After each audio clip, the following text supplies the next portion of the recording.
swearing. You guys know. All right, we're starting. Let me know when somebody hears me. Type into the thingamabobber and say that you hear me. I get you.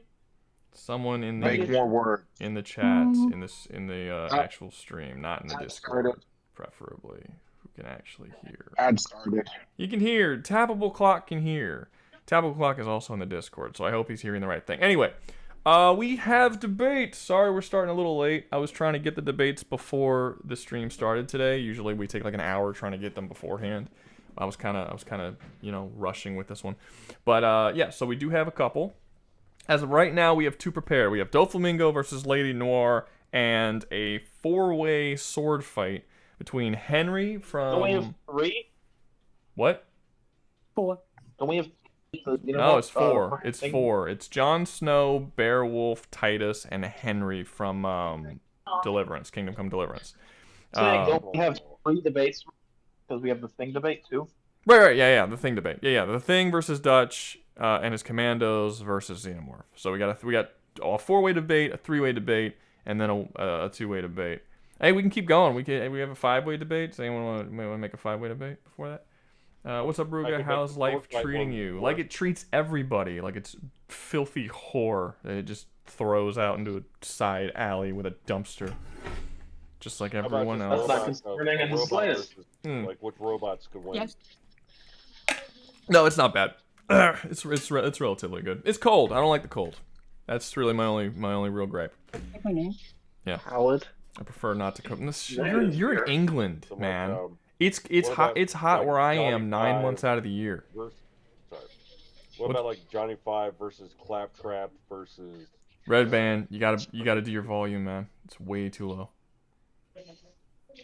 There's no way for you to make it higher on. Yeah, you can click on your own thing and up your volume somehow. Yeah, it's currently at 100. That's not good. Okay, hold on. Let me up your volume then. Speak. Hello, my name is Redbeard. I am a space Viking. Okay. Don't worry. Is that way too loud for everyone? His voice, or does that sound good? That's fine. No, I turned him up and he sounds good. Freedom. Yeah, okay. I put you up at 200%, so I'm hoping they can hear you better. 200%. I mean, It's fine. I was Viking. He's coming in I was peace. actually Like, kind that of wanting to make the sword fight one worse because you had to know swords are kind of my thing. okay, what's up? Well, would it be okay to say, oh god, Connor McLeod from the Clay McLeod, or are we trying to keep it off of Supernatural? Well, none of them are supernatural as of right now. Well, that's not true. That's not true. Beowulf is supernatural.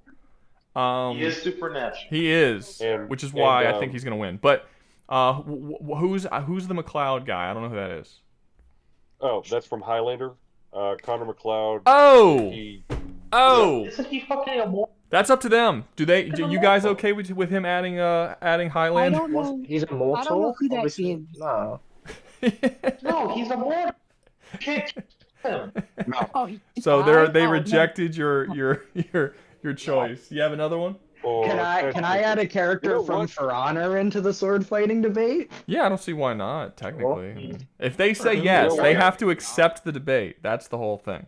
Yeah. You know what? How about Wait. Let Redbeard finish what he let Redbeard finish what he was saying. Go ahead, Redbeard. me? Yeah, you. Redbeard. Yes, that's what I'm saying. How about me? I am a sword fighter, so No. okay. No. No. All right, Mexican Jesus, what's yours? I was thinking Apollyon from For Honor. What do you guys? You guys accept that? Is this a supernatural character? of any It's not a kind, or is this just supernatural like a game, but it is a game, and games do generally have stronger characters than normal. But it's not supernatural. Henry's from a game too. Henry's also from a game. Yeah. Yeah. No. I think That's fine. For Honor is not supernatural, but he does. But any character that you play as in that game is cleaving through like 15 dudes. But yeah, but he's not. Fine. So you accept? That's fine. Okay, Apollyon. Is that his name? I got Apollyon? It's a chick, but yeah. I said it Oh, says she's that getting different trashed. content, you know? I said it says fucking A Merlin woman? Ha! from Safe Home. Sticking her in here with men? How dare you? No. Okay. So since this one's got since this one's got 5 people debating, you want to just do this one first and not like worry about voting or anything? Just get it out of the way. This one's gonna be long, yeah. Yeah. Okay. Sounds good. So we got Yeah. Liam is Henry. Okay. Who's not in this debate? I'll just do that. So I'll kick you guys out, and then the 5 can stay. Me. Okay. Catch you later. All right, yeah. Or you could just drop out yourself. Would be very useful. And then I'll bring you guys back up when the debates come. And also, remember to get your own debates started and talk to people and shit while this debate's going on. And then we can, we can get everything together and that'll be all cool. All right. Now, who else is here? I see more than 5 people here, and there shouldn't be any more. There should be me and 5 people. So... Maybe boot and mute people. What? The mute people. Them are muted. Why they're here. Darth Gator and who is it? Okay, we got Mexican Jesus, Liam, Lizzie, Dark, and Space. Are that who? No, who else is? Yeah. All right, you're a part of it, Space. Dark are muted. They're muted. Okay, They're so not part of Icicle the and Dark. Why are y'all still here? Yeah. How do I send them down? debate. No, they should do. They need to go down themselves because I already told them. So Oh, okay. yeah, I was pretty clear about it. Dark. The dark He might be away from the mic. werewolf. All right. I'm gonna assume he's away from the mic. Okay. Yeah. So, however you guys want to do it. If I don't know if location's gonna matter for your characters or whatever. Really? Wait, wasn't Nano a part of this? No. Who's doing Beowulf? I thought Nano was doing. No, Dark was doing Beowulf. Me. Yeah, Dark was doing Beowulf. Dude, if you lose, I'm gonna slap the piss out of you. This Damn is it, such I an should've- easy I'm- win for I'm- you. I'm annoyed. I should have chosen a different character than fucking Jon Snow. It hasn't started yet. You still can. Okay, in that case, I'm gonna choose Merlin from the Safehold series. He's a swordsman. Is he a swordsman / mage? I was about to say no. He is not a mage. He is not a mage. Okay, do you guys agree with His that? name is. But- His name, yeah, he's I a. have no He's idea a. who that is. I Does don't anyone- know who that is. Okay, just to be clear with Lizzie, is he a relatively human person without crazy abilities and powers, like over the top shit? He is like he is relatively powerful. He decapitates like 4 dudes in a single swing. That's normal. Well, that's- That's not too much. That's, Ask your question, Liam. oh, my- Oh, I'd say that was not really answering the question, but yeah. No, I mean that's answering the question for the most part. Honestly, Liam, I think you should switch to Spartacus. to He be fair. does. He does. No, He- Henry would he does- smash Spartacus. Okay. He does. He does spear a harpoon, rather, a kraken at 150 yards. A dragon? No, a A kraken. kraken. A kraken. I don't know if that's much better. Quick question, but is the setting for the debate like, or is this just like gladiator arena free for all? That's up to you guys. For y'all to determine. Wait, first off, do you guys accept Lizzie's swap out? Sure. I don't know who it is, so fuck it. Everyone, y'all all good? I think Yeah, I that's think so. a bit ridiculous, but what? Sure. I don't know. Okay. This is silly. All right. So he's no longer Jon Snow. He is Merlin. And now we have Henry, Merlin, Beowulf, Titus, and Napoleon. Now, location. Does it matter? Do you care? You want to put it in the Colosseum? You want to put it in the middle of the woods? Is it a thing where we're all I think- face to face? Is stealth a part of it? Do you have to find each other? How's it going to go down? I think a Colosseum free for all would be the most interesting. All right. Everybody in my agree? opinion. I think you should put him in a forest, man. Put him in a forest? Who wants to do forest? I'm down for a That's fine. forest. I don't care. Anywhere's fine with me. Okay, so you find so Jesus is for Colosseum, Liam and Dark are for forest. What about you, Space? I'll go forest just to tie break it because Damn. I don't care. Okay. Make a difference for me. Okay, so forest it is. Sorry, Jesus. So we're gonna do it. It's all good. We're gonna do it at forest and just begin and No, don't wait. anyone say fucking who goes first or you go first. If you fucking open your mouth, you better start debating. What were you gonna say, Liam? All right. I have a better idea. It's a forest in a coliseum because they did stuff like that. Okay. No, that would defeat the purpose because then the people who are in like watching the games wouldn't be You able to can't see the see what's happening in the Coliseum I with don't the care. forest. I don't care about the people. Yeah, but it doesn't change anything, whether it's in a Coliseum forest or a normal forest. It wouldn't change. I was just saying. I was just being Being a up. shit. I got you. Okay, yep. Get started. Go. So, we're assuming all of our characters are using like their standard equipment, right? Fully equipped. Yeah. Oh wait, I'm All sorry. right, I'm sorry, guys. Before we get started, I'm sorry. One more thing. Miss Yummy did put a super chat that I forgot to read. Hi, Rouga. Hope you're happy and safe. Also, not a debate. Basically, I would just want to hear your thoughts on Zilla recent video. You don't have to make a response. Simple thoughts of what you think about it. Basically, if you agree. I don't know anything about it. I see people talking about it in the Discord. I haven't seen it. I don't know what it's about. I don't even know what they're arguing against. I know that he grouped up with some other person, though I don't know. And that's it. Yeah, I'm not watching an hour and 30-minute video about me. That just seems kind of narcissistic. I don't care enough about what people say about me to watch an hour and a half video on it. The only reason why I watched the other Zilla videos is because I intended on making a response to it. Because I thought it would be kind of a cool idea to respond to some videos about me, and people kept sending it to me. This one, no one has actually sent to me, and I wouldn't respond to an hour and 30-minute videos anyway. So I can't say much about it. I don't know anything about it. So yeah. Anyway, you guys go ahead.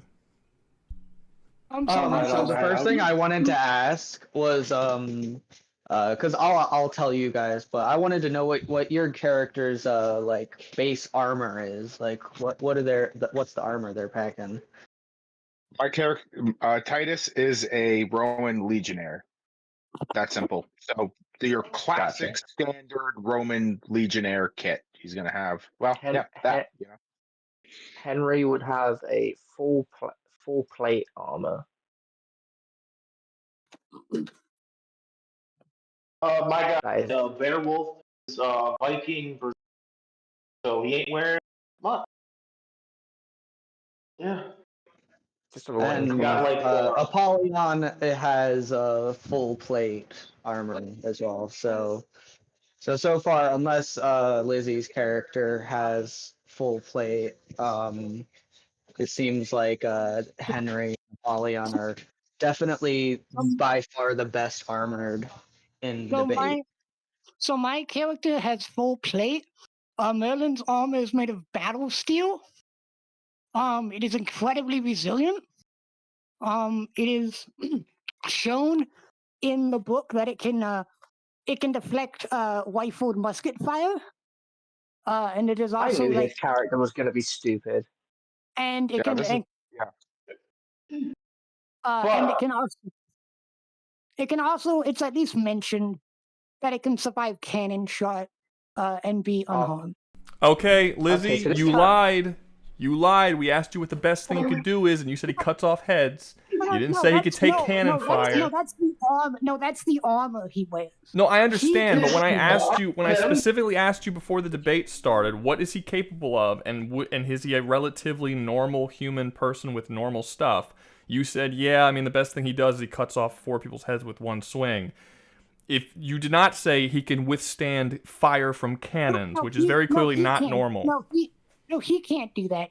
No, if you shoot him with a cannon, he dies. I'm not debating against somebody who is clearly superhuman with somebody who is a legionnaire. Yeah, Lizzie, you gotta choose someone else to go back to Jon Snow.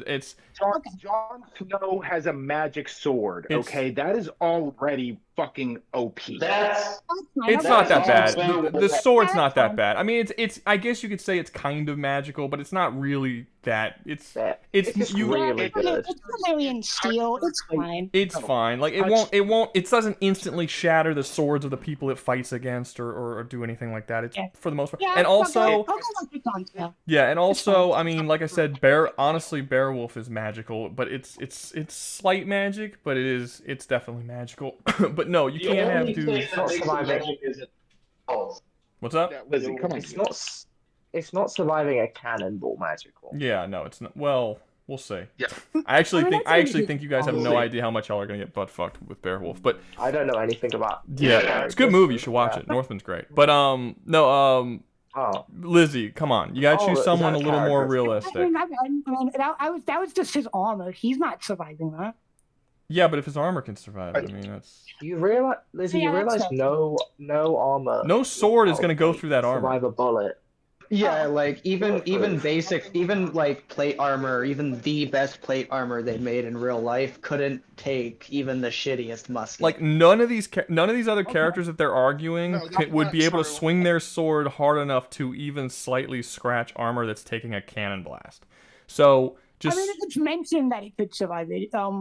But we are shown that it can take musket fire and be yeah, fine. no, that's gonna be more. So just pick someone no. more normal. It doesn't have to be Jon No. Snow. It could be somebody else, but they gotta be semi-normal-ish.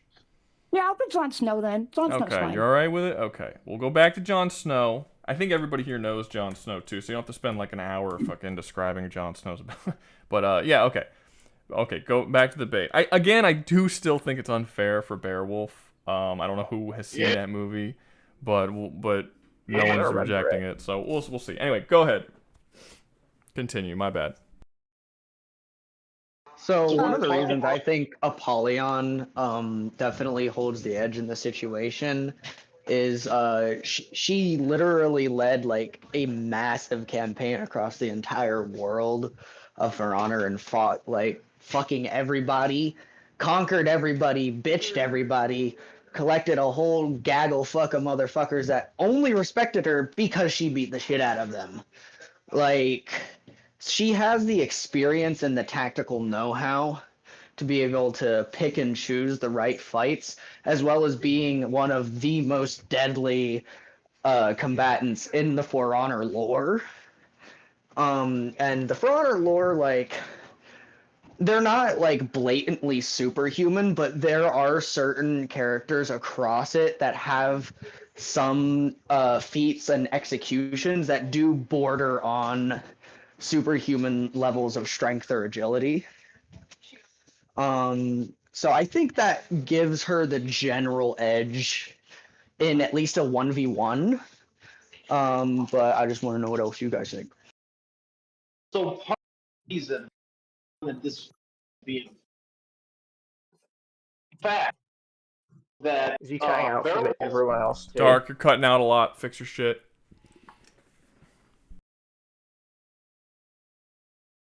So somebody else go.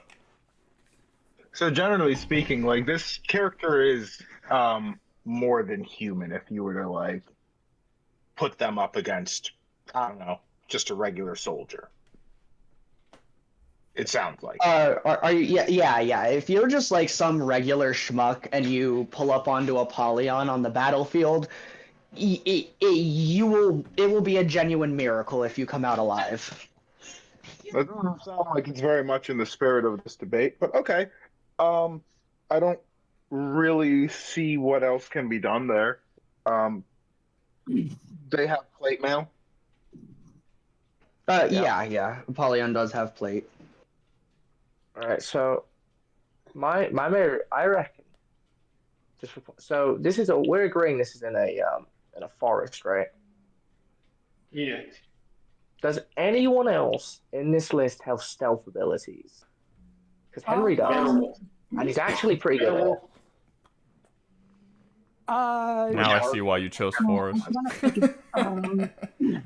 As far as I know, Apollyon doesn't have any actual stealth, and even if she did, that plate mail is going to be too loud and fucking clunky for her to actually capitalize on it. Henry carries small I would clothes, and he argue- can switch out the plate mail. Beowulf has incredible stealth. He was able to effortlessly stealth his way across an entire Viking encampment in the dead of night.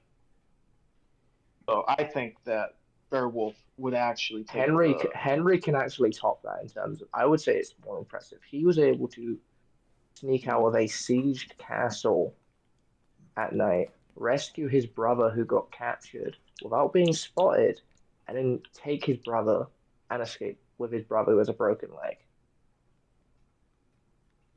Oh damn, that's pretty good. Yeah, that's more impressive. Considered a slave by these, so he couldn't be seen. Right. And he killed people like effortless. Dark's cutting out again. Dark, if it keeps happening, I'm gonna have to drop you down. You got to fix your mic shit. Go ahead, guys. So, yeah, just based off if if it comes to the X Factor, I think Henry just says stealth on everyone. Given he doesn't have 100% success rate with stealth kills, but it's definitely a chance he could kill everyone with stealth. I don't see him. While killing it would zombies. be I don't see him possible, don't see him killing Apollyon zombies. does have like enhanced senses. She's been able to detect a sneak attack that was literally completely out of nowhere from a completely surrendered opponent. She reacted to and stopped that shit and bitched on the person that it was trying to do it. So I think it would be possible, especially if she's on her guard, she might be able to react to a stealth attack from one of these other characters. I think only 2 of these characters would be doing stealth. Jon Snow is not a stealthy person. He's not very. I don't imagine a stealthy. Legionnaire would be. Yeah, a Legionnaire would not be too, I would imagine. Legionnaire's gonna be the most Nope, noticeable guy here. No, you're wrong about that. Titus is a veteran of the Gallic Wars, where he has been on stealth missions specifically. He has been in doing like stealth type things for the nobles while he was like actually in Rome, and then he also fought in Mark Antony's campaign. So he's been fighting as a legionnaire his whole life, and he's been trusted for some reconnaissance and whatnot. So no, he is actually pretty stealthy. Has he got any? His problem is he's hot-headed. Okay, so like it's not so much he's not stealthy, and believe it or not, that Roman armor, it breaks up the human figure enough that like if you're in the woods and whatnot, you wouldn't really see it that much. It's not like gold plated and whatnot. He had basic Roman armor. This would have been dulled bronze, not shiny, would have blended in with the woods pretty well, leather and bronze kind of stuff. He's not going out there with like a red cape. No, he's a regular legionnaire. So Dark is stepping out because he says he can't get his mic to work properly, so I will be taking over as Amleth the Beowulf for the debate. Okay. Good man. Yeah. Y'all are fucked, man. I don't know. I think Jon Snow could. How big is the Beowulf? Okay, so the Beowulf is. It really doesn't matter how strong or how good he is. I mean, he is one of the most skilled swordsmen of all the Vikings, as well as being physically strong enough to fight like undead, like an undead giant. When I say giant, he's not like 20 feet tall. He's just like larger than a normal person. But the main thing that makes him so good is that he's fated that he cannot die until his goal is completed, and his goal is to kill his uncle. Wait, that's not fair. I don't think it's fair either. That's bullshit. I don't think it's fair either. But That's yeah, bullshit. he does have one major weakness, which is that his he can't he can't unsheath his sword during if the sun's up. Like he can only do it at night. So literally, he's literally incapable of using his sword during the day. But he also can't die or be defeated until he defeats his uncle. Like wait. Is it that he can't die or that he can't be defeated? He is technically defeated pseudo at one point in the story by like 6 dudes that jump him in the middle of the day when he can't use his sword, and they do capture him, but he can't die. So I suppose he can be defeated, but he's not capable of being killed. In theory, if Apollyon were to slice his Achilles tendons and immobilize him and just leave him, she wouldn't have to kill him. Because that would stop him from completing his goal. He is fated to eventually go fight his uncle and kill him at a certain point.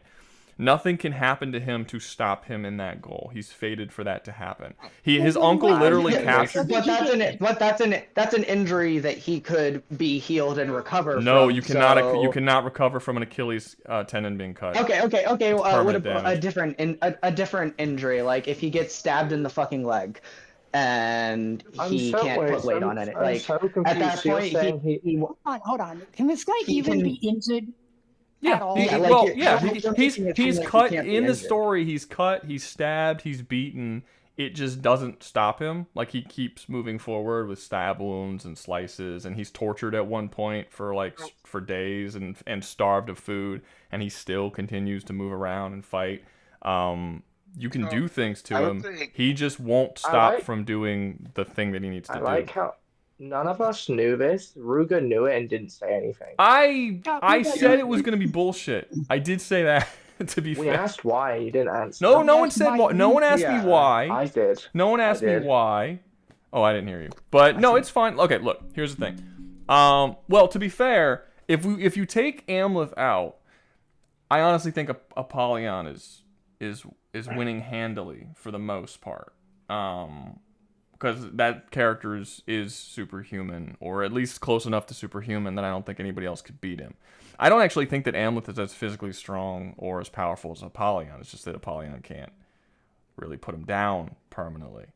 But literally it's fate manipulation bullshit. It's fate manipulation bullshit. I honestly think the only reason I say Apollyon borders on superhuman is because she can put her hand through a person's torso. No, she does. She doesn't border. She is. Yeah. For Honor characters are 100% superhuman. Like, you can literally walk up in For Honor, your character towers over normal men. They're like half your size, and then you swing your weapon, and you can hit like 10 of them in one swipe and just have them go flying. Like, you're not a human character in the For Honor game. I was under the impression that this was gonna be like relatively grounded people. Amleth in terms of skills and power is grounded. It's just the fate bullshit. You're not grounded if you literally can't die because of fate. None of that's grounded. You gotta drop that for that to be part of this debate. In my opinion. That's true. But I wouldn't have used it. Like I said. Okay. So to be fair, let's backstep for a second. Because if we're doing just straight up grounded, like just straight up normal fucking sword fighting and nothing else, I think that Apollyon needs to be dropped, and I think that Beowulf needs to be dropped, and normal swordsmen need to be chosen. Because I could drop them, but I'm telling you, Apollon's gonna win. Apollon's going to dominate. No, I don't think. Yeah, that's totally valid. I would be fine with changing my pick to Boromir. Is Boromir a normal dude? Didn't we just talk about how Aragorn was like a fucking superhuman character? Well, yeah, that's because Aragorn is like descended from Numenor. Boromir is just a regular guy, even in the like book lore. Yeah, he fights a decent number of orcs, but he still dies to them. All right, I would have to think about who I would pick, because another pick would probably be Achilles, but that's some more bullshit because Achilles can only die if you hit his Achilles. Well, it depends on the version of Achilles. In the movie, he doesn't have. No, in the movie that is the case. You could use Spartacus. You mentioned. I've only seen season 1. Liam was the one who's seen the whole show. I've only seen the first season so far. I don't think Spartacus would beat Henry at all.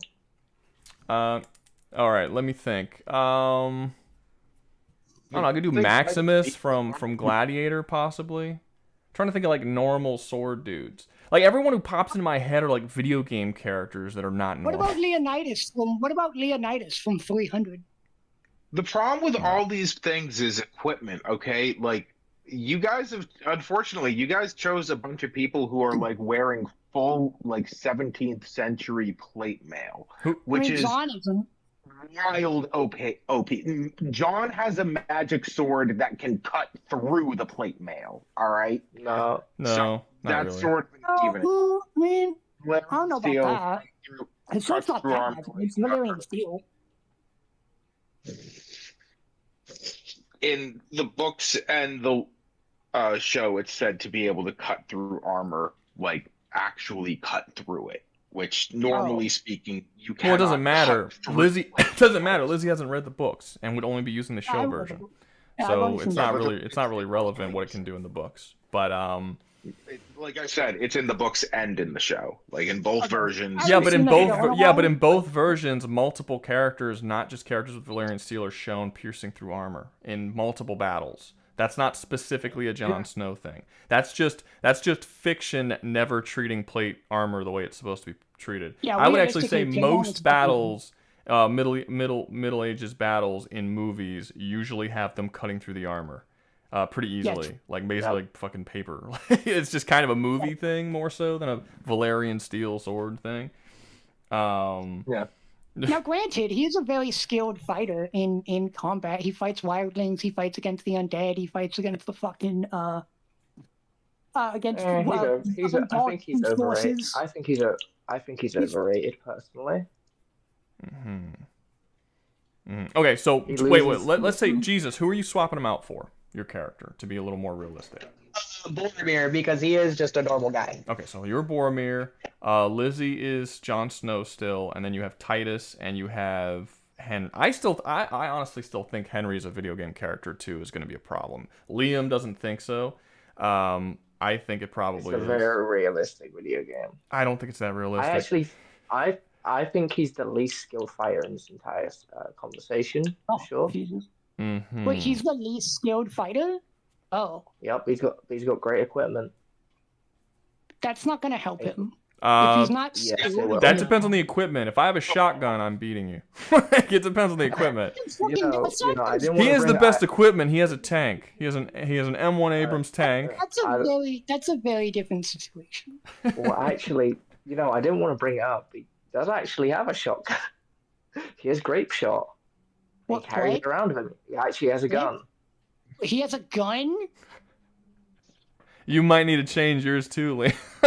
He has You- a fucking no, gun? it's- I It's didn't know not. he It's had not. a gun. It's a stick with a barrel. Yeah, but everybody else That's- picked sword fighters.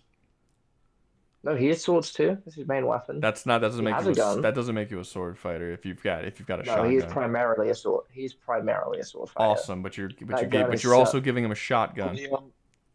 I mean, even Liam, if my I- dude, Before- quit taking the piss and just say that you're putting the shotgun aside for this matchup, okay? I'll put the gun aside. Fine. Yeah, but I feel like he's still gonna Yeah, bring you up other stuff. He's gonna bring up. It's a video game with all types of different items and crafting abilities and all kind. There's all different kinds of stuff he's gonna bring up. No, none of it's that crazy. Not that crazy. He didn't think a shotgun was that crazy. He called it a stick. stick with it. No, literally, no. It literally is a stick. Okay, if you guys are cool with the current debate, and I agree, Beowulf was kind of bullshit. Since Dark can't.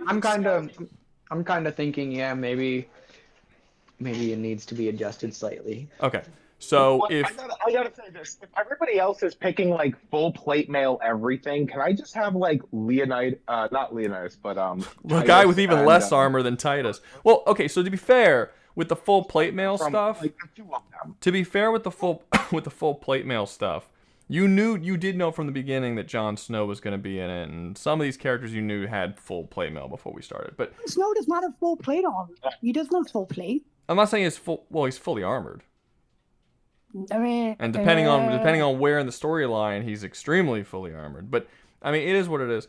Just guys, everyone can swap out their character if you want. One person, everyone can swap out their dude. I don't care. But try and make it a normal human person, or you could all dash it to the wind and just start picking a bunch of fucking video game characters. But you gotta decide on something. Fuck it. I'm fine with my character. Okay, Jon Snow, Titus, Boromir, and Liam. Are you staying with your shotgun wielding video game character? Yes. Okay, so I'm just gonna since Amleth was Dark's character anyway, and he's not in it anymore. I'm just gonna drop out and let you four do it. Okay, it's just gonna be a 1v1v1v1. Cool, good, happy. Yeah. All right, cool. Go ahead. So if Henley's the least skilled character here, I honestly think he's gonna die to like any of He's these the other least more skilled. No, he's the least skilled, but he's not unskilled. Yeah, but okay, but And being the I would- least I skilled would- makes sense is bad. Not when you're in good armor. Not when you're good at stealth. In a forest, I don't know. I don't know how well stealth is gonna help him. Like, You don't know how well stealth will do in a forest. it depends on the forest. It depends on the put it forest. this Is this like super thick? No, I would say stealth is pretty good in the forest. Stealth is pretty good in the forest, but like here's the problem: plate mail is like kind of loud in the forest because like he every carries single other he little carries thing's other gonna, lots. like, He can switch clothes. How long does that take him? you can't switch to plate mail on the fly. It generally takes two people to put on plate mail. And if you can do it by yourself, which is an acquired skill, by the way, Which he it has. takes time. It takes time. It takes like full minutes to do. You cannot just put it on like a shirt. But he also, again, he did sneak out of an encampment in full plate armor. Yeah, but that's an encampment. That's not like with the forest, like in bushes that are like wrestling and like scratching against your armor. And No, but twigs and shit. Leaves on the ground. There, what are going to be twigs and shit? But it was an entire encampment of people he snuck through. I think it's just a different environment because you can use like open spaces and shadows instead of like all the things that make shadows are the things that are going to like reach out and touch you. My and, point like, is he's fairly stealthy and he has a bow and arrow. Pretty I good. don't think, like, let me put it this way: you can have the fairly stealthy. I don't think you get the fairly stealthy and the plate armor at the same time. He's not sneaking up on people and killing people in plate armor, obviously. But he could be unspotted, I think, from far All I'm away. thinking is if he meets Jon Snow in combat, Henry's gonna die. Period. I don't know. I don't Why think is that? I think he'll go. I also don't think Jon that Snow is far more skilled. Jon Snow is kind of Henry. great. He's never shown to be as good as people say he is. And that's kind of To a be point fair- of the show. actually that's not really true. There's multiple instances, especially in the early parts of the show. I know I'm not even arguing for Jon Snow, but that is just blatantly wrong. There's multiple parts in the beginning of the show where he just blatantly bitches on people that are Well, you either mean, not like, skilled, unskilled, or people that are supposedly relatively skilled with a sword and have No, some knowledge of how to use one. No, he's bitched on people who have no idea how to fight. That's all he's really done. Untrained fucking. What? like, No, he fights criminals. trained people. What do you mean? He fights against He fights against Ramsay Bolton's forces when he takes back Winterfell. He fights against the White Walkers, and he fights against the fucking We have fucking no idea wildlings how and skilled. shit. The wildlings aren't. But I don't think that the without wildlings using stealth-based shenanigans, I don't think Henry can actually beat Boromir in a 1v1 in any sort of scenario. Plate's pretty good, bro. Does he have a helmet? Does Henry have a also helmet has on? plate. Yes. Well, hold on. Boromir also has plate. Boromir doesn't just have plate, he also has a shield, which is really fucking useful. Henry can have a shield. What about that? What kind of shield is it? It's one of the are you asking about Henry's or Henry, Boromir's? yeah. Oh, he has a not a round shield. The what's the name? No, it's Like a I can't buckler? remember the name of it. Is it a No, buckler? it's like a normal size shield. Oh, Just okay. a round shield, whatever. It's basically a round shield, Alright. but it's not round. It's around What that kind of size. shield does? All right. What kind of shield does Boromir have? It'd be like a A kite wooden shield. round one. It's a kite shield. That's the name. Yeah. It's wooden and steel. It's wood, steel, and leather. I'm pretty sure, and it's like about half his size, circular. Yeah, it's a round shield. All right. What kind of sword does he have? I'm assuming he has a sword, obviously.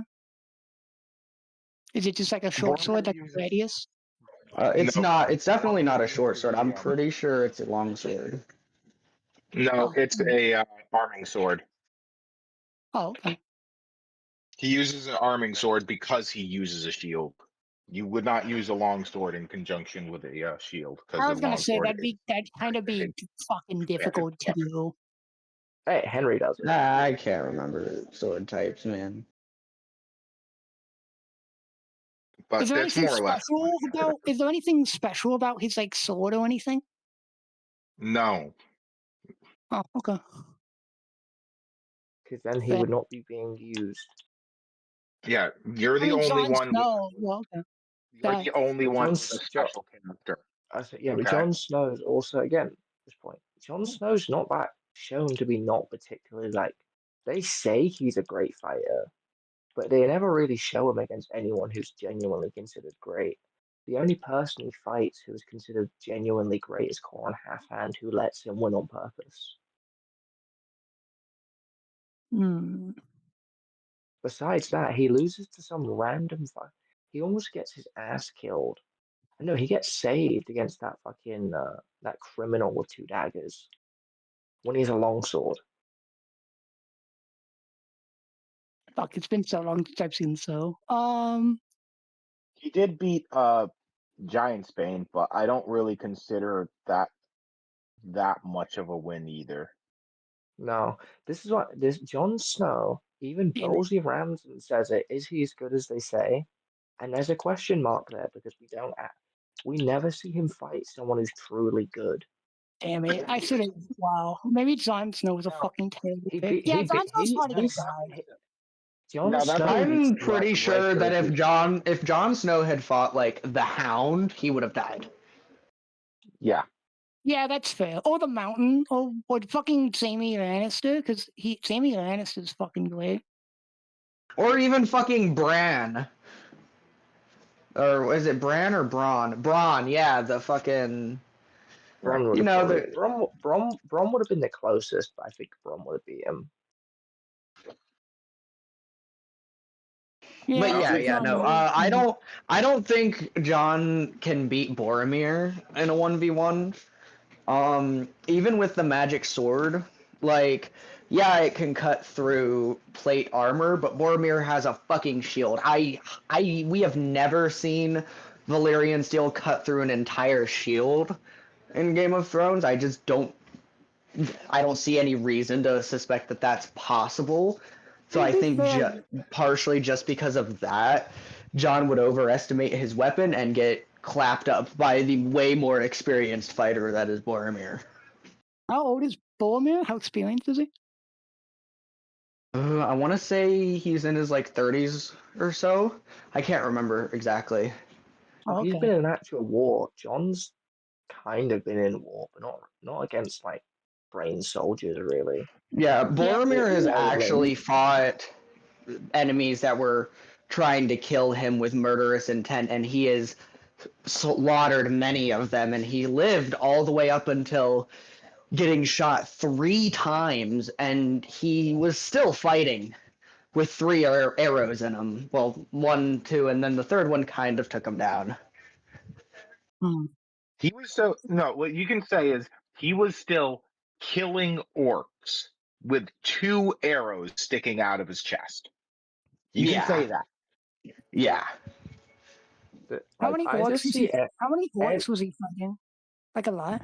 He was literally. I mean, in the pack of orcs, it's like guesstimate just by like based on looking at the movie, there had to have been between like 50 and 100 orcs in the general area, and Boromir fought and killed enough of them that he was able to hold them off to let the hobbits escape. Well, obviously they ended up still getting captured, but like.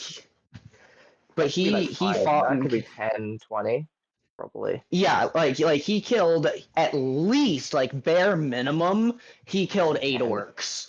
Yeah, way more. All that's right. why I'm saying not like even, bare minimum. Yeah, That's like even the Jon- barest lowest of low balls.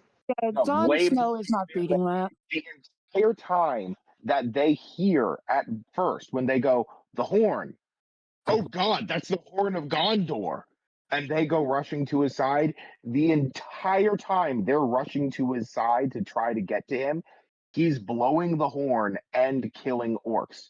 Now, I know we're not taking the books, but like in the books, he's killed like so fucking many. The ground around him is just littered with them. And Yeah, even but in the basing it on movie, they do a pretty good job depicting that, like around him in general. Oh yeah, like you can just look, and there's at least But- like a dozen or so bodies just laying around. And keep in mind, that's just the people he killed right there. The entire time he's blowing that horn, he's moving backwards because he's covering the Hobbit's retreat. So basically, what you would do is you would take the camera shot there and then keep panning like this way for several minutes and just get this trail of like dozens of bodies in every single shot. He was murking them. And then it's good to mention too that it wasn't regular orcs either. It was Sauron's Uruk-hai, who were more heavily armored and stronger and tougher than regular orcs. Oh, All damn. of those swords, like I don't know how much you guys know about like general sword design, but those orc swords are generally hailed as like some of the best designed ever for just being like a beat down armor piercing what the fuck of a weapon. Yeah, John's So, not like- beating that guy. Like, period. Like, no, Yeah. that's not happening. Like, I Um, think he one would. time- I think he would last a little bit against him, but he's not winning. I think honestly Boromir- think it comes down to Boromir versus Henry and Titus ganking trying to gank whoever comes out of that one. I actually disagree. I think Henry would be the one doing the ganking because that's just kind of what he Oh, should. really? He's a lot more He's a lot more tactically minded because he's in a universe where he's not. He's good. Like when I say he's not as good as them, I don't mean he's trash. I just mean Boromir's a fucking beast. The Legionnaire's a fucking beast. Jon Snow's pretty decent. Henry's pretty decent, but he's not. He's not competing with fucking Boromir. If you took all the armor off and they had a sword fight, you'd get trashed. But he's good. And he's very tactically minded. He does a lot of planning. He ends up going against the literal government / king figure and doing sneak attacks, burning down villages and things like that. I think he's tactical enough where he would win through tactics and utility. He's kind of stealthy. He's got a bow and arrow. I would be inclined to concede if it were not for the fact that I think Boromir's sheer endurance would, for example, if Henry caught Boromir by surprise with an arrow, especially depending on where that arrow hits, if it doesn't hit if it's not a kill shot and Boromir, all of us, he's not stupid. He's going to figure out where the fuck that arrow came from. He's an experienced soldier and shit. He's going to be like, oh, where did that arrow hit me? What way is the arrow facing? At my back. That way. It's going to be out him. He's like, it's coming from that way, all right. Right, I mean, he's not fucking stupid. So and then at that point, it's just a matter of Boromir rushing down Henry and Boromir is a tank, man.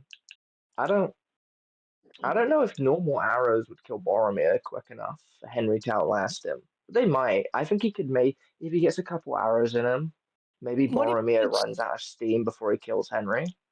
Is Henry good enough to get a headshot on Boromir on the first go around? He's not a particularly great archer in the game because it's not something he's trained his whole life to do. He just sort of picks it up. He can do it.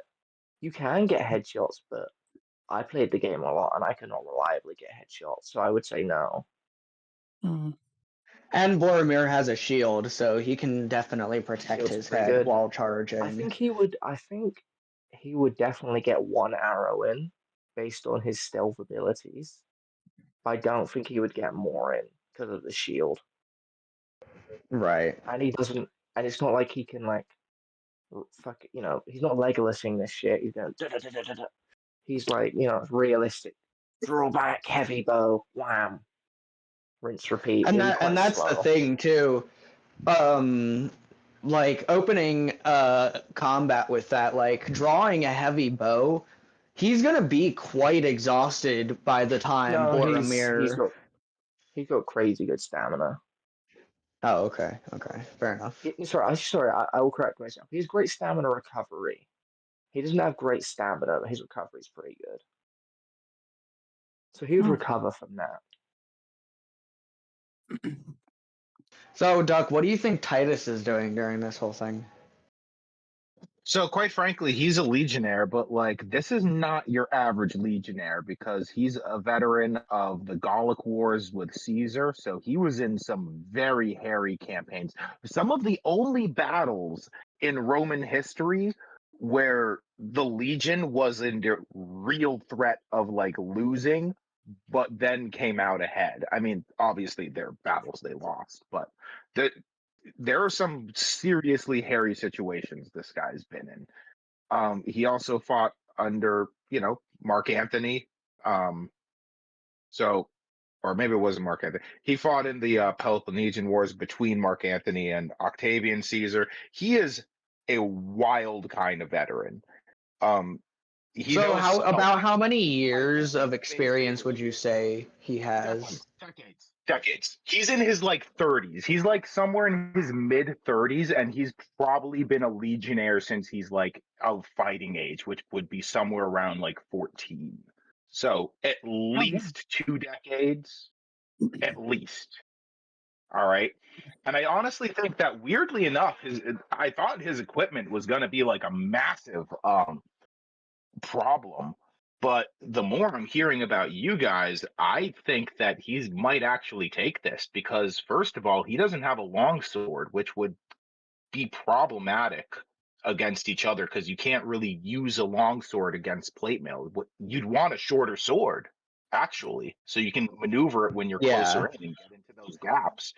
And the legionnaire training is very specific on where to strike and how to stab, which is coincidentally those same sort of joints and weak points that he just can't really cover,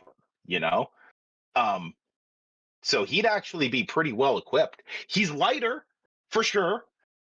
He's got Roman armor on, but those leather straps along the arms are pretty good about, deflecting blows. You can definitely take a couple strikes and not worry about it. Solid helmet, not as good neck protection, but still not non-existent either. It was there. The legs are a bit of a weak point, but that's kind of hard to get into a sword fight anyways, because if you strike at my legs, I have the chance to stab you in the face, that kind of thing. Right. So I don't really consider that a big deal. But more than that, he's not wearing plate mail. All of his stuff is like leather straps and like good leather and like, gambeson, that kind of stuff. Nothing would really be metal clanking on metal. He is by far going to be the fucking stealth man of this team. Not just that, but he would definitely be the most maneuverable. By the way you're describing his equipment, just because it's of how much more lightweight and flexible the equipment itself is, he's going to be able to be more agile. He's not going to tire out as easily, and he's going to be able to do more risky maneuvers. His equipment is a lot lighter, as you were saying. And more than that, all legionnaires are construction worker / soldiers. So he's going to be fit. He's going to be basically a construction worker / soldier for the last 20 years. He's going to be the peak of what you could reasonably expect from a person. I would say, yeah, I did refresh myself slightly, so I did want to give you an update. When he died, Boromir was 41 years old when he was doing all that crazy shit that we were talking about earlier. He probably has at least 3 decades, like 2.5 decades of combat. I think here's the thing. I don't think any of these people are gonna, well, maybe Henry excluded because you do specifically say he's the least trained, but like I think that at least Boromir and Titus have actually pretty comparable levels of experience. Yeah, I would say Only, so. only because Boromir fights goblins before. Keep in mind, the Orcai aren't a thing until he fights them in the woods. Before then, he's only fighting goblins and regular orcs. Those are not quite the same equal as other people. But he's fighting hordes of them, so I think they're relatively equal. You know what I mean? Yeah, I see what you mean for sure. Although I do want to point out that he did get fucking bitch smacked by a troll, and he got up after that shit. Yeah, but Oh, most things get if you base this on who's the most durable / has the most endurance, it's Boromir. I think he would. I'd question Huh? the endurance. I think I would question the endurance. Mine I think durability. His durability is easily the highest, just naturally. But I would But say like not the as good other at two armor. things that Titus has is like he doesn't necessarily like have the craziest equipment, but like as far as the Bronze Age goes, he's got the Cadillac of equipment. You know, he's got a short sword that is steel. That's going to be actually almost better than a long sword when it comes to getting in close. He has the like big round shield, which would be your standard Roman sort of like infantry shield, but then he'll also have several javelins that are specifically the kind that like if you block with your shield, they weigh down your shield and make your shield unusable. And he would also have a piece of leather with a strap so he would effectively have a sling, which is the magnum of the ancient world. So like you talking about not knowing where these shots are coming from. Imagine it just being rocks from somewhere, instead of even arrows, where it's like, where is it? You can like sort of look at where the arrow is sticking out. You can't even do that with that. And it might not kill you, but it'll concuss the hell out of you before you actually enter the sword fight, which will then give him the edge. So he has the ability to take out your shield from play. He has then his shield. He has the ability to come out of nowhere with like a sling, just beating you in the head with stuff. And he has. I actually think he might take it. Initially, I thought he was fucked, but now I'm starting to think he might take this. I'm really close to agreeing with you, but you still haven't found a way to circumvent the fact that Boromir, even with all of Titus's tools, and even if Titus is able to exploit openings, Boromir just has the sheer durability and endurance to still output killing blows, even when critically and mortally wounded. To be fair, you have to give. I get they're Orcai and they're physically superior, but they're not particularly skilled, and they're not wearing full plate. I will say this: as a swordsman, technique almost always wins. All right, like the person who is more skilled generally beats people who are more brute forced. Like if you have like 4 of my friends who don't really know what they're doing, I'm no master or anything, but I can reliably beat all 4 of them together, like them working together. It's not really a challenge for me, in fact. So, like, skill wins. I mean that does make sense, but like, well, and Boromir has been, but we have gotten to the like they're at least equal, if not at least relative, in skill. So we can't really say that one outskills the other to a point to make that a major advantage, which is why I brought up that capability. Like Boromir, even if Titus got a major stab, unless it was an instant kill shot, Most of the like stats, no, they are all instant kill shots.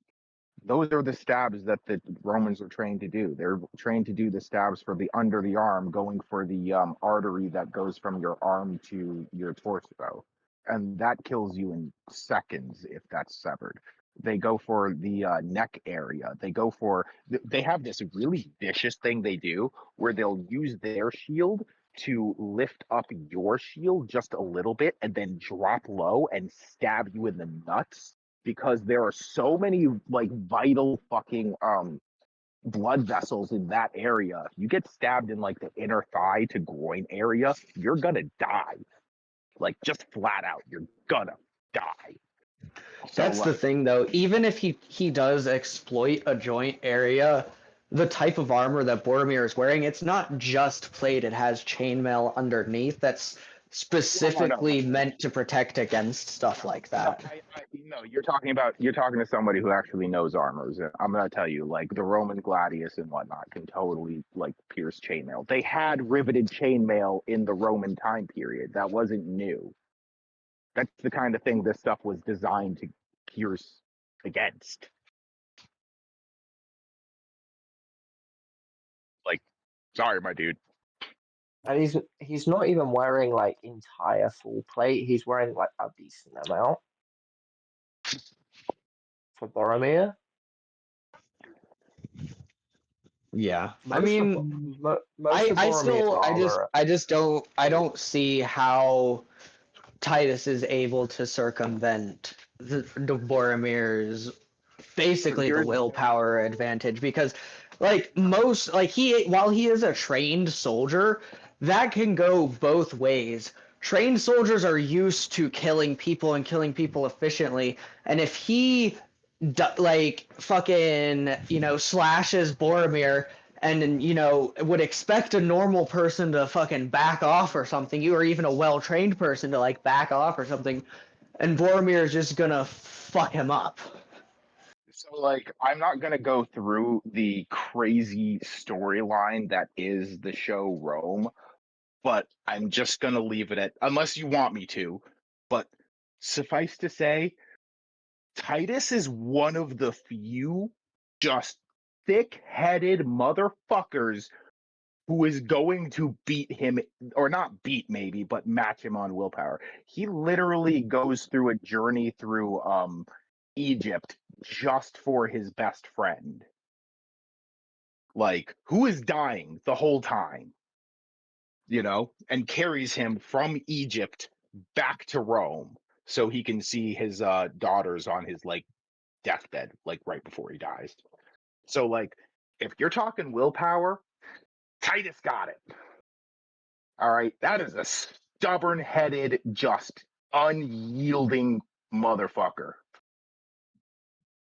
But does he have any? What? I honestly think this would almost be a draw, and they would both kill each other. The only reason I think it comes to Titus is because, like, when it comes to fighting in plate mail against people who are relatively equal in skill, generally speaking, it turns into a wrestling match of who can get their short weapon out faster and then like jam it into the weak points.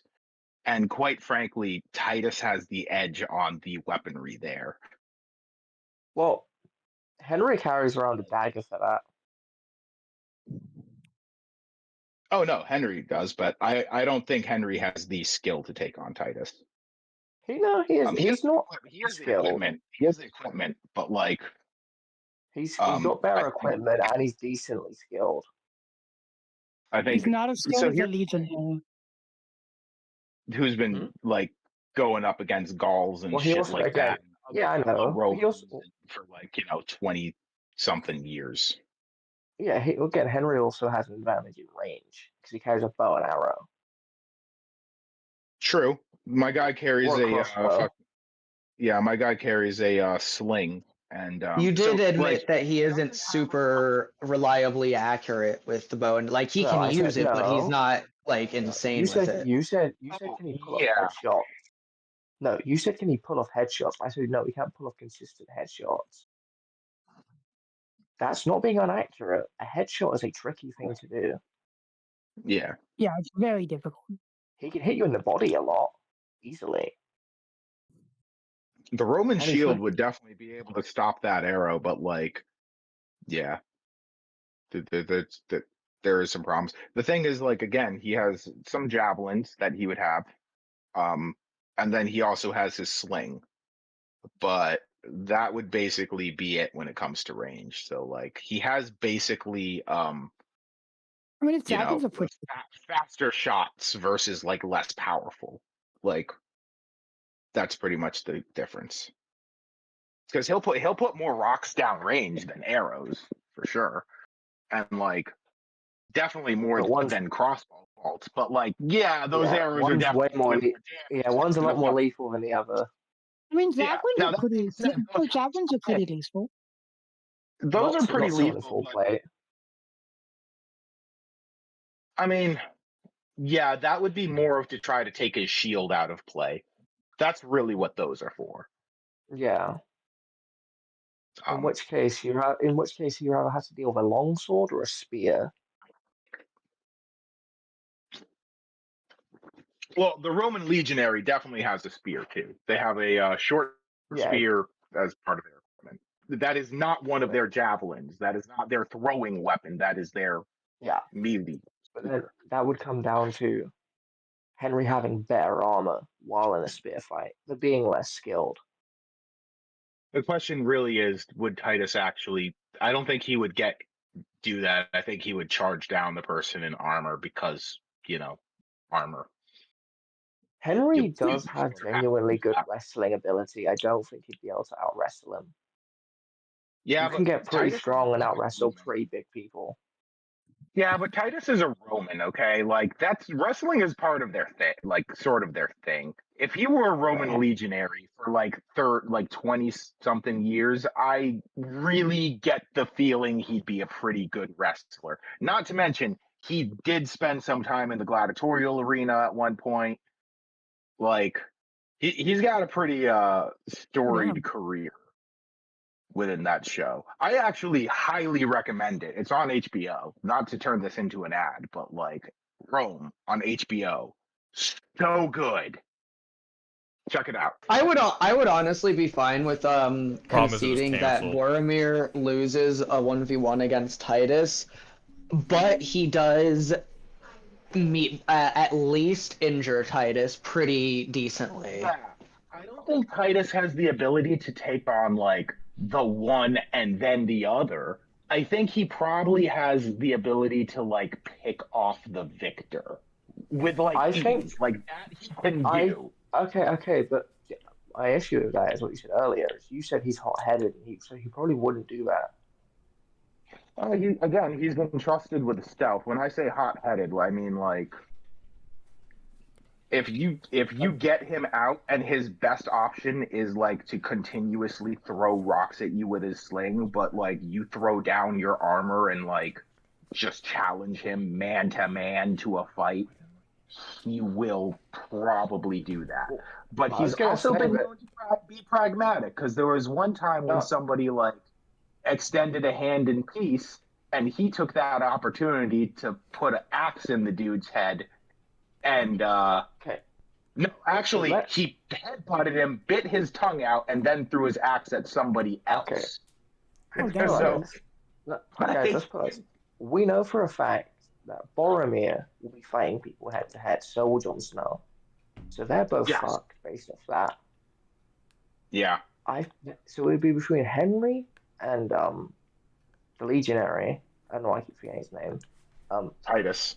But yes, Titus. Yeah, between Titus and Henry on who's gonna outlast. Yeah. I would say I agree. based on the fact that I think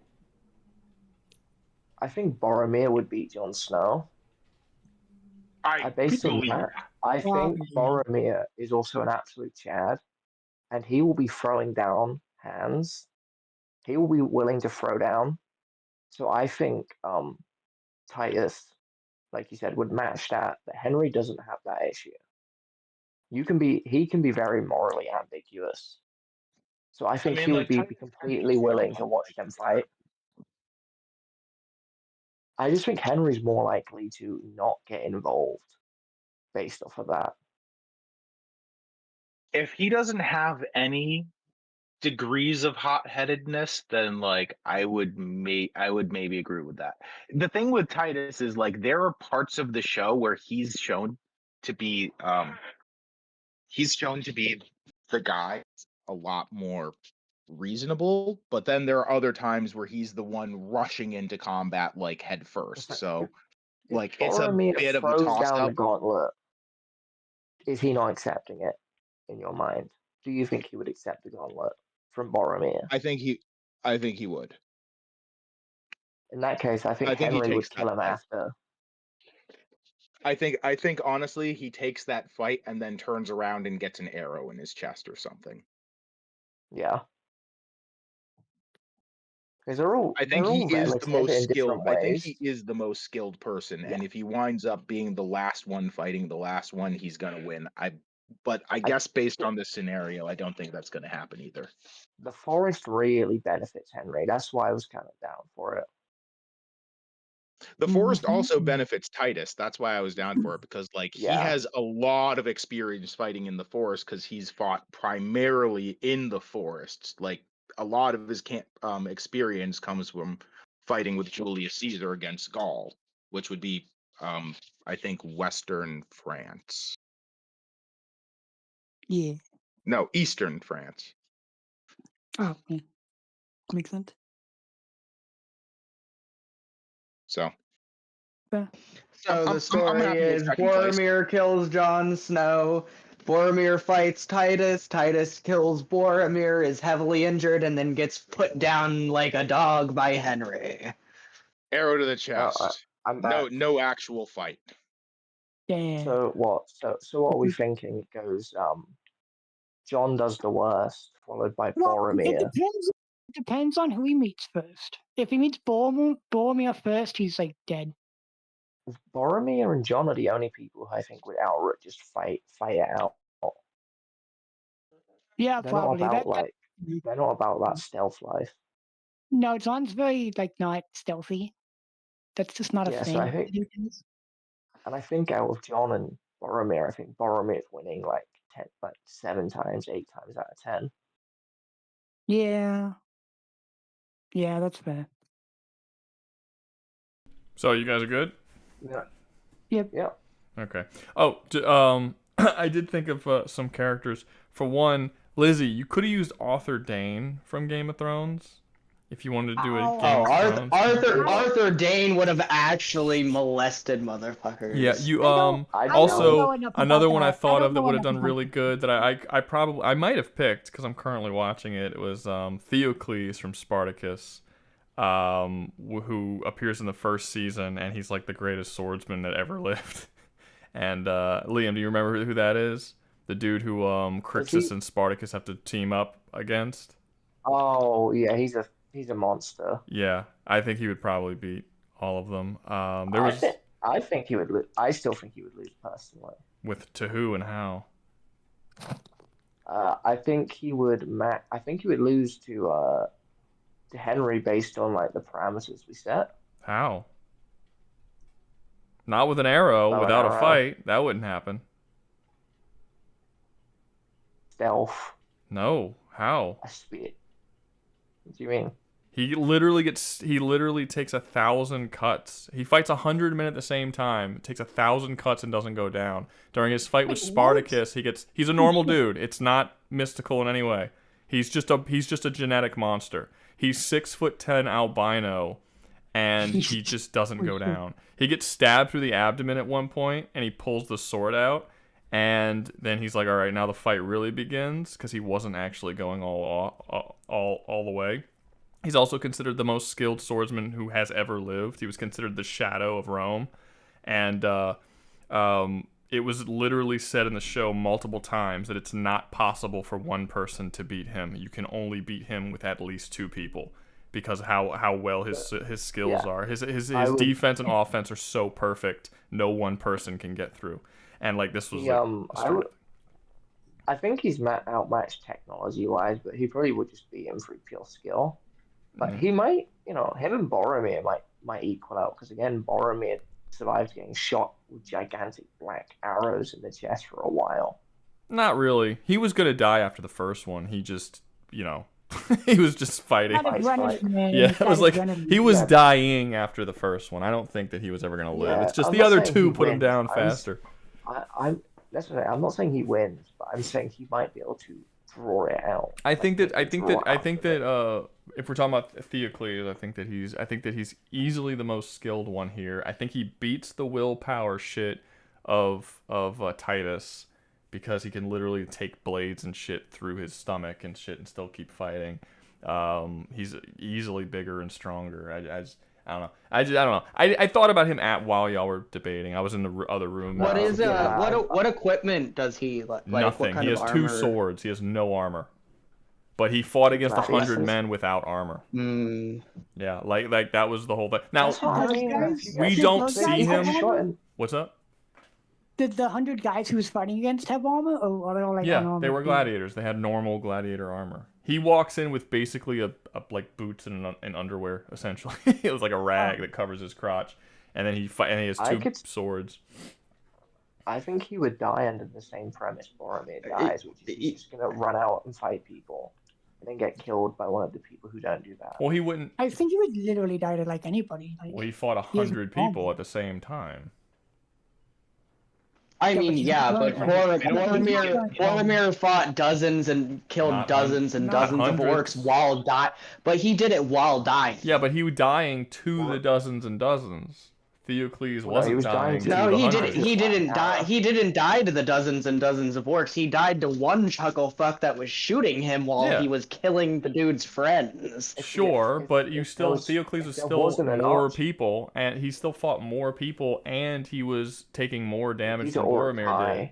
That's a normal dude, Rouga. A guy who can fight 100 people single-handedly is not a normal in the show. He is a normal man. He's just genetically. He's just a genetic freak. He is a 6'10" albino monstrosity, but he is a normal dude. That's what I mean. So I honestly think he would probably lose to the Mountain.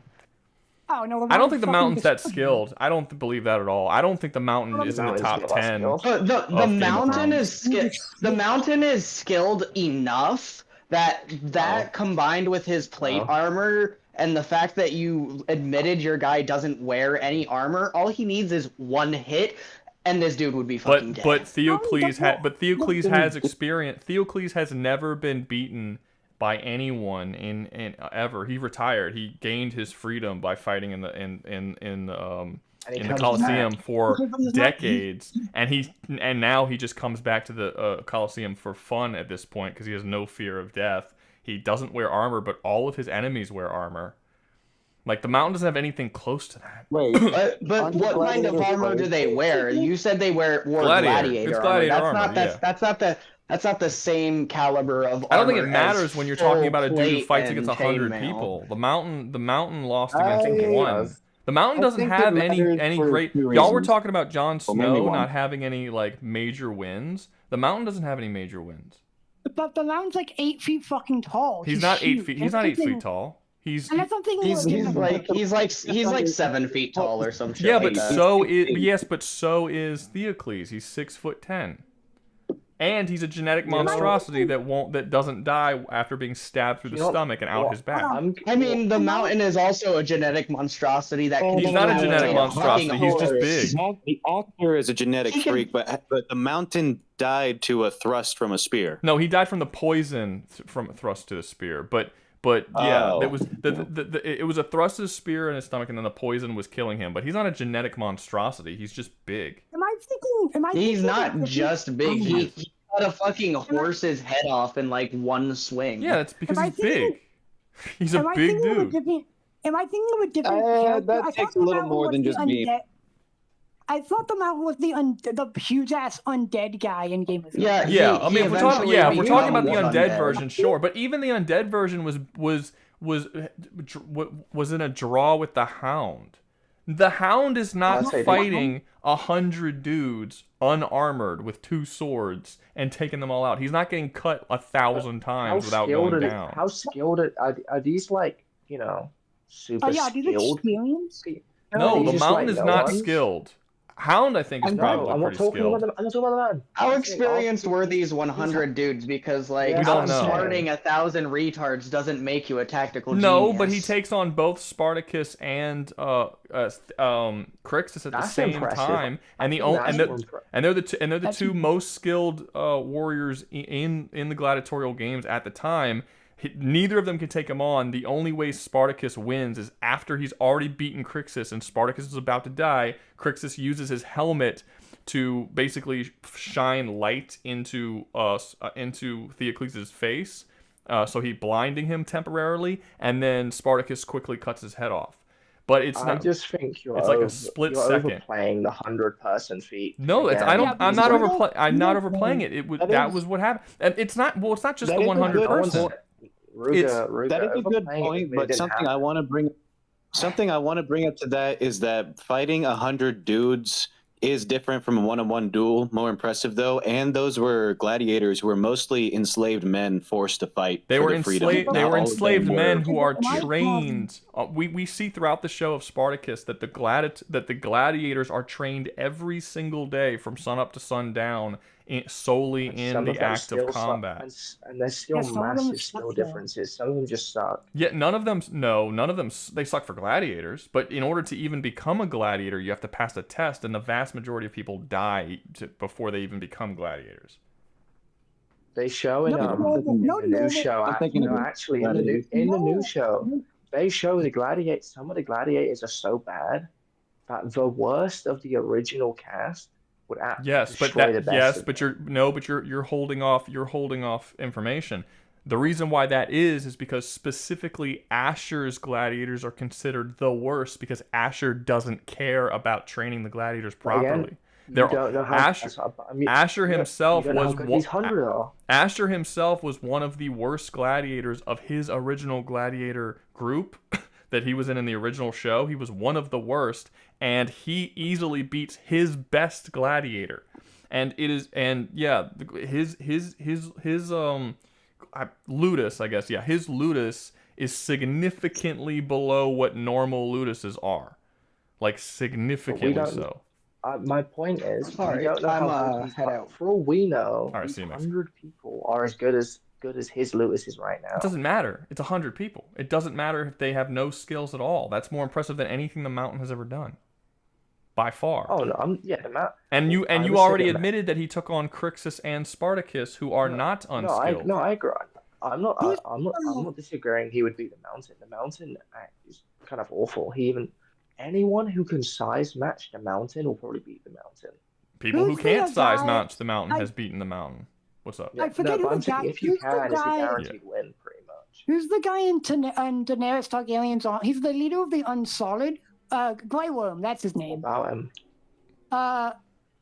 How good would he be? He would be. I don't think he decent, right? would. I don't think anyone in Game of No, Thrones, he's- short of maybe Arthur Dayne, would do anything to Theocles. I think Theocles is. I think you can put multiple swordsmen in Game of Thrones against Theocles at the same time, and he would probably take them on. Take the top 5 and throw them at him, and he's probably beating at least 3 or 4 of them. Well, no, because I'd say Arthur Dayne's in the top 5.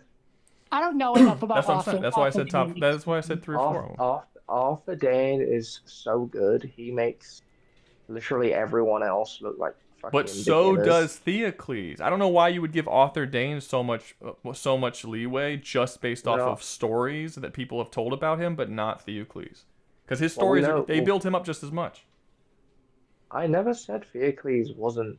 No. He's- But you're saying I'm putting too much emphasis on the stuff that's said about him before we actually see him in a fight. We don't get anything from Arthur Dayne. The only thing we get is that he beat like actually on screen is that he beat Ned, and everyone says that he's really good. That's it. We don't Yeah. see him fight except for one time. I mean, Ned Stark. we we see them don't even know fight how equal. good Ned Stark is. Ned Stark is kind of. We have an idea. No, we don't. Everyone thinks Ned Stark is so amazing because he beat Arthur Dayne, but he didn't beat Arthur Dayne. Arthur Dayne was wounded by another guy, and then he killed Arthur Dayne when he was looking away. We know Ned is a above average good at swords. No, He we survived the don't. entire We war don't know. in sword No, combat. that's a whole part of Ned's thing. In the actual show, Jaime Lannister directly stated that Ned has never been seen fighting by any of the main swordsmen of this generation. He never entered any of the In a tournaments, tournament. and he hadn't. Yes, doesn't- but the tournaments is where they try fought and a see where war. the best ones. He in He the current. He never fought any of the top 5 or top 10 swordsmen of his time. The only He's his not- all yeah, of he's not his that level, all of his that's not the leeway, claim. all of his leeway, and all this stuff. People saying he's good, all comes from his defeat of Arthur Dane, which is a lie. He didn't actually beat him in a 1v1. Okay, that's in the story, and everyone who watches the show understands he's good because, again, he went through the entire war, survived it. Was A lot of fighting the people whole went through time. war. You didn't give Jon Snow any leeway when he went through a war. didn't Your say argument that. for Jon Snow No. was that Jon Snow didn't take that Jon Snow didn't fight any major players. He didn't fight any master swordsmen. He only took on who gives a shit. Ned also did not take on any master swordsmen throughout the entire. Ruger, I don't know what you think show. I'm saying. You're not arguing against what I'm saying. That's exactly what you just said. I mean, Okay, you can go please make again your if you point want. known. We can No, refine because it. you are getting this weird implication that I'm saying that that Ned is a master top 5 swordsman. Never said that. I didn't said he's say you decent. said it. All I said. No, but I'm saying you can't say anything about Ned's skills. You can't say nothing. You can't even say he's I good. can't say he knows how to. I said he's not in the top 10. He would not even close to the top 10. I wouldn't say he's in the top 15 He's because he not. has nothing. In He's the an show above you find out average in the show swordsman. you find out that all of his skills are all of the reputation of his skill comes from a lie. We never see him take on anyone of skill throughout the whole series. His fight with Jaime Lannister was interrupted. We don't see him do nothing. And his reputation is a complete fabrication. Okay. So that's not him. So you can't. No one can argue that he's good or even I okay can't or say even he above knows average. so I can't say he knows how to swing a sword. You could say whatever. Yeah, you could say that. Sure, you could say whatever you want. I'm saying that you can't. I'm saying that Lizzie brought up the fact that like Ned and like Arthur Dane. It was the reason why this came. You seem to be forgetting the first part of this conversation. I said that Arthur Dane's entire. Lizzie brought up Arthur Dane. I said Arthur Dane's entire story is all about stories, and if you're going to go with that and put more emphasis on that, then you have to take Theocles' stories of fighting 100 dudes. I didn't bring up Arthur Dane. I didn't bring up Arthur Look, Dane. I'm talking against two people. I'm talking against Lizzie and Liam, and y'all are both saying things that apparently are conflicting with one another. I don't know, because I don't know what you guys are arguing. Do you think that these characters would all beat Theocles? Because if not, there's no point in even talking anymore. I think in the situation we've laid out, Theocles would not win. Why? Because he's Because in a fucking it's fort. not Does he Who even have cares? experience in that environment? Who cares? I don't He's think it not would matter that really much. important. Why would it matter? It would matter. It would not be the deciding factor. Why would it matter? He's I not just wielding think- he's not wielding heavy armor. It's not going to be difficult for him to travel around or walk through the forest. Stealth. That would be Does he something that have would be stealth? difficult. Yeah, huh? He doesn't need stealth. Is he, He doesn't need stealth because you're not beating No, him in one hit. The other if I characters shoot him have with stealth. if I shoot him with a big fuck off arrow, that's gonna hurt. He was skewered through the stomach with a fucking gladius, and he pulled it out and laughed and thought it was funny. Hmm. Like it's Yeah, But he's gonna have stealth's not that's going to not matter normal. nearly as much That is against not him. a normal dude. He's a Jon Snow He's a can't- normal yeah, person. no. He's not a normal person, but he is a realistic human character. That's how he's shown as. He's just an insanely No. skilled genetic nightmare, basically. But he's a normal person. He doesn't have any superpowers. That's not a normal human being. No normal human being is surviving the shit that you've No, described. but this there are character. but there are genetic marvels that can. It's like saying That's like not, oh, that's not normal. That's not a normal person. A genetic marvel is not a normal human being. yeah, it is a real. First off, we said grounded. We never said like a normal. Wouldn't say that any of these characters are normal human beings because normal human beings aren't master swordsmen. That's just. I mean, how you're defining normal is weird. He is Yeah, I a get person that. who can exist in real life and is shown in the story to be a relatively grounded person. He's just really Yeah, okay. fucking big and he's a genetic marvel. That's it. and that's fine. That's not against the rules in any way. That's fine. He dies all the same normal ways, and he doesn't have super strength. He just has strength that is relative to someone who's 6'10". Yeah. He can pick up regular sized dudes and throw them around pretty easily, and he can cleave through limbs without a problem. Like, he's a normal dude. He's just, you know. So he'd be, comparable to like the Mountain or whatever. Yeah. He's better than the Mountain. He's considerably better than the Mountain. He's more skilled than the Mountain for sure. I just mean strength-wise. Billy's much better. I just mean strength-wise, not necessarily skill, because the Mountain is kind of meh. Anyway, I think this wasn't a part of the debate. I just kind of jumped in.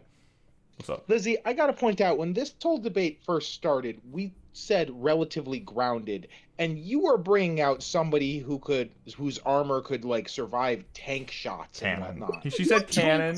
He said cannon. He said cannon shots.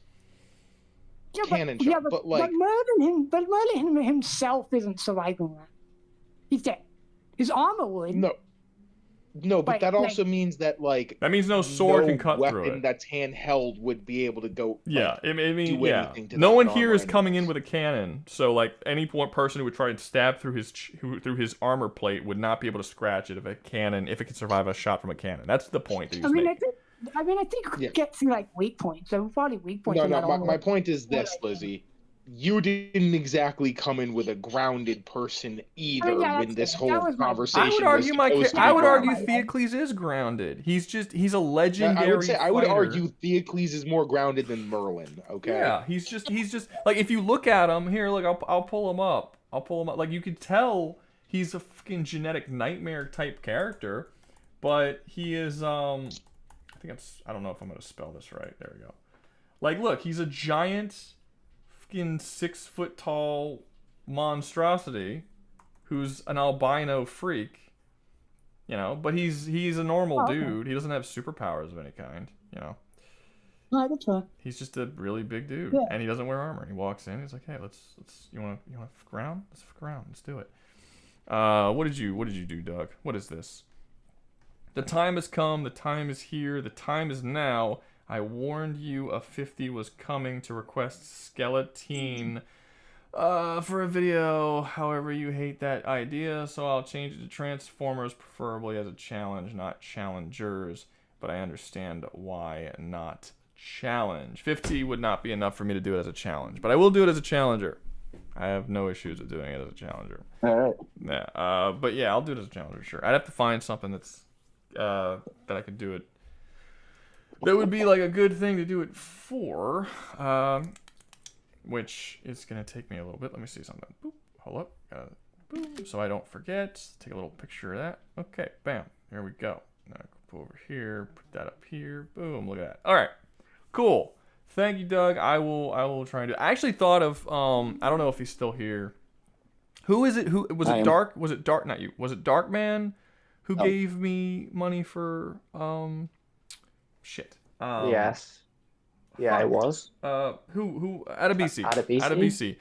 Someone messaged down below in the comments. I saw it. It was Planet of the Apes, and I was thinking, what would be a cool challenge? The original Planet of the Apes movie. What humans would be taken and chucked into that alternate future? And you'd have to be captured by the apes, and they're oh my god, Adabisi in that situation is wild. That'd be so interesting. I think that might be kind of a good one. I don't know. I'll have to see. I don't know how many people would actually watch that video. Rape an ape? What's that? Would he try rape an ape? I don't think he would rape an ape. But I mean, there's a bunch of dumb humans. He's an evil dude. I wouldn't throw it away here. I'm not gonna give it away here, but there's a lot of shit he can do. In a land where he's the smartest human that exists, and there's a bunch of, I don't know. I don't know. We'll see. That's on Deviant. That might be a cool one.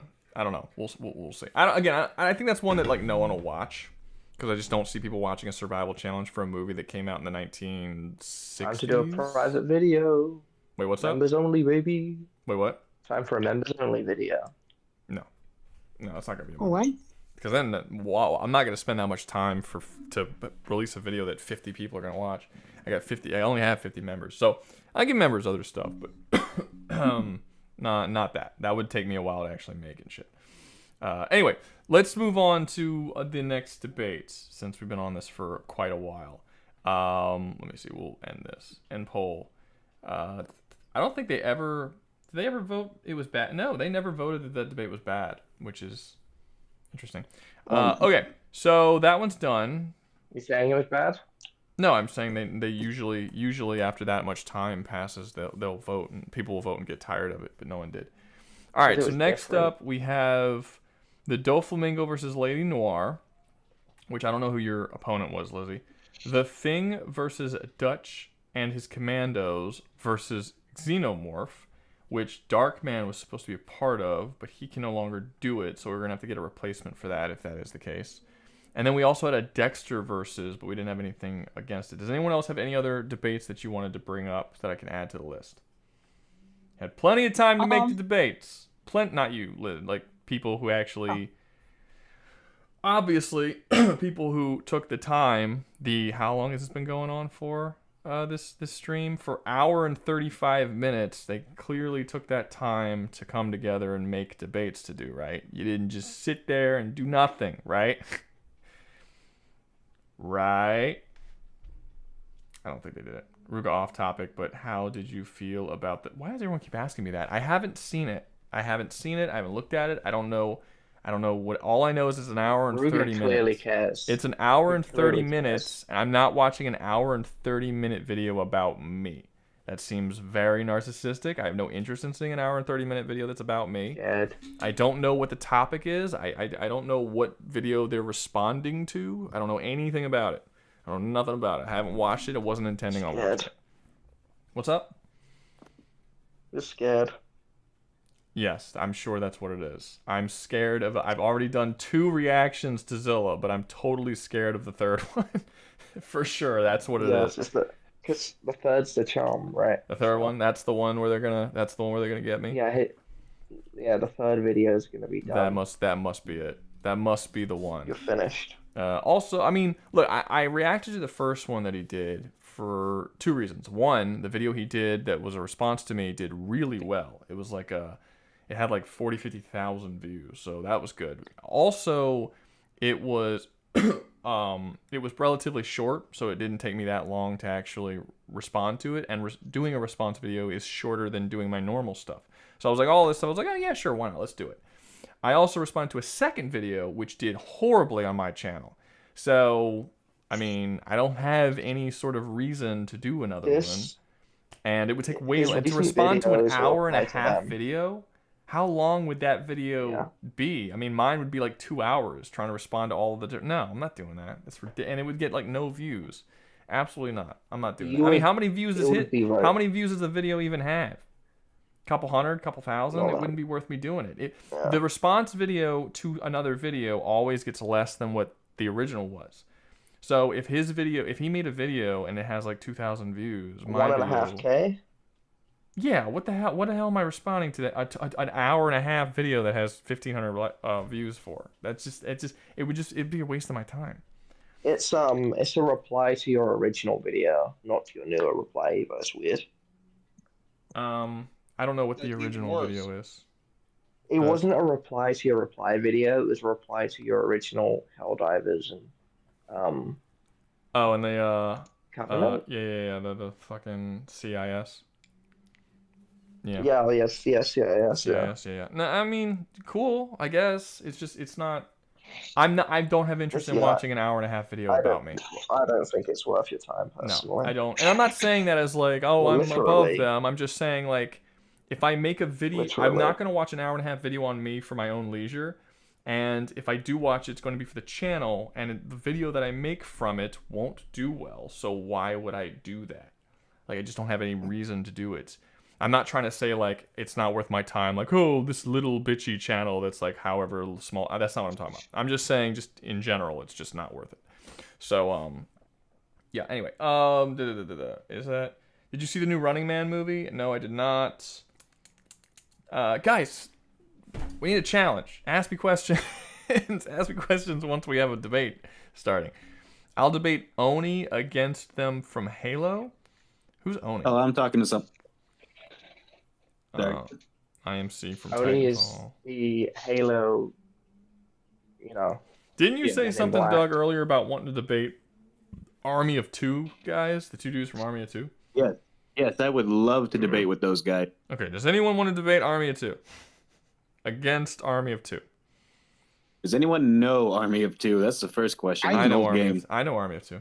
I know Army of Two. I I'm played just the trying to first one, think not the of, like, second one. somebody that would actually be a I decent played debate both of against them. them. I've always thought the big boss from the first and second Saints Row games would be a good one. Or Rambo. What? Or Rambo. Rambo would be cool, but I don't think it'd be a good debate.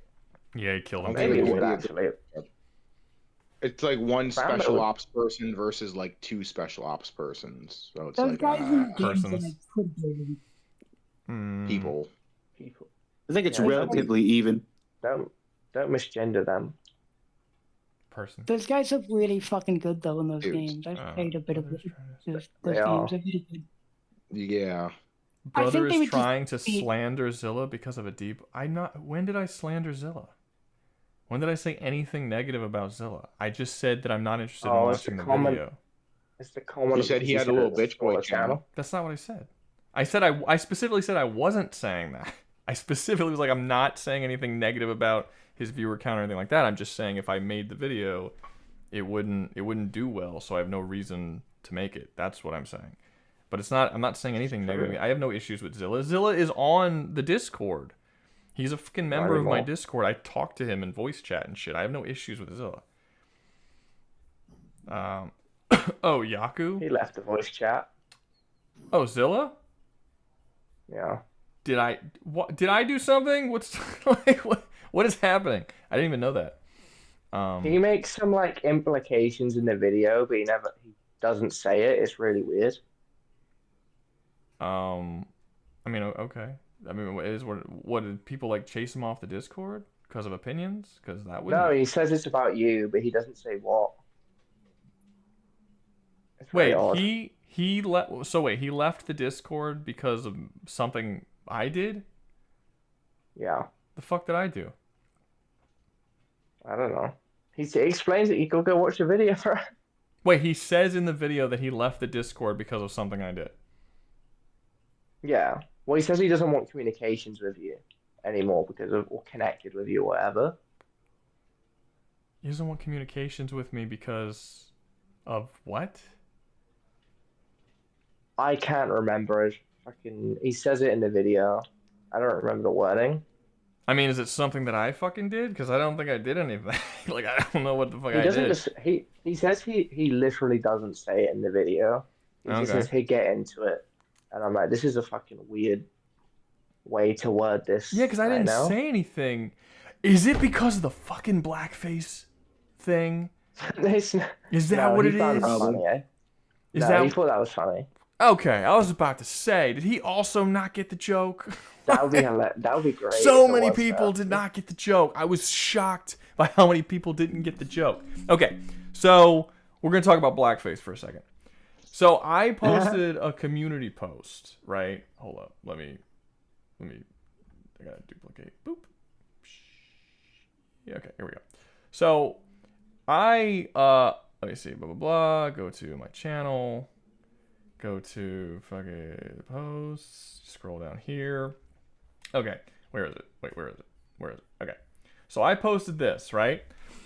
It was like, I thought it was gonna be a funny thing. It was like a face reveal sort of thing. I posted this a while ago, weeks ago.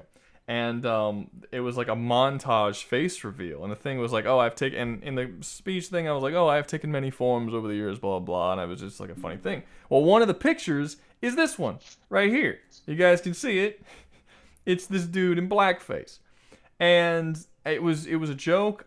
I figured people would know who this is and what this picture is, and they would just be like, "Oh, haha, you know, Rouga's actually Justin Trudeau, the Prime Minister of Canada," because that's who that is. So many people didn't get that was Justin Trudeau and thought that was me in blackface. So many people thought that was me in blackface. There are so many comments down here and arguments that people are getting into about people saying that I am doing blackface, and I'm like, hold up. You guys don't know this picture? It's a very famous picture of Justin Trudeau. It was this massive meme online when it came out that he did blackface. I thought I was going to post this and everybody was going to know. And the joke here is that because in the actual post here, it's like, I don't remember exactly what I say, but basically it has something to do with I could take many forms or whatever. I was basically doing this joke where I was some kind of super human creature that can take the form of different things, and one of those forms is Justin Trudeau, and I am actually Justin Trudeau. That was the joke. The joke was not, and I just found the goofiest fucking picture that I could of Justin Trudeau, which was him in blackface. I just thought it'd be funny, but I thought everyone was gonna get the joke. I didn't know that no one was gonna get it. I had no idea. And then I got so many messages and comments being like, he's okay with blackface. And then someone came up to me and being like, hey, they're talking in this other YouTuber's Discord. There's this big conversation going on about you being into blackface and being a racist. And I was like, I didn't wear blackface. It was a joke. It was Justin Trudeau. I did not do blackface. Also, just to be clear, for people who are mad about the whole blackface thing, I'm not saying me, just blackface in general. People don't realize why blackface is bad. Blackface isn't bad because a white person puts black makeup on his face and boom, now all of a sudden it's blackface. Blackface is bad because back in the day, they didn't want to hire black people for roles in movies and plays, so they would get white people to color their faces black to play black characters to steal the jobs from possible black actors. That is what's bad about blackface. They were stealing roles. If somebody wants to dress up as Blade for Halloween and put black on their face, there's literally nothing racist about it, and it's not the same thing as actual blackface where they were stealing jobs from black people. It's like you take the action and remove all context from it of what was good and bad about it, and then you just run. It's the weirdest thing. I bet you most people who complain about blackface didn't even know that history and why it was bad. They just think it's bad because white people can't wear fucking black makeup. That's so stupid. It's so dumb. It's a dumb thing to get mad about for that reason anyway, but it's also not true because I didn't actually ever wear blackface. Rage baiting. The closest thing to blackface that's happened in the last 20, 30 years really didn't even happen in real life. I think it would be Tropic Thunder, Robert Downey Jr. being blackface. No, that was within that universe. That's not black. Yeah, he's playing a player. He's playing a character who's doing blackface. In their universe, he stole a role from a black. Well, I mean, nowadays we still have people stealing roles from other actors and stuff, or changing races and things. They just don't do blackface. I would argue Gods of Egypt that had all white people in it, even though they were supposed to be Egyptian. That was not necessarily, I wouldn't call it blackface, but those should have been Egyptian actors, but instead they were all white guys. That would be an example of what I would say stealing jobs from a bunch of Egyptian actors. The problem is that we don't really know, you don't know any famous Egyptian actors probably, or you can maybe name a couple. You can't fill a whole movie with famous Egyptian actors in the United States. And it's not weird. If you go to Japan, or if you go to really any country and you go watch their movies, white characters are being played by Japanese people. If you go to the U.S., a lot of people are being played by white. I forgot who was in that movie, but I think Russell Crowe was in that movie. No, Gerard Butler was in that movie. I think the dude who played Jamie Lannister was in that movie. I don't remember. A lot of people were in that movie that right? They would rather pay more money to get actors whose face you would recognize rather than fill it up with a bunch of Egyptian actors who nobody knows, which they believe in their mind would mean less people would go watch the movie. There's actually evidence that that's not the case, and people don't really care about actors in movies anymore. But that's the way it was for a long time, so it is what it is. So I don't actually think that just replacing actors with different race characters, I don't really care that much about it. I think that I generally just kind of roll my eyes and think it's dumb. I don't inherently believe it to be racist, but there's issues with it. But it's not. I don't know. I don't care that much. I don't think it's that big of a deal. The same way I don't. And when you send those movies over to other countries, there was this one. I forgot what it was. I think it was Ghost in the Shell or something. I don't remember, but it was some movie that was made in Japan that was supposed to have all Japanese people in it, and they they had this one video I saw when it came out, and they were going around Japan and asking people like, what do you think about all of these actors being white instead of Japanese? And all the Japanese people said the same thing. They're like, it's an American movie, it's gonna have Americans in the movie. Like, they understood, because their entire country is like 97 or whatever % Japanese people, so all their movies have Japanese people. They don't understand the concept of race swapping in movies, because it literally doesn't happen. Everyone in their movies is going to be Japanese. It just is the way it is. Like, they don't understand the racial tensions that exist within the United States in the same way. At least not when it comes to that aspect of the racial tensions. But anyway, it was a whole thing. Anyway, I'm glad that he didn't bail because of blackface, because that would be stupid. But That would have been funnier though. but now I'm just kind of up in the air because I don't know why he left. Like, I've only talked to him twice or three, and we had relatively decent conversations. I don't remember ever Don't quote arguing. me on it, What's up? because I watched a video when I was working, so I wasn't really paying attention. No, I mean, it's fine. If he wants to tell me, he'll tell me. If not, I'll never see him again, and that'll be that. It just is what it is. Okay. You know? Yeah, I just said the reason he said in the video is about this about rage baiting. No, it's fine. Like I said, I don't have any problems with him. I mean, if he has a problem with me, it is what it is. That's not going to make me change my opinions of him. I don't know what happened, but it is what it is. If I ever talk to him again, cool. If not, also cool. Like, it's just, it is what it is. People come, people go. What's up, Liam? That's a great interview. Yeah. So let's move on to the next debate, I guess. Do we have one? Here's mine. Oh yeah. The fucking, hold up. The Doflamingo versus Lady Noir. Does anyone have anything else? Because I want to build up a kind of a little list here before. Yaku. Are we still doing the? I can still do the thing and versus Dutch Commandos and all that, because I can speak about the thing. Yeah, but Darkman jumped out of it, so it would just be Dutch versus Xenomorphs. They took since he can't do the thing, and I don't. I mean, really... I could do the thing. Yeah, but then you're not doing Dutch, so then it's just the thing versus a Xenomorph. Well, I don't think Dutch's Commandos win against the thing. I think Dutch's Commandos die. Who were you covering before? I was gonna cover the thing. No, I thought Dark was covering the thing. You had Dutch's Commandos. Oh no, I just chose Dutch's Commandos for another thing that they could use. Well, then you stop, man, because no, we picked the Commandos for you. Oh, that was my bad. That was you picked it as your dude. Dark was supposed to do the thing, and he needed someone against, and you said Dutch and his Commandos.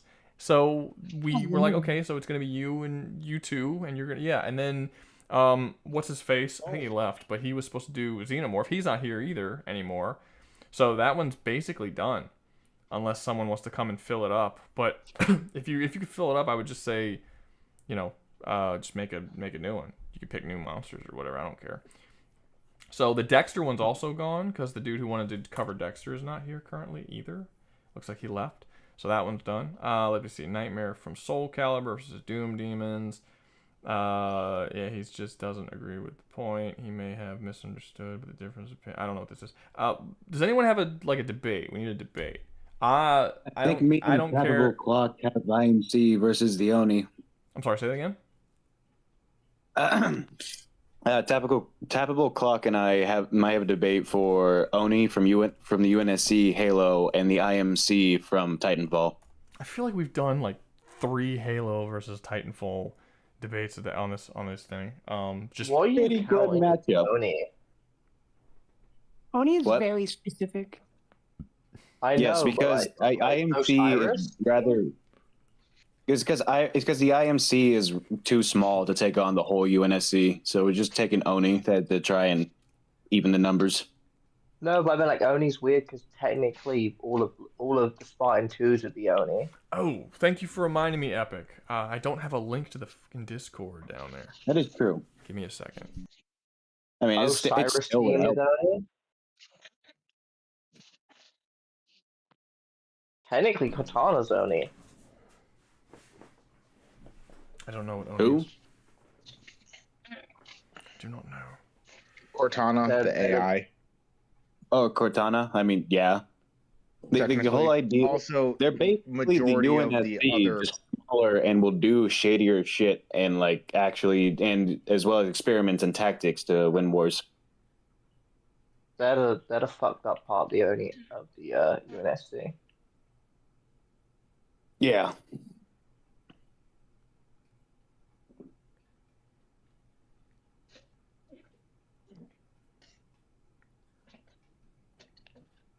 Yeah, like I'm not trying doesn't to work. get into a morality pissing contest because I don't know your guys, but I'm just saying government sanctioned child soldiers is kind of crazy.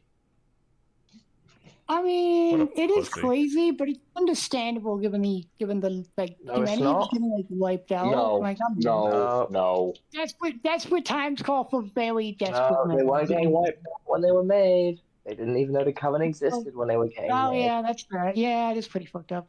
Yeah, because They were made to kill people. They were made to kill the people. rebels and shit. Yeah, it's pretty fucked up. Yeah. I don't know, man. I Wait, feel like you child should take those soldiers. non-taxpayers and fucking put them to use. You know. I think there are better Rouga, you're becoming applications to a Spartan. child workforce. Though I like where your head's at in general. Let's put these kids to work. Yeah. It's just a drain on the fucking economy, man.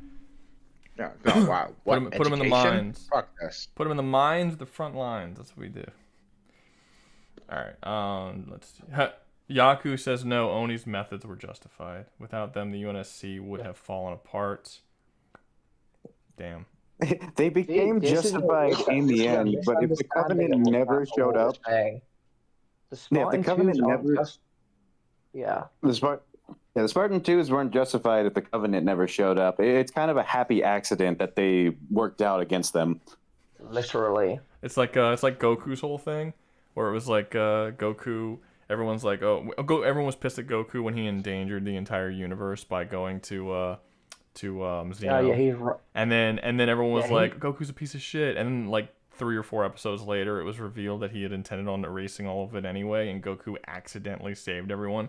So everyone was like, see, he's not a piece of shit. And it's like, no, he's still a piece of shit. Everyone told him with the dangers of him going and doing that. Just because it turned out to be that it saved him on accident, that doesn't mean that he wasn't a piece of shit for doing it in the first place. He's not right because he's right. He's right because the plot says he's right. Basically. Let's see. I also saw another one. It was Attack on Titan and something else.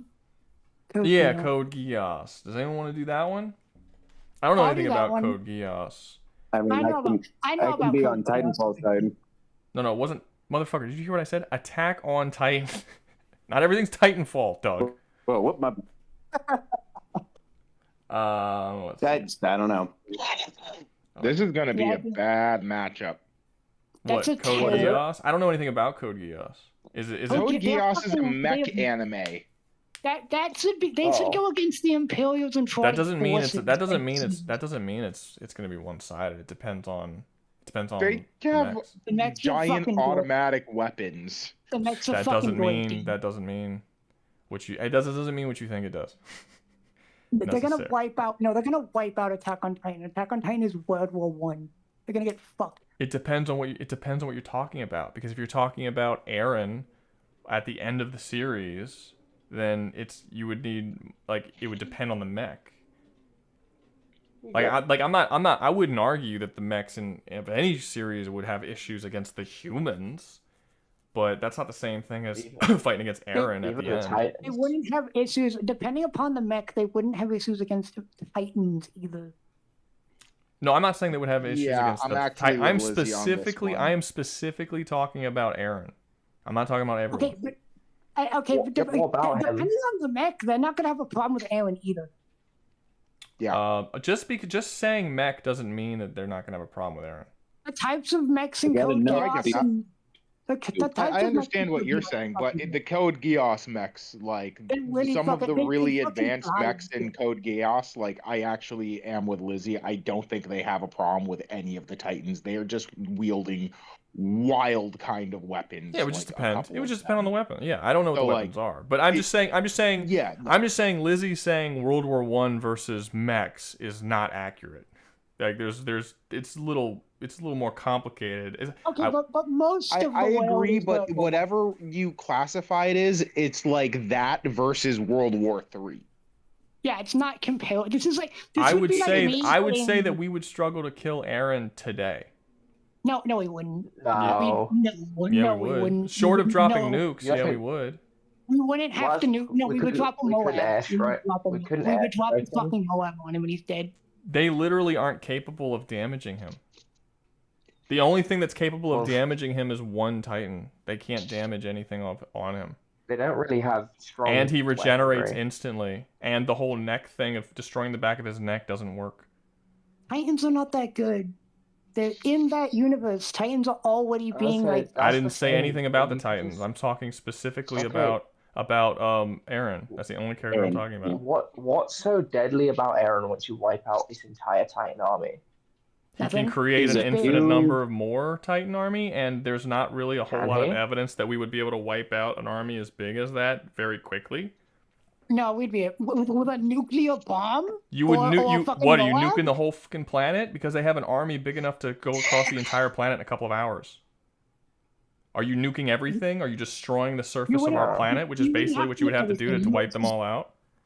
You wouldn't have to necessarily you nuke could- everything. You could do it. You could. They do it literally in an West, like, afternoon walk across the whole planet and kill 80% of all life on Earth. We don't have a weapon that can do that currently other than nukes.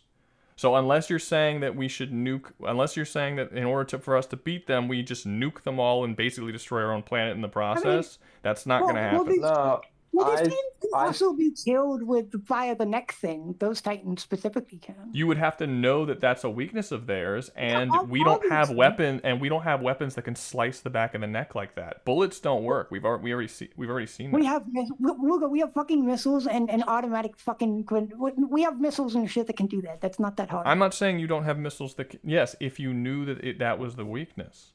I mean, I'm saying we would have to figure it out, but it's like, oh, the ones that got shot in the back of the neck stayed down, and the ones that didn't, like, got back up. I don't Now we know understand the what the weakness. argument is. Like, I don't understand what the argument is. So my I don't saying, know. it wouldn't take very long for us to figure out, oh, if you hit them on the back of the neck and you destroy it, they die. It would take very long to figure that out. No, it wouldn't. Yes, no, it not would. if you drop hundreds of bombs on them and you were like, oh shit.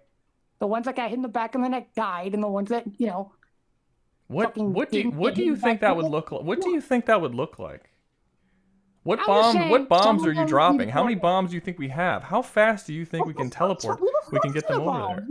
I think you're overestimating the capabilities and the numbers of our militaries. Our militaries are really powerful, but they're powerful in single strike locations. They're not powerful when you have to wipe out a force that scours the entire planet.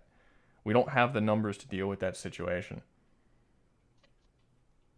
I I'm think just- we could. I think, given the whole world doing it, the entire planet's military, we could take them out fairly quickly in a couple hours. If you knew how to kill them, Most- possibly, and I you're also think if forgetting you- the fact that the only way that we would even be able to fight them is via the Air Force. That's it. You can't Yeah. fight them in any other I way. know. Well, you can take them Why with the didn't- Navy. what The No, vast you- majority well, of I see. countries don't have an air force, and we're the biggest air force, and the second biggest air force beneath us doesn't have a fraction of air force that we have. Our air force, okay, but we it have a- doesn't. we have It's a a bit of an I mean- exaggeration to say, but our air force damn near can take on the entirety of the world's rest of their air force and wipe it out Probably. completely. My- Like, my- and you're really just relying on United States Air Force, and Yeah. they don't have No, 'cause enough. if you- They don't have enough planes to take out. What 10 million? How many are there? There's enough to scour There's the whole not planet. 10. There's It's a not lot. 10 million. Is it It's a lot. 10,000? It's a lot. No, I don't think it's 10. I've heard people say it's 10,000. I don't it's think the enough shit. to scour the whole planet in an afternoon. In a so couple there of might hours. be- It would not be 10,000. There might be. No, there might be a couple million of them. Let's just be clear. There's a ton. There might Yeah. be. Okay. My point. Well, okay, but tanks and ships can take them out.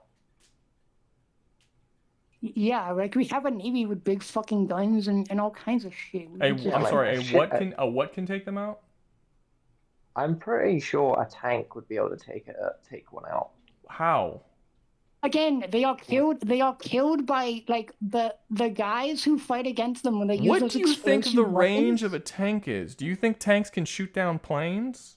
because the colossal titans are massive, and you would have to specifically aim at the back of their necks. You're only getting up there and hitting them with the Air Force. Well, no, if you explode their head, it would kill them. Exploding their heads doesn't kill them. We know that. We've seen their heads explode and they grow back. You have to specifically hit the back of their neck, and bullets don't count. When you shoot them with bullets, it doesn't always work. You have to actually remove that section of the neck, which would cause an a massive explosion, or specifically a blade. I'm thinking a big ass heat round from a fucking tank would do it. They're fucking like no, it's gonna annihilate them. You can knock them over too, and they start falling over each other, and then you could shoot them. No, you just get back. No, they can get. I mean, they're not fucking retarded zombies. They're also capable of running. They're slow. No, they're not. We know how fast the Colossal Titans can be. The Colossal Titans were walking because Aaron's entire plan was for him to lose. Isn't there? I swear one of them. I swear they get tripped over at one point. And they literally start falling on each other. Not that we see, but it doesn't matter because if Aaron wanted to tell them to run, they can run. We've seen Colossal Titan run before.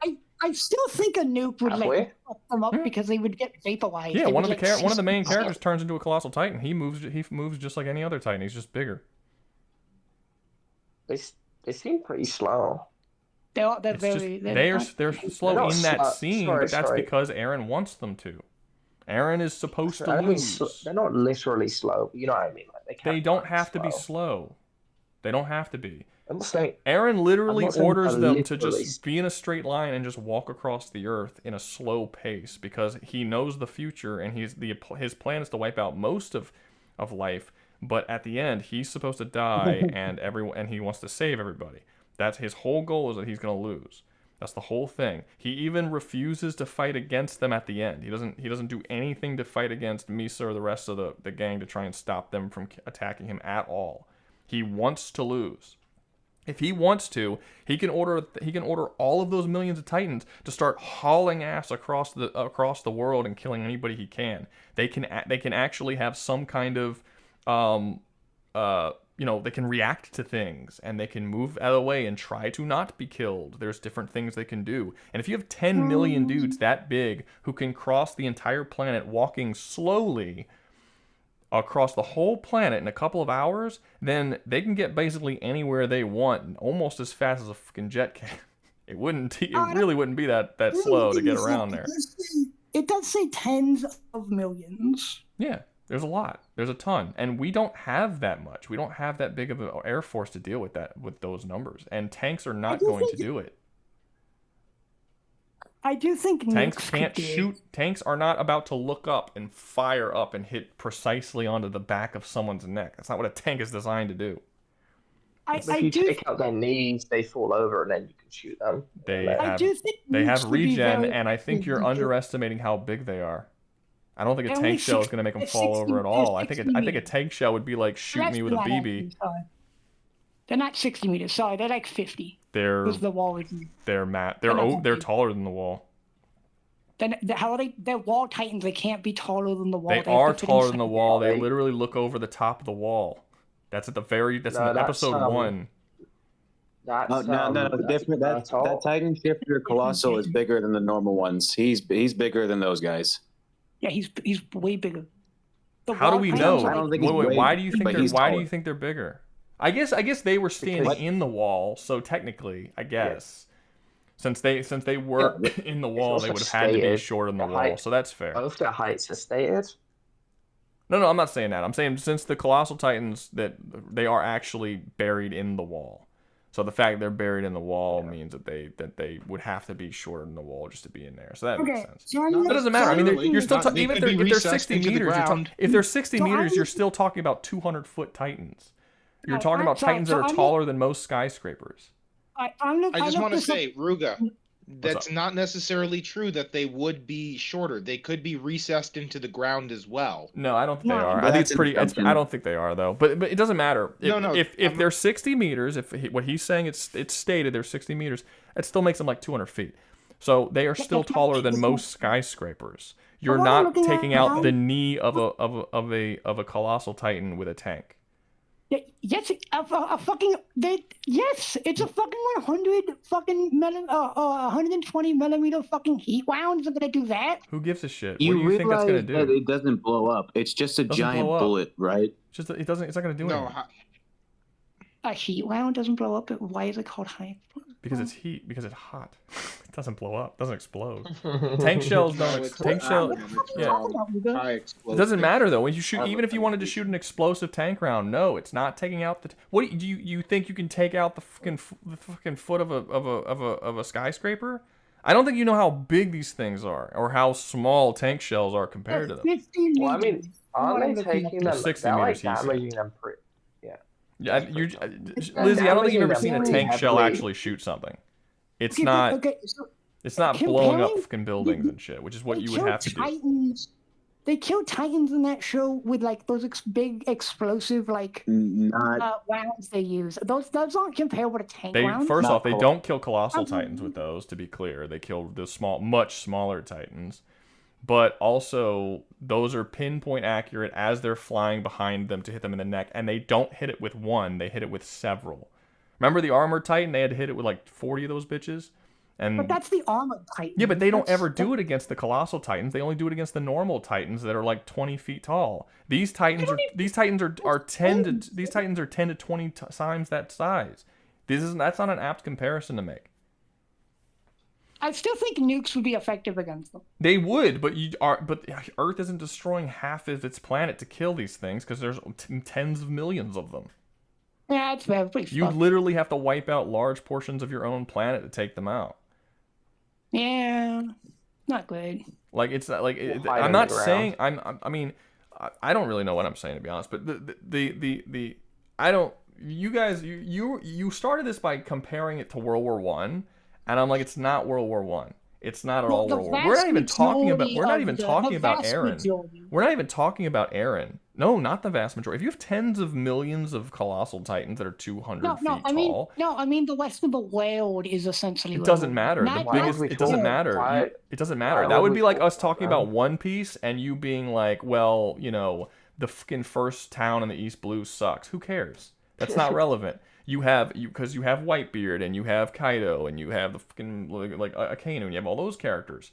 Why would you bring up that? Why would you bring up the little people and the shitty World War I technology when you have tens of millions of colossal Titans?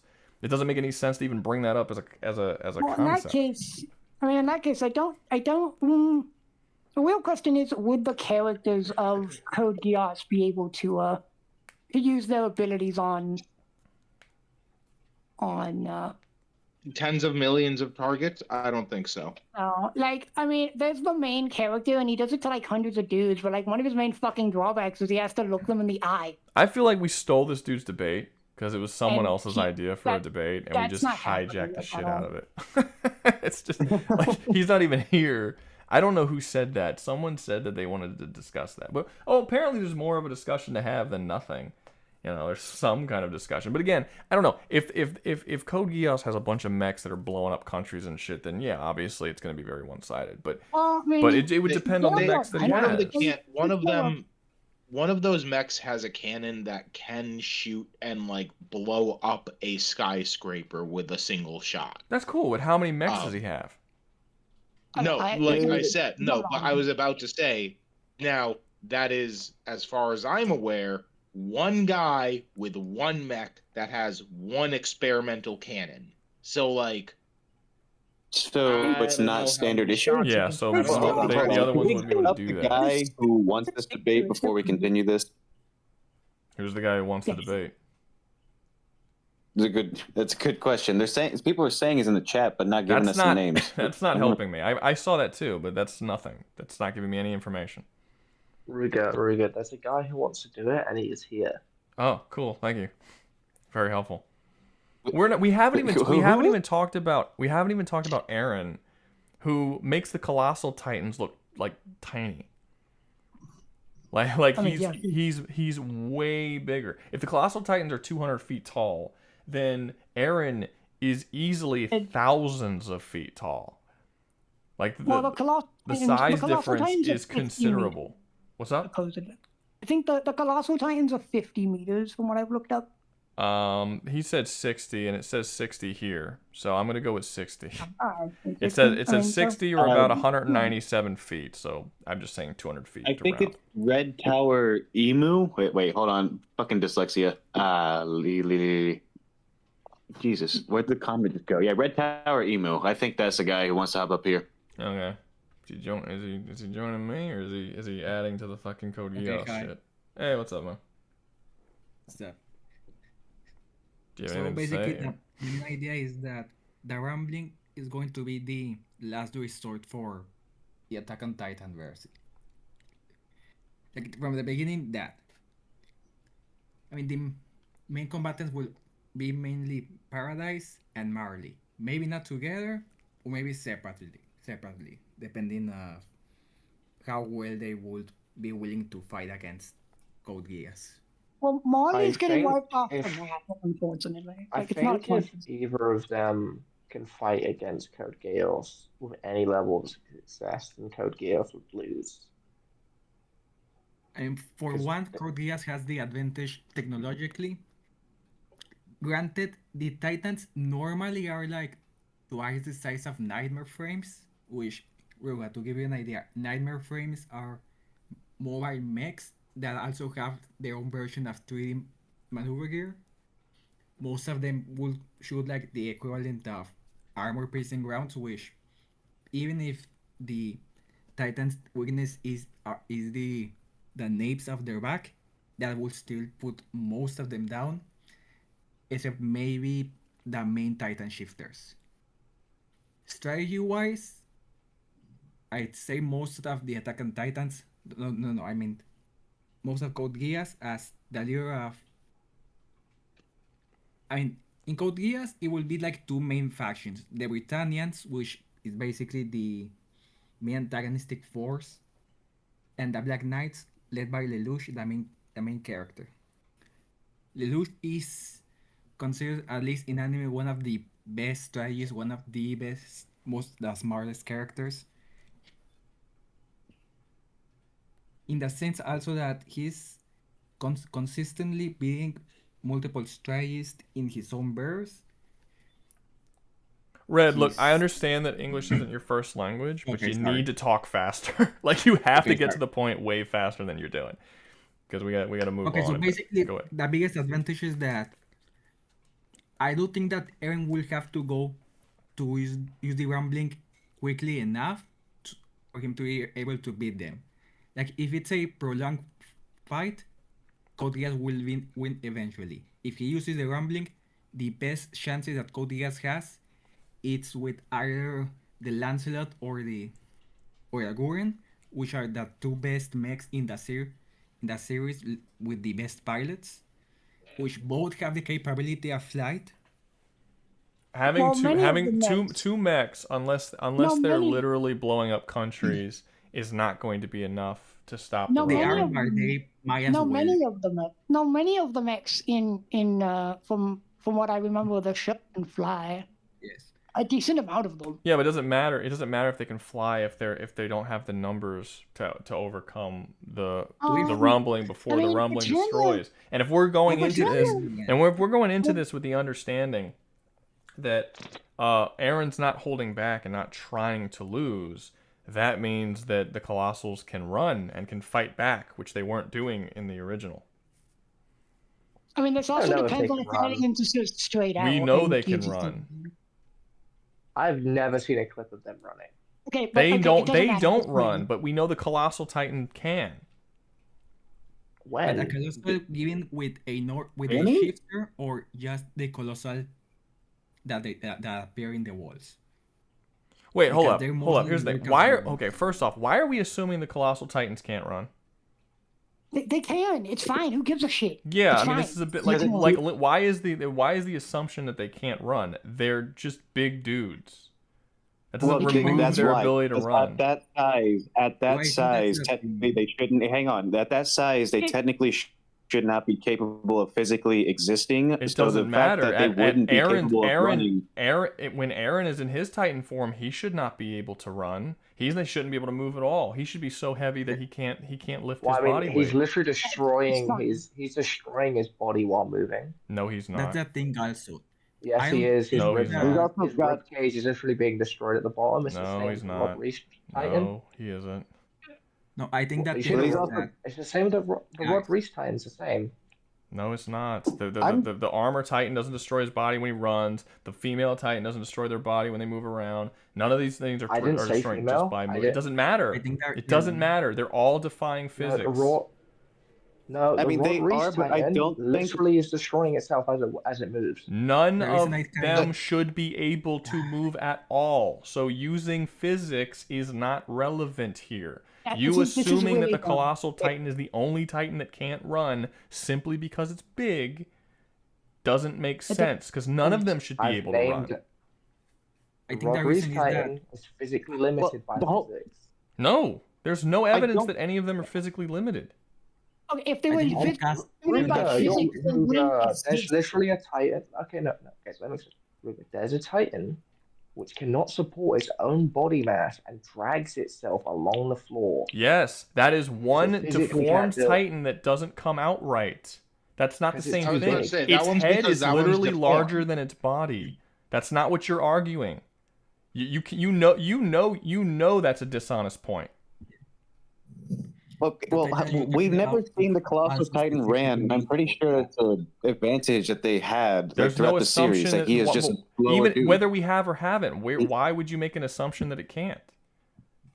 That doesn't make any sense. None of the other ones have that just because it's big. Every time that the Colossal Titan appears, it's because of some sort of plot point, and then it disappears just as fast because it's a plot point.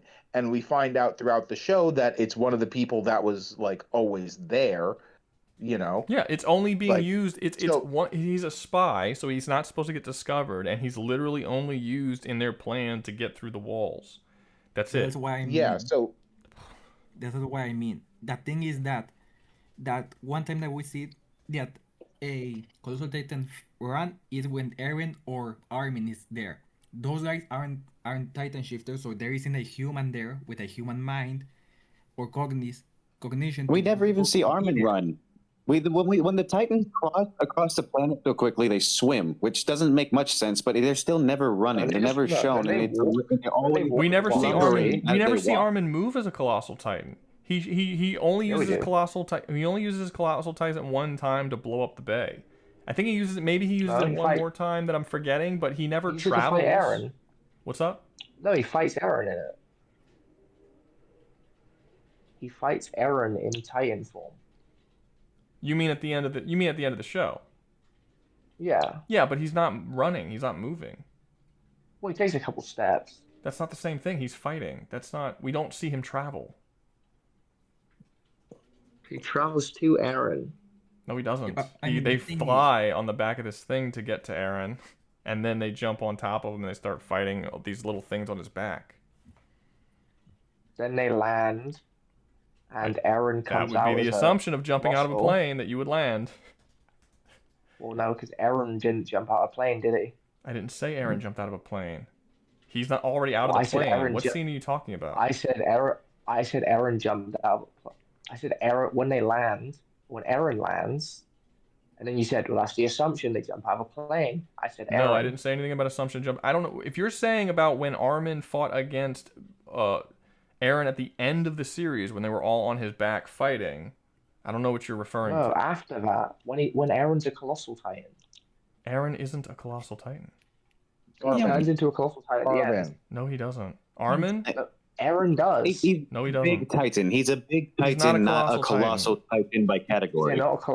He's not a Colossal Titan. Watch the go Google fucking Eren Colossal Titan versus fucking Armin.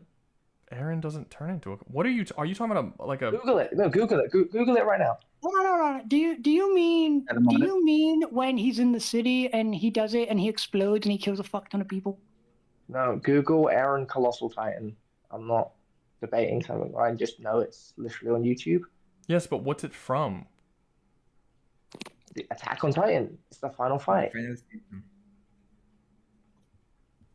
The fuck are you talking about? No, I think wait. that at the end of the series, Yeah, there is. Eren Yeah, there fights is a against- point where he Armin. becomes a colossal. It's in the comics. They throw hands as colossal titans. Oh yeah, this is before he reaches the final form, before he like becomes the whole thing. No, this is after. I am so confused. I am so the final confused right fight. now. What do you mean this is after? Yeah, that's the final I didn't even fight. know this happened. It's I've been a seen the while since show. I Wait, watched the Mikasa goes inside his mouth and kills him when he's in the big form. Yeah, and at that Centipede. point he was fighting Armin, who was Okay, a so colossal how did he titan. lose this big ass spider form?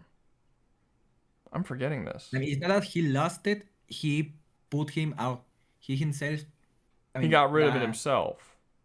That's what I'm Okay, thinking happened. So wait, so I what? don't Okay, remember so how what's it the argument happens. about this fight? What is the point of bringing this fight up? I'm saying we see. I was just saying we see Eren. We see Armin travel. He That's runs- not traveling. He speed walks to Eren. That's not traveling. They're literally both slow walking towards each other. That's not traveling. We don't Yeah, see him because- try to get from point A Yeah. to point B. There's no reason for him to run. He doesn't attempt to. I mean, He has all the reason to run, and he still doesn't run. when does So he that have all the means- reason to run? When him and Armin, or when him and Eren are punch slow walking Eren towards in. each other? Yes. Like about to Why? fight. Wait, hold on. Can I ask a I mean, question? they're Do you really think that boxers. you start a fight by charging at each other? Because I actually did have a fight where somebody charged at me. I pushed him down and started kneeing him and elbowing in the same spot repeatedly. It was absolutely brutal.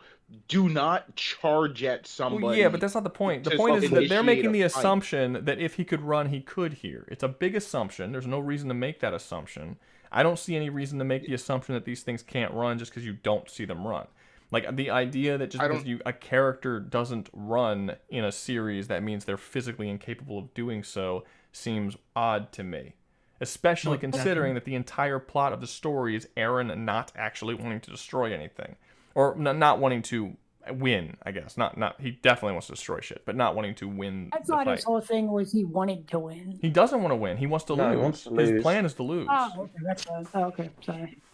Yeah, his entire plan is to lose. I mean, shit. If I don't remember, I actually do not remember them two fighting at the end. I thought that Mikasa jumped into his mouth when he was the giant spider thing. But if he willingly chooses to not be the spider thing and decides to be like, you know what, me and Armin are gonna be the same size while we do this, that kind of shows even more so that he's very clearly trying They to lose. they get rid of it somehow. I really just. I don't cannot remember. I don't remember either. I don't even remember this colossal fight at the end. I That's do the not remember colossal this. one. What's But up? he does it to fight Armin, who is not charging, but yeah, he basically got out of the giant spider thing to fight Armin. Which, I mean, here's that thing again with the mechs, that two guys that will be piloting it with Suzaku or Colin, who have both the best mechs of the series, which are faster than. I'm saying like hypersonic at the very least, because most people can't even be seen on the radar most of the time. So someone is saying the colossal being proportionally slow is obvious. Eren would have been able to ODM up Berntold if the colossal could all move that fast. I didn't say that they weren't proportionally slow. I said that there's no evidence they can't run. That's No, not they can that's run. not the That's same fine. thing as them being proportionally slower. Also, I don't really see how he's saying that Berntold couldn't, like, he could still move that fast. Many Berntold characters couldn't- are capable of using the ODM to get to their back of their neck before the fucking colossal can move and hit them. Just because Berntold couldn't stop him from doing it doesn't suddenly mean he must be super slow. Then you would have to say that all of the Titans are that, because the Titans are constantly killed by people with ODM gear. I'm not really seeing how that's much of a. I mean, much to be of an fair, argument. regular Titans are just kind of slow. Yeah, they're not that. Normal Titans on. Don't they? That's another. I mean, they're. Another I mean, they're not. Yeah, but they're. I don't know what you mean by they're not. They're slow. They're. I Yeah, don't. I don't see don't them. they Any of them usually- being slow. Like Don't they're. they They only usually, have like, normal Titans. burst out Only in have a quick movement? only have normal Titans can run. Normal Titans can't run; they just Ne- walk slowly. No, they run. No, nope, that's not true. No, they they run. do That's this not true. weird, stupid, like fucking Gone. run thing. It We just see looks them really run. Yeah, they do the dumb. really goofy. All of the Titans act called- differently. Like the ones Which is that No, thing. they're aren't called people. abnormals. The Yeah, ones they're that called up. They explained this at the beginning of the show. They're called abnormal Titans. They're not normal They're- Titans. yeah, that's That's the thing fine. that I want to mention. Yeah, that's fine. That- But that doesn't mean they're not But we- capable of running. That just means that the behaviors are different. And I don't think they. That's the I don't thing think they that- specifically say that ones that can run are abnormal.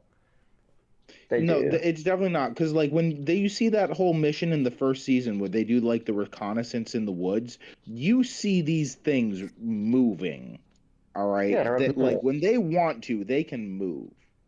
Yeah, the abnormal ones do. No, the normal ones, the ones in the trees, just the regular ones, they're moving. The They ones look in the stupid. trees. They're not like sprinting with form, but like they can move. They can You mean the cover ones some literally in ground. the trees. Look, That's we another thing I know want that to we mention. know that the Yeah. Titans all come abnormal or normal. It doesn't matter. We know that the Titans all come out differently. Some Titans are a lot smaller than other Titans. Some Titans are huge. Yeah, I know. Some Titans run. Some Titans don't. Some Titans have special abilities that other Titans don't. We saw that some Titans can't move at night and are powered by the sun, while other Titans are capable of moving in the sun. There's a bunch of different Titans. Abnormal is the word that they use to describe Titans that aren't like your basic bitch slower ones, but especially later on in the series, I mean, most Titans have some kind of alternate ability, except for like the random crowd ones. Like we see all sorts of Titans doing all sorts of crazy shit. They're not. I mean, I don't know. It's just. I guess you can call them abnormal if you want, but by later on in the season, we Yeah, see. that's what the show calls them. No, I understand. No, the show calls very specific ones abnormal, but I don't think the show ever says if they run they're abnormal.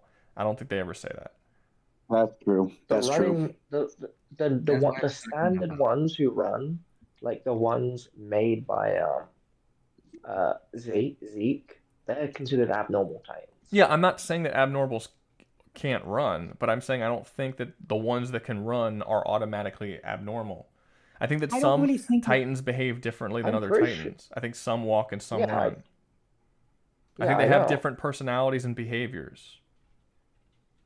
I don't really think it matters if they can run or not. That wouldn't be That's- disagreeing with that point. It Yeah. kind of matters if they run, because if the Colossal Titans can run, that means that Code Geass has a significantly less amount of time to stop them before their entire planet's gone. I mean, Actually, there no, is here's the the thing. ping guy. I don't know. The thing. You can like At rewrite the Sorry, end that- of the, at the You end of might the be able to series, use that. a considerable amount. Actually, they have like entire armies of these nightmare frames, which is the thing. Even the nightmare frames that are relegated to the ground are way faster than basically most vehicles in the series, which they can also use the equivalent of the 3D maneuver gear. So yeah, one nightmare I can see being one, if not several, normal Titans. If we go to the Rambling, there's two ways I can see them beat them. Either Susaku or Kallen with their last version of their nightmare frames, with Lancelot Albion or Dagoren Satan, which those things are basically they're basically mechs that move at hypersonic speeds that they could potentially take down Eren, yeah, or But at the worst case problem scenario with they that- use Afleja. Which Aaron that can would- move around in his giant's form's body. Yeah, Like, he that can was move one of where the he's part. One of at. the part of it is that they didn't know where he was going to be inside the Titan because he can move. Yeah, because they thought that he I was in think the that head, was right? Zeke, And then he wasn't. actually. No, I think they were talking about Zeke in that scene. Like Aaron can move Zeke. Oh no, around. you're right. Yeah, because it was No, they can do no, but he can do it. He can do it too because he Yeah, gets he can the do it to powers of all the himself, other but Titans. he never did because he was trying to lose. He like wants you to said. lose, but he Yeah, can't. yeah. He Well, he fights a Titan at the beginning of season 4 that has the ability to create that armor, that diamond yeah, armor shit, Warhammer and Titan. she is capable of And then- moving herself around in it, or at least she's capable of having herself not be in the neck. And then Yeah. he starts moving Zeke around, but he can. There's no reason he has all their powers at that point, I so kn- he can move around. Too. Yeah, So I I never said he couldn't do it. I just said No, he I'm not did saying, it in but theory. he was saying that I'd moving like to around ha- Zeke. I'd like to help the Code Geass side because I've been watching you guys fumble around, and quite frankly, there's one argument that needs to be made that none of you are actually making. I'm a little disappointed. Modern warfare involves naval guns. Oh yeah. The Navy has. I mean, So like as soon as these things get towards water, and I'm gonna say right now, they're gonna fucking kill a lot of people wherever they start because, quite frankly, the Navy guns and whatnot don't come into play until you get relatively close to the water.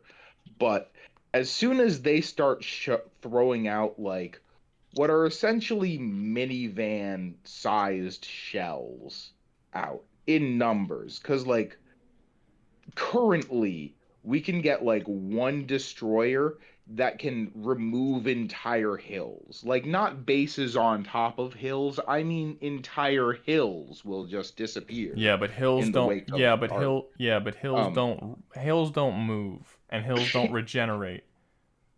I don't I think, agree. no, they're not Yeah, regenerating. also- If they hit them anywhere Here's- near the neck, they're gonna die. Also, Aaron can just make more of them. Like Aaron That's has true. the ability to make He titans can make out titans. of his body. No, he can Doesn't only he make need, he can only make titans out of the people of paradise. He can't make anybody a titan.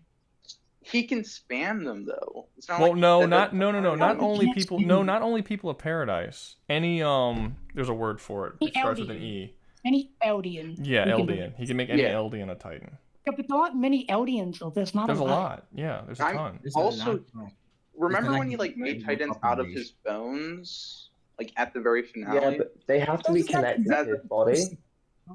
I That's don't very- think so. I think most of them weren't connected. If I'm remembering, Weren't they all the final connected? battle. I might be. No, they not were all not. connected You to his can body. you can go Okay. back. I'm pretty sure most of them weren't. And I'll take you on it. I don't The thing remember. is, I don't and when remember Code, very the well. thing is with Code Geass is like they have Japan that is like fighting for its independence and whatnot with like a guerrilla war, but the way they win is they basically the character actually also much like Aaron, from what I understand, sort of plans on losing at the end, and that's how he liberates the Entire world from. Yeah, the entire Yeah. thing is that he Britannia. plans his own downfall. It's like his But own people. my point is that he's in charge of Britannia, all right? It's- Basically Great Britain, all right, who is in control of the entire world. The way they are in control of the entire world is primarily Navy. They have the craziest Navy. How big is all their right? Navy? Now, that's not really what the show focuses on. How I mean, big is they're their a Navy? super- You So to put this in perspective, Rouga, they're basically a super state from like 1984. That's how massive they are. They Yeah, I control understand that, but Right, how right. big is their Navy? I mean, the Navy Enough basically to has. literally be conquering the world. That doesn't matter. We have a Navy that can No, conquer they the don't world. really say numbers. We though. have I a know. Navy. We have a Navy. They're- We have a Navy that can damn near conquer the world, and our entire Navy only has 300 actual ships that are capable of combat. So that doesn't mean anything. Imagine Okay, but basically we the don't. combined Okay, but navies we don't. of- Com- but we can't. But we don't have the. But we don't control most of the planet. and No, but we pretend it can. does. And okay, well, let's fucking quadruple it. Let's multiply it by 10. Let's say it's 3,000. Let's say it's 30,000. That's not enough to kill tens of millions of colossal titans. Rouga, the thing is that. And they're not have traveling as far across the army- world as And fast. I mean, armies of nightmare forms, which are basically again mechs that they can all make them fly. They can fly at a Not significantly all of fast. them. I'm None not of them are arguing that very I'm not easy. arguing that a Yes. mech can't beat a colossal titan. I'm not saying that. I'm saying if you have the They're not- numbers, then you win. If you don't have the only, like, numbers, 15 then meters you don't tall. win. It's really that simple. You're talking about it was going to take Aaron literally hours to destroy all life on the planet. And Do we he even- was not trying to do that, and he was purposely slowing himself down so that he gave his friends enough time to kill him. If he wasn't trying to slow himself down, and he had these colossal titans moving faster across the land and crushing everything, he probably could have done it in less than a couple of hours. Significantly less than a couple of It didn't. hours. So, I can thought you it took him kill like a day. tens of millions? Can you organize, get all your No, shit it did together, take and him a kill day. tens of millions thought of it took him colossal just- titans before everyone is destroyed on the planet? That's the question. Quite frankly, I don't think you can. I don't think anything really can. Really, There are you have universes with hours to take out brilliant- millions of targets. Millions There of are massive, and you have to universes- figure out how to take them out. There Yeah, are you universes have that hours to could- do Yeah, no. No, you have hours to do a crazy amount of bullshit. Not to mention, just throwing it out there, by the time those hours are going by, those things are probably now in civilian sectors and whatnot. So like you're going to be like throwing giant amount of munitions at your own people at that point. It's not a good scenario. I think if you're if you start at the end of Attack on Titan, right before the rumbling or during the rumbling, Eren sort of wins. Well, he wins anyway. I wouldn't make this argument without the rumbling. I wouldn't try to argue that that before the rumbling Attack on Titan would do anything. But if we're talking about the rumbling, people always say the rumbling's kind of shitty, and it's like, oh, and it wouldn't do much. It's just because of the time period. No, the rumbling is incredibly effective no matter what time period you put it in. Like, it's incredibly effective. I mean, hold on. Well, this really depends on, like, I mean, I think if you it would destroy modern day Earth for sure. I mean, yeah, but Halo's like 600 years in the future. Like, that's not dumb. Are we? The other thing I want to preface that will help Code Geass. Two or three things. One, their leader, Lelouch, which I'm going to say it's end of series with how this is going around. Lelouch will. That's fair. He's incredibly intelligent. He will be able to deduce that yes, Eren is the one. Which, if we're going to preface that they're fighting. Because my initial scenario is that they're both sides fighting Parody and Marley against Code Geass, which would mean that there will be constant fights between them before Eren has to go to the rumbling. So in that time, Lelouch will be able to deduce that they have. Well, that's different. That's a different conversation. If we're talking about if Lelouch can stop the rumbling, that's a totally different conversation. Doesn't Code Geass have spaceships? No. That's the thing I want to say at the beginning. But none of you like here's the problem with that. Nothing Lelouch does to prevent the rumbling would even work because Eren can see into the future and knows what's going to happen. So Eren could plan around any of it that he wants to. Eren can see into the future in his verse. That doesn't necessarily mean he would see. Why would he not be able to see into the future? No, he could see into the future. He could see into the future. So you're saying he would? So if Lelouch jumped into his world, he wouldn't be able to see Lelouch's future? Why not? He just loses that power. That doesn't make sense. He wouldn't lose the ability. He could see into the future. It's one future. Just to clarify, why that's not even true, it's his timeline specifically. He can see his timeline. There's a connection to all the Attack Titans. Yeah, all the Attack Titans. It's not his universe. It's the Attack Titans. If there's an Attack Titan, he can see it. There's nothing to do with his universe. Everything to do with the Attack Titan. Technically, the Attack Titan's ability isn't to see in the future, but to basically send memories into the past. So yeah, it's but I mean that's fine. That's all he would need is to send memories into the past. That means that anything Lelouch could do that would try and stop him from doing what he needs to do, he would constantly get messages from the future telling him that Lelouch is doing this person's very dangerous, maybe you should take this person out, and he can do whatever he can work around it. Lelouch is a massive disadvantage. I also need to ask, how does Lelouch know anything about Eren? I mean, I question that right to begin with. How? There's no way Lelouch can possibly find out before Eren does, because he can literally see into the future. The problem is, like Eren, like Lelouch is smart, and I'm gonna give him credit. He's a crazy good tactician. The problem is there's no time. There's no time to infiltrate. He would need somebody in his force to infiltrate Eren's force, get intelligence, and then somehow report back to him. There's no time. There's two things. Well, there's two things. One, Lelouch can mind control people. There's no defense for one requirement. That's requirements. He needs to look somebody in the eye to do that. Directly, there's 240 range limit. It's not like you would have to be right next to Eren to use it. Or Eren could just wear like a mask or something. Also, this is important, guys. This brings up a really good point. If he has to look them in the eyes to do it, he might not even be able to control anything while they're in Titan form, because that's not their eyes. True. That's true. Yeah. There's another thing. Lelouch is smart enough to predict entire conversations with people. It doesn't matter. It doesn't Like matter Aaron what. can see in But the no. future. But Tower. It doesn't matter. It doesn't matter what he Nothing. can predict when the person Even he's if it's trying to just- predict knows the future. Yeah, it's completely Anything he irrelevant. predicts, Aaron can Yeah. change at any point. Aaron could know that exactly what Sorry, I almost said you. What Lelouch is going to predict, and he could predict it. Fine.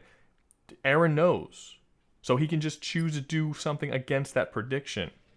Yeah, the Like ability Aaron has to a see massive into the advantage future here. plus Your boost predictions are up. worthless. Wait, does Aaron see the future of everyone or just what's going on with himself? Well, he could see his own future, Just but for anything, himself. any plan Yeah. that Doesn't Lelouch tell tries us. to make is going to eventually Aaron, involve okay, Aaron. To describe it, He won't. But how would that allow him to Aaron have the sends ability his to me- stop some of Aaron- this stuff? I Aaron just saw a sends clip his of Because he like can a, see. Because y'all antimatter gotta bomb. stop talking at the same time. Because he can see whenever Lelouch stops him, and alter the Exactly. future of how he gets stopped. I mean, hold on. But if he has a weapon that can do him in, and there's nothing Aaron can realistically I just saw a course he clip can. where they used what Aaron looked like an can go hide in antimatter a bomb. cave. He Yes, literally. that's what I wanted to say. The last resort I can think of Code Geass is the Fleia, which is the our Fleia. moral nukes that are basically antimatter, or the somewhat equivalent to that. No, not antimatter.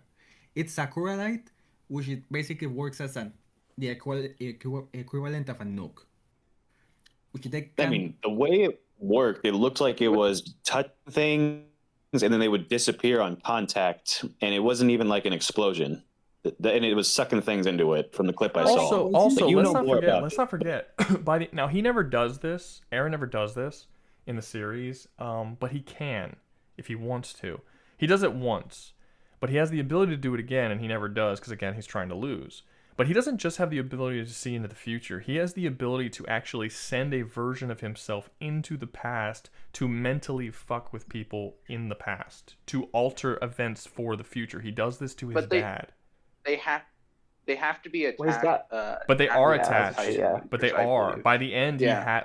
he has his brother in there with him. So he should have access to that That's power, because and he Zeke has the power had of. control of the paths. Remember? Wait, what's because, up? Zeke had control of the paths at that time. I believe she had, like, the little girl. Yes, but she was, he, like, obeying he Zeke and has all the little that. girl. Aaron has a little girl with him, and he Not has at that Zeke. time. Yes, he Not does at at the that time. end. I thought that only worked. At the At the end, end, yes, I'm he talking does. about- But I'm saying but if he gets it when he gets it at the end, he can literally go in the past and manipulate every event that's happened up to that point. So Aaron as a child can be put on the proper path to get to the point he needs to go to, as well as Lelouch. Lelouch can also, his path can also be manipulated by Aaron. No, he's not an Eldian though. I think So? they do have to be Eldians for Damn that. it. Is it ever stated that he has to be no, an yeah. Eldian? The message No, he sent yeah, was yeah, always to be because alien. you can only bring Eldians into the past. Like, he was sending a warning to the whole world. No, but he didn't can bring his only dad. bring No, but he didn't Eldians. bring his dad into the past. He just manipulated his dad from the future. Because his Yeah, dad but had the his attack dad- Titan. But is there Right, any right. evidence Yeah, his- that his dad, that I don't remember if they've ever actually stated that he can only do that to Eldians? No, Well, it's the he'll- attack first- Titan. Yeah, it's the Attack Titan. First of all, Attack Titan, he sent the memories of the future to his dad. Oh, Secondly, I okay. Okay, I get what you're. I get it. I get you. Okay, So fair he- enough. Fair enough. Yeah, so it Even wouldn't so, work. he on can Lelouch. still. Even so, there's two things that still I don't see Lelouch ever being able to overcome. Okay, No, and that is the fact not if he that can predict the future and even then so, Aaron change can his actions still depending on send anything Lelouch does. yeah, Aaron Yeager can still send messages back at least to himself, so he can still like put himself on the right path to be able to beat Lelouch I from the think future. Lelouch has beaten And someone like that, actually. and again, there's no time. There is no time. The world is going to end in less than 10 hours. Lelouch has less than, and I'm being really generous. Okay? Honestly, Like, I don't see a around. reason. I don't see a reason why Aaron can't just kill Lelouch before the rumbling ever even happens to get him out of the way if he's going to be a problem. I don't even know. Lelouch has no way of knowing who Aaron is unless he sees his face, and Aaron could know who Lelouch is because he can see the future. Okay, here's that thing that I wanted to preface, and none of you let me. First of all, the scenario was initially it would have been conflict between Paradise and or Marley, which the rumbling wouldn't be the get-go. It will be the last resort. The problem is that's the only thing they have. Doesn't matter. Like if we're just saying Paradise and Marley versus Marley's gonna get fucking they steamrolled. both die. They both get steamrolled. There's nothing they can do. And if they're doing this peacefully, then maybe Aaron would just be like, "I'm chill with this because like LD is not being protected." I mean, I don't necessarily know if Eldians would be protected in Britannia though. I mean, we're taking at the end of the series, I presume. So Lelouch is just about to like erect his whole plan of, I'm about to make world peace and all that for like 100 years, just like Aaron. So Aaron might just be fine with it if we're doing that. But like, if it's the rumbling, and Aaron still wins. Like the idea that you're like not allowing them. Guys, Nano brings up a good point. Nano brings up a good point. Aaron sends himself back in time to convince his dad to kill that family and acquire the powers of the Attack Titan before his dad ever had the powers of the Attack Titan. His dad was a normal dude at that point. No, you got it wrong. He was trying to get wrong. That's not wrong. He was trying to get the powers of the founder. The family had powers of the founder. Well, no. I understand that. No, you're right about that. But he still went and saw the history of his dad, even from his dad's childhood. That's because his dad. When did he start manipulating him before then? Like he only manipulated him after he got the Attack Titan. But the fact that he Titan users can see. I understand, you guys were arguing that he can't see into the past of anybody. But if he saw into the past of his dad, but if he saw into the past, if he saw into the past of his dad before his dad was an Attack Titan, that reveals that he very clearly can see into the past of normal people. Well, no, but he's got to be Eldian. No, but where is the evidence that he has to be Eldian? Well, he has to be Eldian to 10 people in Titans. Because only saying that he doesn't do it to other people, saying he doesn't do it to you guys, stop talking over people, or I swear to God, I'm going to start muting people. Saying that he doesn't go into the past of a non-Eldian is not evidence that he can't go into the past of a non-Eldian. You can't just put on additional rules the show doesn't give you. If the show tells you that, fine. Eldians are treated differently. They are, sure. Everyone else, and they said they can only do specific things. Like he can communicate to all Eldians and only Eldians. Sure, but that doesn't. But he initially made the argument that he can't control, that he can only control his dad after his dad gets the Attack Titan. Now he's making the argument that he can only see his dad because he's an Eldian. Does the series say any of this, or are you just making assumptions and making up rules as you go along?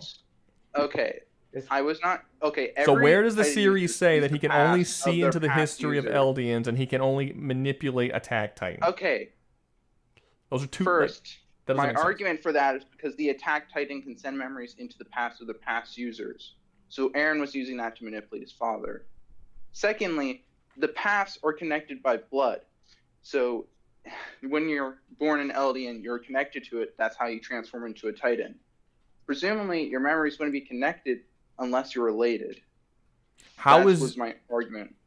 Wait, what do you mean your memories are connected unless you're related? Unless you're related? That's a non-factor. Because the fact that it's the Attack Titan, the fact the Attack Titan's whole past messaging trick only works on other Attack Titans is the limiting factor that he can't just use that on anyone. Yeah, he can only do it. Send messages to himself. Because he's an Attack Titan. That's true. That's all he needs. Yeah, he's an Attack Titan. Yeah, no. That's all we need. Almost no universe is All you beating. need. I'm not. Yeah. I don't know. I think you guys are being. Sorry, Jesus. I think you guys are kind of making Aaron up still rules wins. because he also goes in the past with Zeke. Actually, Zeke's the one who takes him into the past. Because they share powers. But Zeke's not an Zeke attack has titan. royal blood. Zeke's not an attack No, titan. but they share power. I mean, Zeke's an You wanna elder. finish? They share. You guys see, but you see how you see how y'all's is like y'all keep saying that this is why this can happen, and then I give you an exception to it, and you're like, okay, well this is why this has happened. Okay, well here's another exception. Well, that's because of it. It sounds like y'all are making up rules. No, it sounds like we're giving you the reasons the show gives us. The show does not give you a reason as to why Zeke is able to go in the past. That it's because they're blood related. No, it doesn't. No, it doesn't. Where is that line stated? He has. He was controlling the has founder. He can't. Aaron can't use that. Can't use the founding powers without Zeke. I understand that, but Zeke's going in the past. We're not talking about that. We're talking. You guys were talking about the Attack Titan being the only person who can go into the past and manipulate people and see into the past and shit. But Zeke did it at not being the Attack Titan. So again, you guys said it was the Attack Titan that allowed them to do it. So now y'all are adding a new caveat. Well, it's the founder can do it too. So y'all keep broadening the spectrum of who can do it and who can't do it. I honestly think you don't really know, and you're just kind of, as I'm bringing up more points, you're just sort of adding on to it and giving more exceptions. I don't think you. I don't know. We're explaining things and you don't like it. No, because y'all are changing y'all's explanation because you said he can only do it as an Attack Titan, and now you're saying, well, no, also the Founding Titan. So your explanation's changing. You're not deepening the explanation. You're altering it and expanding it. The founder has all of the Titan's abilities, so it only makes sense for Founding Titan to have the abilities of any of the Titans. Now, I don't know any other exceptions that they made throughout the conversation, but on that point, yes, it has been explained that the founder is the one who has all of their abilities and gave them all their abilities, all of her abilities. Well, yeah, and whatever her name is, to each individual. Enter, what's her fucking name? I think I want the chick. I don't remember. The fucking chick. She has the powers. You need to preface. The armies in Code Geass can mobilize incredibly fast. They basically, again, the mechs can fly. Again, they can. Some of them can fly at the very least faster than the speed of sound. And again, the biggest thing that we haven't discussed are the Flayas. I don't know if that is. Promise Aaron can just avoid the Flayas by killing the Lelouch he can't avoid the Flayas. I mean, he can see into the future. So if he can see into the future when the Flayas are activated, there's probably a timeline where you can just kill Lelouch before that happens. No, here's the thing. In order to deactivate the Flaya, because they did in the series, in order to deactivate it, they needed to have a whole ass mechanism and strategy that was only able to be made with two of the most advanced mechs in the series, with the two most capable beings, those most capable characters, those being Lelouch and Suzaku. And even then, they barely deactivated one Flaya. It doesn't matter. Has no idea how to take. I believe there's only one Flaya too in the series. Okay, but it doesn't matter. Aaron would just have an understanding of shit because he can see into the fucking future. It doesn't matter. He can only see it in the future of the aliens. No. Okay. First off. Okay. No. The people are right. We're circling. We're going in a circle. He can see into his own future. So if he at any point he could see anything that he comes into contact with. If Lelouch does anything to stop him, and I'm only going to say this one more time because again, stop circling. Like talk about this specific point that I'm saying. If Lelouch does anything to stop Aaron, he will see it happen and then can do something different. And if then he sees something else that he'll do, he can then do something different. He can keep sending himself these until he gets into a path that will find a way of victory. That's the whole point. He doesn't have to see into Lelouch's future. He only has to see into his own. I want to preface. Lelouch faced someone like that, and he beat her. Someone that with a Geass could do basically that. No, not basically that. What can she do? Her power is to be able to send her memories into the past But the problem with that is that it's not like she was perceiving them beforehand. She had to send her own consciousness back. So if she was like killed or put unconscious, she wouldn't be able to send them back anymore. So that's basically what she did. She was killing herself so that Sounds she like can a worse version of what Aaron has. So yeah, basically so something like that. so how does it? Okay, so how is he capable of getting over that? He puts her unconscious permanently. He commands her to go to sleep forever. So why doesn't she see that happen? Because she has to actively use her ability to send her memories so back. she didn't know the future. That's not going to be the case for Aaron. She basically did. I mean, he has the easy. She times travels. Yes, but according to Lee, she didn't know that was going to happen, which means she did not see into the future. Yeah, Aaron knows anything that affects Aaron will know. Time travel, basically. He just wins. I mean, so that's not a fair. That's not the same. That's not a fair comparison. I'm gonna say something. Google what the aphasia is. No, explain it. You're in a debate. What the fuck do you mean Google it? Aphasia is her. I'm going to use the wiki bear. Well, it doesn't matter. Did she know that he was going to put her to sleep or not? Because Lee says no. No. Okay, then she didn't see it. She basically time travels. Okay, then it doesn't matter. She didn't see it. Yeah. So her future sight didn't work. She deduced after she did several times that she could do that. So he made a strategy to counter that. Cool. Okay, but that's not how it works. That's not how it works for Aaron. Again, Aaron knows his entire life and all of the past that it will take. He doesn't have to go to sleep and then send it back and know a small section at a time. There's nothing that Lelouch can do that Aaron won't be aware of, because his whole life, all the way to his death, he could see. Yeah, but what if there's only one point? If we go again with the Pleiades, it is my last argument here. You're saying there's no possible timeline in all of existence where Aaron couldn't stop the Pleiades. There's absolutely a timeline where he could do that. Yeah, what are they? Just explain it. Timelines exist. First of all, in order for him to stop the Pleiades, he will need, first of all, to know who Nina is. He has no idea who Nina is because, again, he can only... He would figure that out. Eventually he'll find out. He can see into the future. That's not going to be a problem. Again, the future... All right, hopefully that's problems. Like... His own future, not just aliens. Not every human being, regardless of race. But he would eventually figure that out, though, as long anybody that attempts to stop him, he would figure that out, because it would attempt to stop him, which means he would figure it out. Okay, so I had to. I'm lost on the topic, but how is Aaron overcoming the Pleiades being used on him? Because I don't know what that is. To my understanding, he would just change the time. He would just change the fucking timeline where they don't exist. No, he cannot. I wouldn't say that. No, I don't know. What is the... Wait, stop. Doug. Wait, okay. Stop. Doug, what does the Pleiades do? So it looked, for what I saw, it was this massive light that would grow in size, and everything it touched would essentially just disintegrate. Okay. Basically and it would a nuclear bomb. pull things inwards. Okay, that's a weapon. Fine. I'm not saying that it wouldn't kill Aaron, but if Aaron knows it's going to be detonated, knows when it's going to be detonated... If he wants to alter events to change the situation so that won't happen, he's capable of doing so. Yeah, but the problem... That's the point. With that is that I don't see why they wouldn't see this giant skeleton thing and not always choose to deploy one. He turned into a giant skeleton in his universe.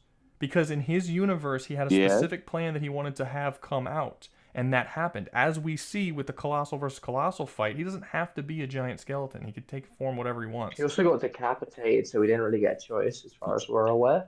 Yeah, everything was his choice because he planned the whole thing.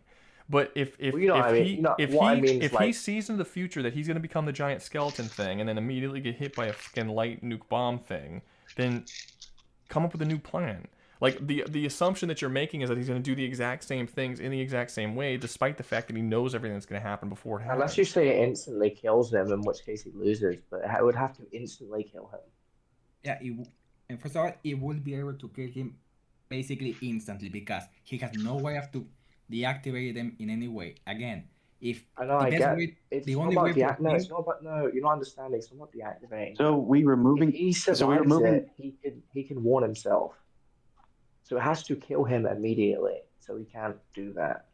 okay. It sucks. Well, him here's in and my issue. disintegrates Here's him. my How issue is with he this. gonna survive Here's that? my issue with this. No. Here's my But issue with this. is that Aaron saw. instantaneous? Here's my issue with this. Aaron saw his own death. He knew how he was going to die, and he knew Mikasa was going to kill him. He saw himself without a head. So I don't even think you can necessarily say that he has to kill him instantly. That's true. I didn't forgot. He just has to. It just has to happen in his lifetime, and he'll know what's going to happen, and then he can alter events, and then once events are altered, or once he takes that path, he can then see what the new path is. He's like, okay, this time I make it a little bit farther, and then die this way. Okay, alter it again. Okay, this time I make it a little farther, and he could stay in there forever and come up with the exact perfect plan that will come to his victory. And he has damn near a limitless amount of tries until he comes up with a path that works exactly how he wants it to work, and then just do that. Yeah, but Rouga, as far as Eren will have known, if when he's hit by the Fleya, he has no idea what kind of weapon is, because there's you didn't listen to anything I just said. It doesn't matter. Wow. He can see it. He will see it. He will know. He can see it happen. He's not omniscient. Huh? No, but he kind of is what you're missing. He's omniscient as far as his path goes. Yes, he is. Yeah, and he also remember in Attack on Titan, he went undercover as a spy for his enemies, where he successfully tricked them all into thinking that he was a wounded soldier on their side. He would also not go to war against anyone in Code Geass without having the proper information of knowing exactly what's going on. He does multiple years of recon as a spy behind enemy lines before he initiates his attack. So he would also isn't a big secret either. Like in the universe, they announced it publicly on news, being like, "This is the Fleya. It can nuke anybody." Like you might know what a Fleya is, but how it works, who made it, none of that it's known to the. If he's a spy, if he becomes a spy, he can. And if he can see into the future, he can. It might take him several years or like a decade, but he'll do it. He absolutely also will. Again, there's no time. Lelouch, okay, like sure, there's this, there's that, there's all these other things. Whereas Eren can see into the future and plan out this perfect event where like he can basically omniscient his way to his perfect victory, while Lelouch, yeah, he's smart, he's a genius. Like sure, I'm not trying to take that away, but he has a couple hours to figure out how to deal with this situation. Well, not if he has to do. Well, no, that's if he's dealing with the rumbling. If he doesn't have to deal with the rumbling, that's different. He's gonna have to deal with the rumbling. He's going to have to deal with the rumbling.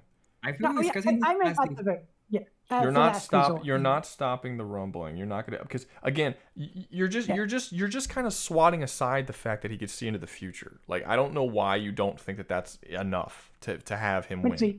Like the fact that he can see that he can literally plot out anything he wants to come to the conclusion that he wants to come to in any time, and he has the will to do it, even sacrificing his own life and his close friends in order to accomplish those goals.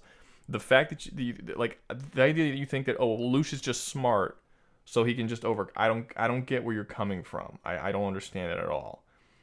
I mean, are you saying that Eren's not smart? He very clearly is a strategic genius, but he also can see into the future. So like I'm not really getting how just Lelouch being smart can overcome that. Okay, first of all, Lelouch has both a will as similar to Eren's to sacrifice himself. Not relevant. He can't see into the future. Not relevant. He can't see into the future. Okay, he might be not. Here's the thing. I will give you this. Eren he basically has infinite chances, by the way you're saying it, that he will. Actually, he don't think how will he have these chances? Like, what are these chances in the first place? Because we're saying this. He could become a spy. He could become the president. Yeah, he can do lots of shit. He can do lots of stuff. He can plant political spies. He can plant political spies. He can attack He can attack drop sites where they actually hold the bombs at. He can ignore the bombs entirely and just hide his entire army, just hide everything. Hide himself, hide the fact that they can turn into Titans, just be a totally normal country, and then all of a sudden out of nowhere, activate the rumbling and give them an hour before everyone's dead. Like, he can do whatever he wants. He has an infinite amount of tries to come up with a plan that will work. And Lelouch doesn't. What you're saying is that you're giving Eren all the knowledge of Code Geass, and Code Geass none of. Yes, because that's how it works. Research it. That's a part of Eren's abilities, is that he could see into the future. That's a part of his abilities. That War in Code Geass works is that basically, okay, first of all, Britannia is very similar to Marlene, that unless you're Britannian, you have basically next to zero chance of getting any important jobs. If it was Lelouch, that still was similarly to that, with very few exceptions. So one thing I did. How deal to create these splinter agents in Britannia of all places. Well, one thing I just you do DNA tests and all that. Well, one thing I just thought about is if you're not a Britannian citizen, don't you not have rights? Yeah, that's another thing. You have limited to no rights. Yeah, aren't you if you're not it doesn't matter. He didn't have rights when he went over to the other place either. You're not saying anything that he doesn't already deal with. You're not saying anything new. No, but he goes up against smart people. He goes up against a force that's bigger than his. He goes up against people who can kill Titans. He goes up against all of that stuff. You are ignoring the fact that he can see into the future. Your only question at that point is I'm saying it's what can he physically be able to do? Whatever he wants or needs to. It doesn't matter. Lelouch can't do anything about it. It doesn't matter. Whatever. An unlimited amount of tries, an unlimited amount of looking through to see the proper route means that no matter what, he will eventually win unless it's literally not possible. Which, unless you want to argue that this matchup is so one-sided that Eren cannot possibly win, then Eren will win because he has an unlimited amount of tries. That it's one-sided. But what you're saying, he has chances to win. Unlimited chances. If someone has an unlimited number of chances to do something, unless it's impossible, they will succeed. That's how it works. And it's not impossible for Eren to beat this. So he will. It would take time, obviously, but he could do it. Probably thousands of attempts. But it doesn't matter. But it doesn't matter because time doesn't move while he's in there doing this. Yeah, it's completely irrelevant. It's just frozen, so he could just keep doing it until he figures out the right path. This is the Doctor Strange. He'll see the light. He'll see the light nuke thing fall on his head. Be like, okay, that didn't work. Let's try something else. And he'll just keep doing it and doing it and doing it. And he's not going to stop until he finds the path that goes in the proper direction that he needs it to go into. And then he'll jump out and boom, his plan will be in motion. There's nothing Lelouch can do about it. Yeah, the only way I can think of it, maybe C2, who's basically immortal, but even then. I do have one question. Could Lelouch's Geass affect Eren beyond timelines? Because doesn't Lelouch affect God with his Geass? I know he affects the king. Who has Geass in alternate memories. He affects other people and whatnot, but I don't remember him doing that to God or anything. I mean, not to my knowledge. When he faced Shards, his father, there was the whole Ragnarok connection. It's a goal at that point there. He basically used the Geass on not God, the collective unconsciousness of the people of Earth, to basically destroy the Sword of Akasha, which was a plan that basically was kind of like a Sword of Infinite Tsukiyomi, from what I understand.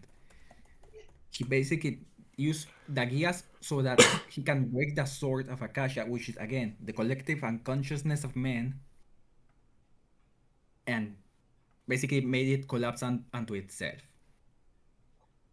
Now I do. What does that even mean? I don't know. Now I do know for a fact that he doesn't necessarily have to. Now that I'm thinking about it, because I remember now, he can use screens to use his power because he does that to like most of the planet, or at least the massive majority when he's like no, or whatever. That was just an exaggeration. He was just theater playing at that time. So good luck getting a TV screen in Aaron's Titan head. No, I know. I'm just saying he could do it en masse to people to control them. That doesn't matter. Can, though. No, he does not in the show. He can. No, he doesn't. Like, in the show, he just had his eyes glowing as he said, "Obey me, rolled." We never saw him pan over to the people. It was already set up in the past that he couldn't do it for screens. Like that never had. Well, then how the fuck does he do it to the one guy who he makes live? He does it through that guy's fucking. No, you're talking about. You're talking about the White Knight. No, they were literally looking at each other directly in that scene. I feel like Shark and Black Prior just came into this debate late because they're saying stuff we never say. It's they're saying maybe it's my way to think, but I don't see a win for Aaron at all if he plans differently if the nuke in his army is existence. We already talked about that. First off, his army is tens of millions of Titans that spread across the entire planet. They would literally have to nuke their entire planet in order to stop Aaron properly. They'd have to essentially destroy everything on their own planet. Secondly, and then Shark said they could we're saying that they would say that the nuke doesn't exist because he would alter time or they would avoid it somehow. I never said that they were going to alter it so the nuke didn't exist, but avoid it somehow, sure. If you're thinking about the idea that Aaron is going to do everything the exact same way that he did the previous one, despite the fact that the challenges he's going to have to overcome are completely different, then I think that you're making Aaron fucking stupid, because there's no evidence that he is stupid or that he would come up with a different plan. If it's a bad idea to have the rumbling go off and have a bunch of giants crossing the world and that they have a way of wiping them out, then that's not the route that he's going to take. He's going to take a new route. You're saying that, he could just nuke his whole army. If he knows that he's going to nuke his whole army and he sees that coming beforehand, don't send your whole fucking army out together where they can all be nuked. Like, come up with a different plan, whatever that plan may be. He can, in season 4 of Attack on Titan, he literally had it set up to where he assaulted the city in the heart, their capital, in the heart of the city, all together. And, what are they going to do? Nuke their entire capital city? Like, would that be if he did something similar in this series? He can do any kind of plan that now maybe they would, maybe that's fine. But if they would, again, he would know. Like, that's the whole point. Yeah. He will just do what he needs to do in order to stop it. And just the existence of nukes doesn't mean that you're going to win, because you essentially have to destroy your own fucking planet in order to do it.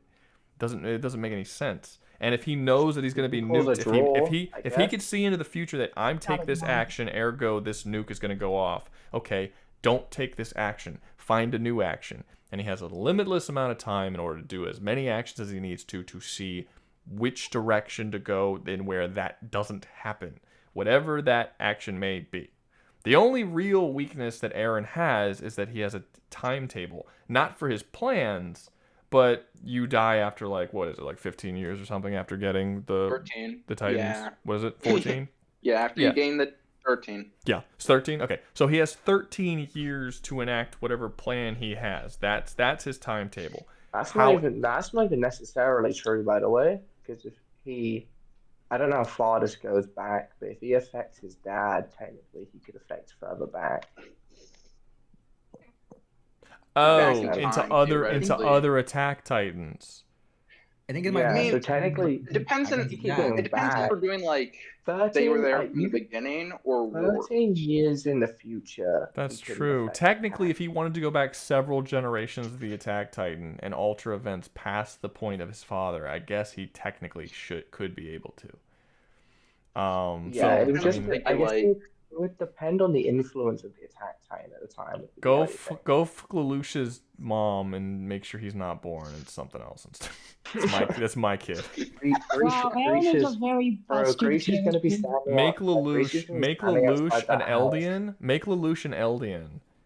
Like, Lelouch will be born because he had an attack Titan, Lelouch's mom, and Lelouch will be born as an Eldian, and then he'll just turn him immediately into a Titan and control him, and then Lelouch isn't even a fucking problem anymore. Okay, you're giving Eren too much advantages in that way. I mean, here's the thing. The main thing, like you're saying, I'm not giving him advantages. These are his powers. It's like me saying that you're giving Lelouch an advantage by saying that he could look at people and control them. No, that's his power. This is Eren's power. This is what he has the ability to do. It depends on how we implement the Attack on Titan into the Code Geass. Like, yeah, if we're just taking the two universes and smashing them together, or like a Secret Wars situation where they just meet now.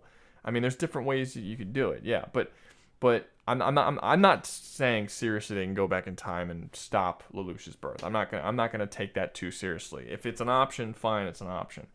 But it's a joke. The point is, well, it's a joke as much as, I mean, if he has the option to kill Lelouch's mom before he's born, and that is something that he can do by manipulating a past attack Titan. It is something he would be able to do, and he would be willing to do it. Yeah.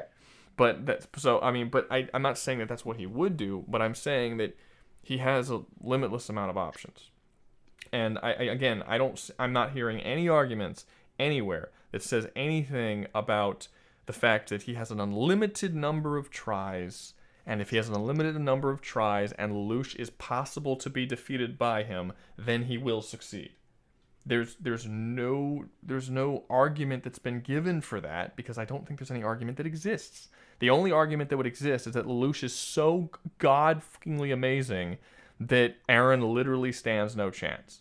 If there's a 1% chance that that Eren can do it, which I'm going to guess that you think that there's a bigger percent chance than 1%, then Eren will succeed. Because of that tries, yeah, he has. Let's say you have infinite tries. The way the wording code Geass works, which again, technologically, it's no. Stop saying again, because I heard you the first time. If you don't have anything new, we have to move on, because you keep saying again, and this is why it's a circular argument. Don't repeat anything you've already said. I've heard it all. Okay. What's your new argument to what I just said that doesn't make this go in a circle? Okay, you said. And if you don't have one, we're just going to end it. You infiltrated Marley. Now, for him to infiltrate Britannia, it will be more difficult in the sense that, again, both governments doesn't matter, because it doesn't matter how difficult he is. If it's possible, he can do it because he can see into the future.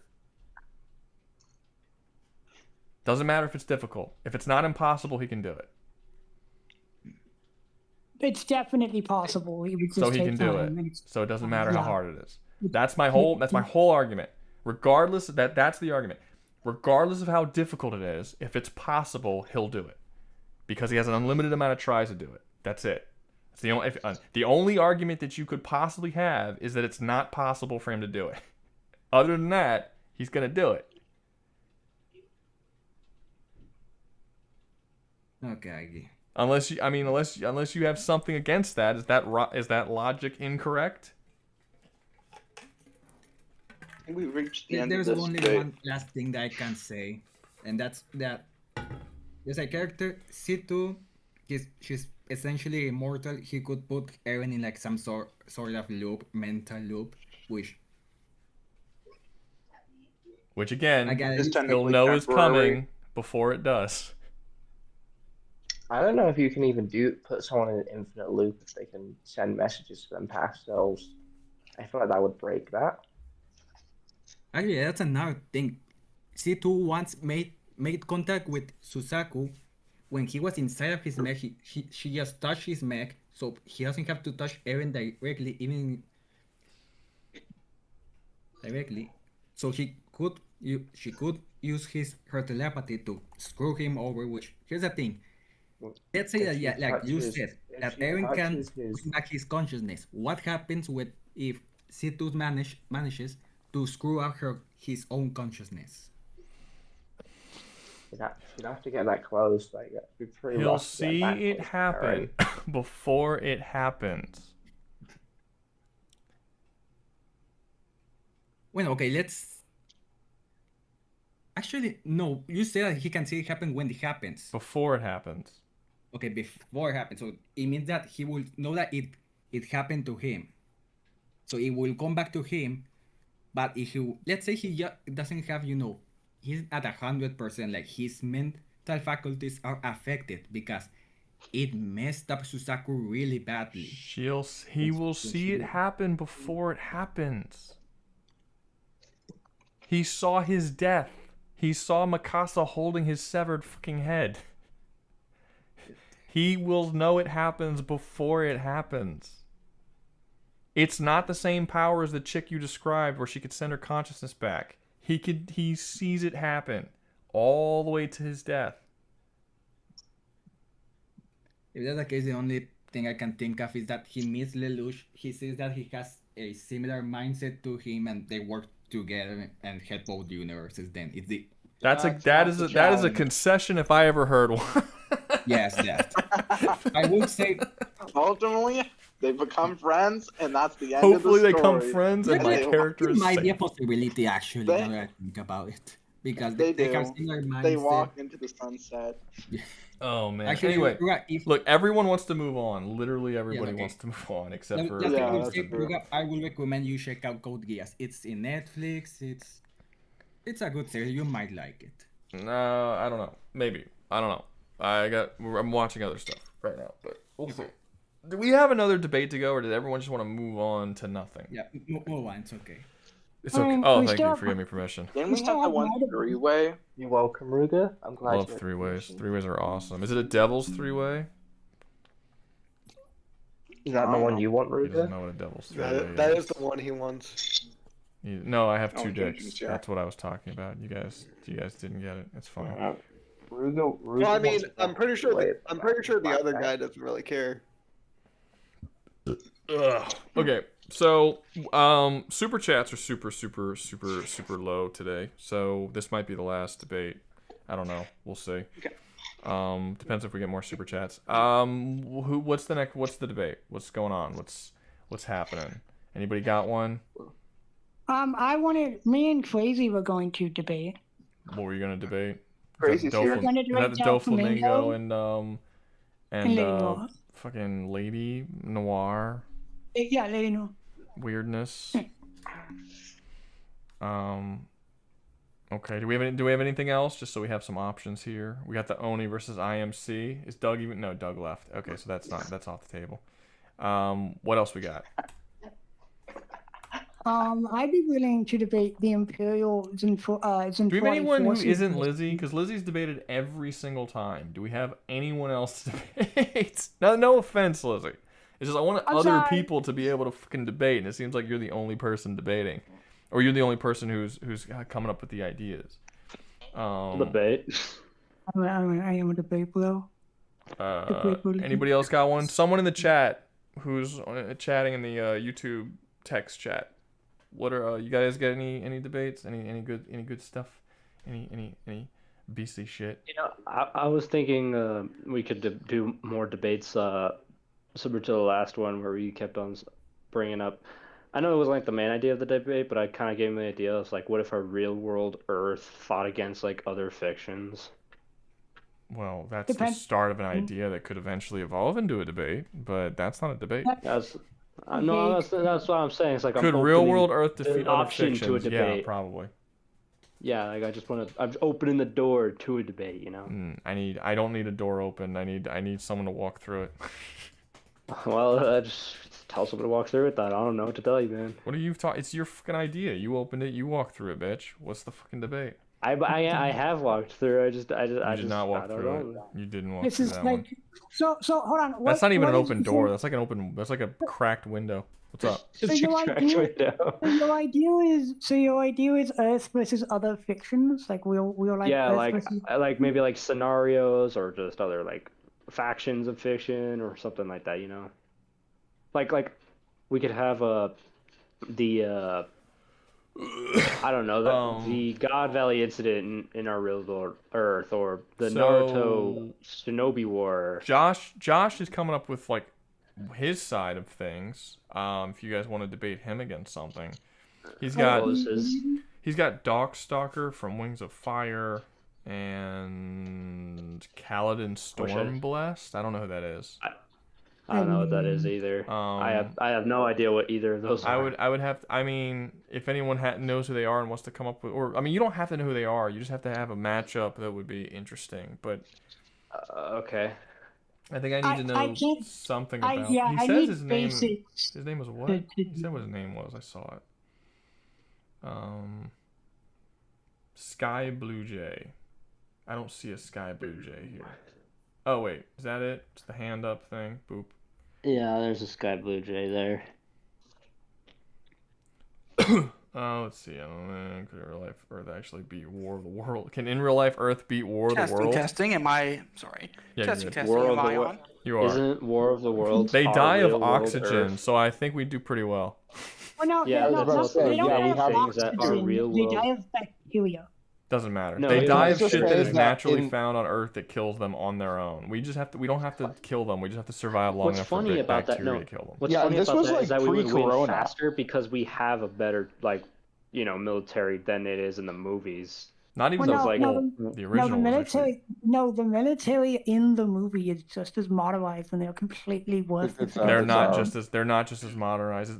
A lot has happened in the last 10 years, 10, 15 years of military we are power. ourselves more capable of dealing with that, and even then, we would still have to just wait it out, and it wouldn't be an issue. Like, yeah, we would just wait. It doesn't matter. We could literally be in like the waiting part. The part about War of the Worlds where you just wait out for the germs to get them. It feels kind of against the spirit of actually fighting. Now, if you wanted, but now we have coronavirus, it would happen doesn't so really much change the fact faster. of, we could Now, do if it you- faster because we have a better technology than we did Now, when the if you- movie happened.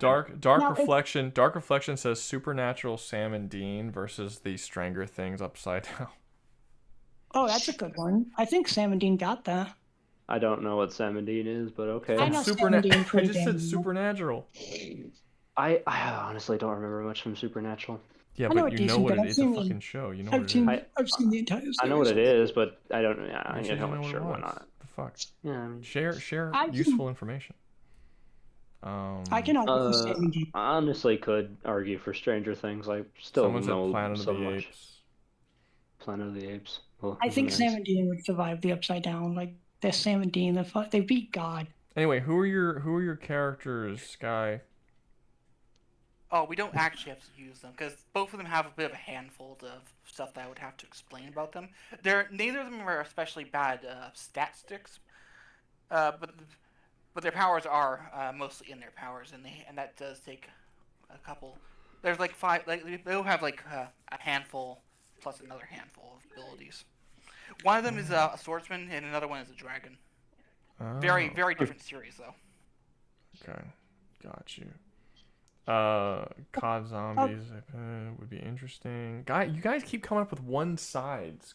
Like, get a partner. The fuck are you telling me just random characters for? Have a character. Go into the chat. Ask someone else. I have this character. Who wants to face this character with their character? Come up. Agree on something, and then you can come up. Just randomly saying characters to me does not solve the problem. Even randomly saying matchups to me don't solve the problem if you don't have a fucking matchup for it. If you don't have a partner who will debate the other side, you know. Is there anyone here who would debate for Earth? For Earth? Yeah, like our Earth. Against. Because I feel like everyone would just pick their verses that they wanted to go against Earth. Well, here's the thing. If the aliens can be killed by bacteria, we win. And if they can't be killed by bacteria, we fucking die. Yaku, don't just give ideas. I've told you know this. You've been coming to these things for fucking ever. Don't just randomly spit out ideas. I'm not looking for ideas. I've never once looked for ideas in this stream. I am looking for people who have matchups ready to go, who have a partner to debate with. Throwing ideas at me just confuses the situation because it makes me think you're ready for a debate. So stop it. This is not the first time I've told you this. If we do go with War of the Worlds, I would like to posit that we remove the bacteria weakness. Okay, well then that's God. Well then that's not. That's a totally different character then. Yeah, first off, yes, we it have is to go with a total different. culture, but First off, the thing is, like, it cheapens them. It makes it Doesn't bland. cheapen them. It It's makes it what they're boring. worth. Well, yes, it is what they are. And then when you have the bacteria problem, they can't invade the Earth at all. So who cares? Well, they can invade. They just can't succeed because of the bacteria. They invade just fine. Okay, how about this? Who is Shush. No, interested? shush. Dark. Okay. Are you asking that you're gonna do Sam and Dean versus the Upside Down, or are you just giving another fucking idea? I'm gonna chuck a fucking chair through the wall if it's just another idea. Just another idea. Watch it be. Because Shouting said that he would do Sam and Dean, but I'm assuming since Dark said Sam and Dean versus Upside Down, he wants to do Sam and Dean. Normally the first one is the one they want to do. Which means no one wants to do the Upside Down, which means it's not a viable option anyway. Okay. So, I mean, if we don't have anything, we're just going to do Lizzie and Crazy's Doflamingo versus Lady Nor. Because you guys did not do what you were supposed to do and come up with fucking debates. I don't understand why you guys end. You always do this. Y'all end debates. Y'all vote to move on from debates. But then you don't have any debates prepared. So you're moving on to nothing. So why vote to move on? What was the purpose? Because now it's instead of having a debate that you're tired of, you have us literally talking about nothing except asking people if they have debates that they don't have. I don't understand the logic in it. I don't get it. I mean, you don't have to be a masturbator. I don't care. I don't think anybody here is a masturbator. I whoop all of them with ease. They're like children. And a fucking like just children being disciplined. What? Okay. Well, I do have. Yeah. See, look, we had over 30 people in the stream. We had like 36 people in the stream. They voted to move on. Now we have 22 because we're sitting around talking about it, trying to find people. And it's like, what was the point of stopping it? You should just let it keep going if that was what you were gonna do. I mean, it was at least kind of cool. I don't get it. Like I mean, I don't even think the debate was necessarily bad. I think we were going in circles more than we should have been, and I think that Red took way too long to just admit defeat when I think he clearly lost way before he admitted it. At throwing out ideas, I can't do debate. Sorry. Okay, that's not helpful. So we're either gonna do your debate, I guess, or we'll just end it because no one has anything, and it's like I just don't understand the logic behind it. I really don't get it. End the debate. Let's move on. But we've got nothing for you, so we're just gonna throw out random ideas that don't mean anything because we can't fucking debate it. Had debates. What's up? All right. That was shocking because a while ago I thought I saw a bunch of people who had some plans. Apparently, they should bring them up in the chat.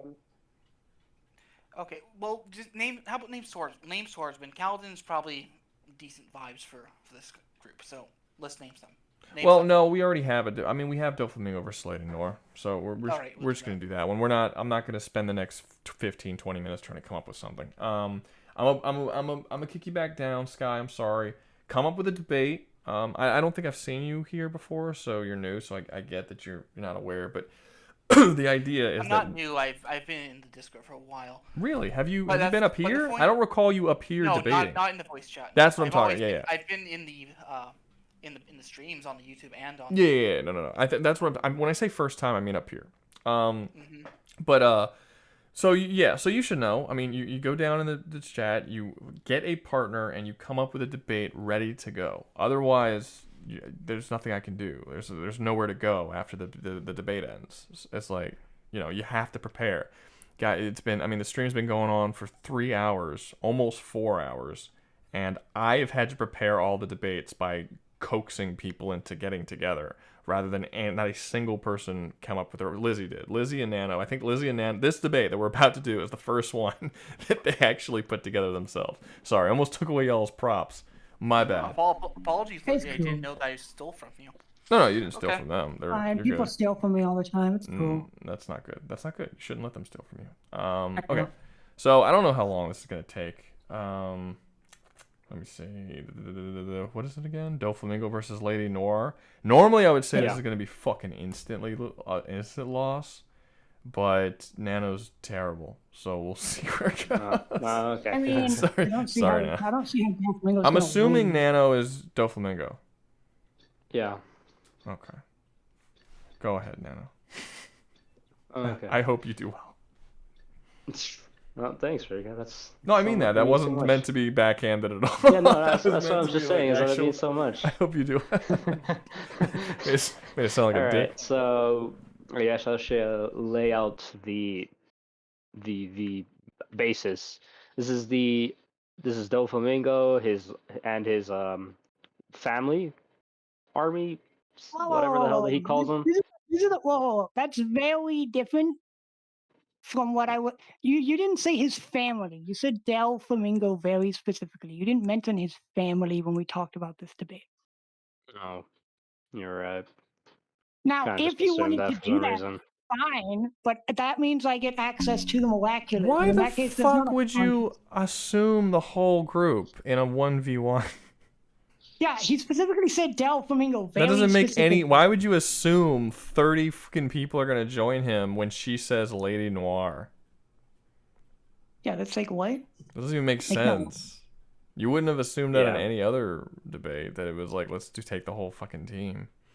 Now, if you wanted to Yeah. do the entire team versus like the miraculous, fine. But the Fucking miraculous are Nano. gonna win because they have time travel. That's busted as shit. I'm changing your name now. Okay. This All right. is- Don't worry about it. Just do the one versus the one. Okay. Now, is this taking place on now? Where is the fight happening? Because that's important. I guess just a chunk of land in the middle of nowhere. So like the desert. Yeah, sure, the desert. I mean, if it takes place in Dressrosa, I guess mean, like That's fine. I guess Yeah, that's Rosa, but he doesn't have any help. That's fine. yeah, I guess we could just do Dressrosa then. Yeah, so we're on Dressrosa. So Doflamingo, he ate the string fruit, meaning he can control and produce strings of any kind. What he is, for the most we see him do was when he was fighting with Luffy, he had the bird cage up, and as the bird cage shrank, it was gonna destroy the entire island by just chopping it into a bunch of pieces. Yeah, he has these he can enhance his strings with hockey, making them strong enough to cut through steel. He can make his strings on fire, which burn enemies and go straight through them. He can shoot them like bullets. He has prismatic strings, which I really don't know what the difference between the normal strings and that are, but he can do that. He is fast enough to compete with Gear 4 Luffy at least twice. He wasn't fast enough to like completely beat him because Luffy was way faster. That was way obvious, but he was able to sort of go up against him, and Gear 4 Luffy is like about as fast as sound. Like he's like a jet. He's like a flying jet. If that's how fast Doflamingo is, he's fucking dead. That's not a con. Lady Noir move. So Lady Noir can casually intercept laser beams, very casually. Laser beams, but are these Yeah. laser beams light beams or Like, moving yeah, at the speed of light, or are they just like plasma laser beams? No, they are moving at the speed of light. They are lasers. Oh, okay. Because he's constantly throughout the entire show of dodging lasers, and in a scene, a guy fires his laser weapons to take out some heroes. So he moves so fast that he intercepts the laser beams and blocks them with her yo-yo string. That is how fast he is. That is casually doing it. That is pretty fast. How strong is she though? That's the one thing these characters kind of lacked is strength. She's very clearly superhuman. Yeah, I assume so. I've seen a little of the show. They are very. Cat Noir can like stop a Ferris wheel pretty easily. I do believe in one scene I think it might be Cat Noir again, but they're comparable. He can like stop a building from falling, or he stops a building from falling and whatnot. Yeah. Characters like stop the Eiffel Tower from collapsing, or like they hold it up. I feel like that they're fine. Yeah, that's cool. Would you say that hockey is magical, or no? Not really. I don't ever see hockey as like a magical force. It's never really used as like a magical thing.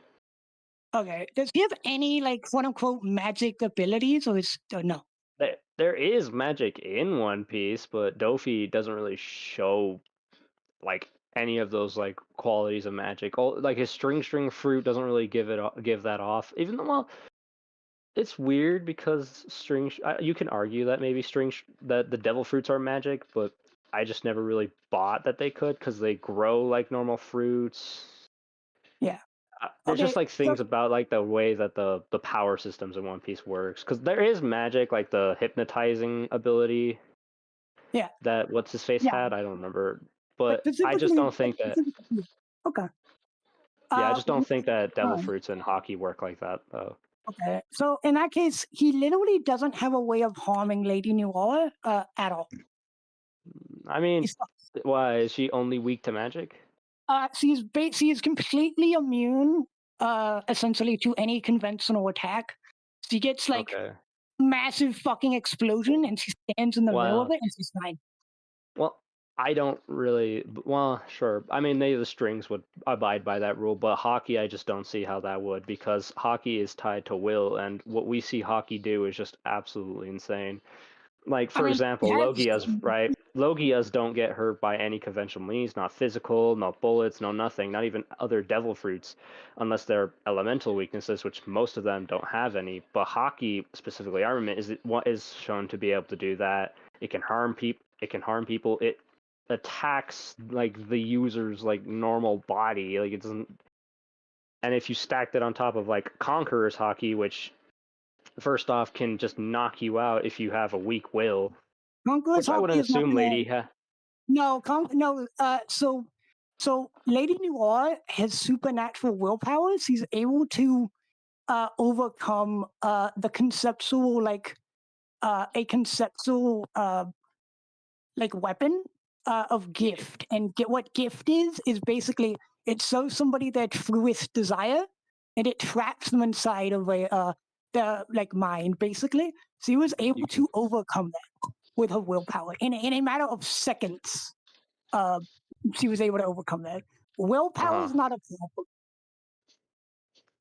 I mean, I don't see how those two kind of work the same, because like she can outwill herself out of a trap, but that doesn't really apply to something like using your will to outwill the other.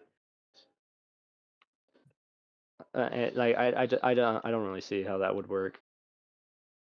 Also, I mean, this is the conceptual power of jubilation that she outwills. All right, I guess that makes sense, but either way, it's like I said, I don't think Doflamingo uses Conqueror's hockey the same way later in the story. I think it's just kind of like the standard way we see it, so I guess like she wouldn't really be affected by just normal usage, but she would probably be affected by armament. Yeah, but the problem is that she's so much faster than him. It doesn't matter. We're talking about a character who can very casually dodge and intercept lasers, and a dude who you said move at the speed of sound. Well, yeah, I mean, Luffy has shown like light speed feats in the past with like the Puma lasers, and well, there's arguments for those, but that doesn't really apply here, I suppose. Another thing that Dofi does have that I feel like gives him a more advantage, because like Luffy was faster than him, right? But he and way stronger. But the only problem is he couldn't get close, was because of Dofi's awakening, which allowed him to turn his entire environment into strings. And when he does it in the show, he's like taking over like whole city blocks and making like giant string tentacles, and that are coated, that he can just coat in hockey, and he would use it to attack Luffy. Luffy was unable to get close to him while he was doing that. Yeah, that's not going to be a problem for Lady Noir. She has the power of the Lucky Charm and the miraculous Ladybug. What does the Lucky Charm do? The Lucky Charm gives him an item to win a battle. The miraculous. Is it just like a guaranteed win, or is it just like some help that she can use? it is basically guaranteed. It is 99% of the time when she gets a lucky charm, she wins. She literally only doesn't get it once, but she still wins that battle because she still talks the villain down and wins. Like it's basically guaranteed that's when she fights a guy who can time travel and go back in time. Every time he goes back in time, it gives her a new item and she wins against him until he eventually just says, fuck it. And he gives up and he stops going and he stops using his power to go back in time because he realizes no matter how many times he goes back, the lucky charm just gives her a new bullshit item and she wins the battle. So it is basically a guaranteed if she gets this item. Essentially. Now that item could be basically fucking anything. Like like it's given her like a balloon, and in another instance it'll give her like an entire fucking fire truck or any other random bullshit. I just don't. I really don't understand how that would what that would look like to be Dofi. Would it be like a bucket of seawater or some sea prism stone? If that's the case, maybe it could be anything. Like I think honestly, it would give her potentially. I feel like it would have to be very situational to her environment because if it can be anything, it would have to be based on her situation, wouldn't it? Like it could be definitely.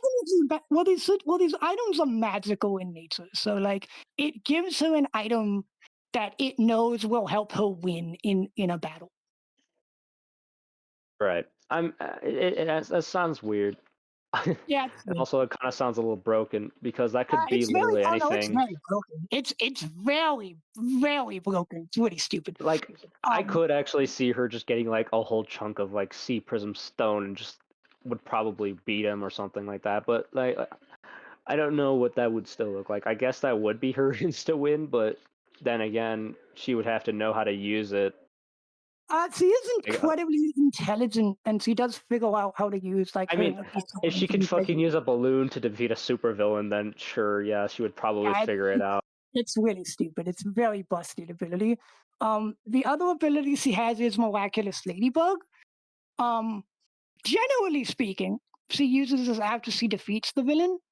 To repair all the damage they do. However, in the Tokyo special, there is a guy and he transforms a whole bunch of people into monsters. So he uses that during the battle because he's constantly doing it over and over again. So she just spams fucking Miraculous Ladybug to constantly untransform people, detransform people back. That is ironically a hard counter to his awakening. She could just revert all of his strengths back to normal rubble. Yeah. Like anything he changes, he would just be like, oh, I'm gonna use Miraculous fucking Ladybug, and all that shit he just changed. No, it's fixed. It's fixed now. Nice. I guess my only last question is, how tanky is she? Can she what's her durability at? Like, what's the toughest thing she gets hit by? So another character tanks, who's very comparable. They're equal in power, and durability and all that shit. Let me guess, Cat Noir? Yeah, Cat Noir. He tanks the Cataclysm. The Cataclysm is the conceptual power of destruction. He takes multiple hits from that, and he doesn't die. He's injured, but the fact that he doesn't instantaneously die from that is very telling. From being destroyed. Yeah, like the concept of destruction. Yeah, the concept of he's hit by the concept of destruction, and he's injured. He's hurt, but he doesn't. Wait, that's like his. Oh yeah, actually, no, I know that. Yeah, that's his main ability. He's able to destroy shit. Yeah. Yeah. A villain steals his power and she uses it against him. She hits him multiple times, and he's again he's hurt, but he doesn't but he's still able to fight and fight against him and whatnot. That's how tanky he is. And you said Lady was comparable to that. Lady Noir is equal to him. Equal. I guess that would make sense. But then again, I just always thought that the only reason why I didn't immediately kill him was because it was his power. He should be able to understand it. Well, no, the reason he doesn't die immediately is because of his suit. His suit protects him. Oh, it's the suit. Yeah, his suit makes him basically Yeah, his suit makes him basically invulnerable, essentially. Like you could nuke him and he would be fine. Does that happen to him? Does he actually get hit by a nuke? He doesn't get hit by a nuke, but he does take a massive as fuck explosion and he's fine.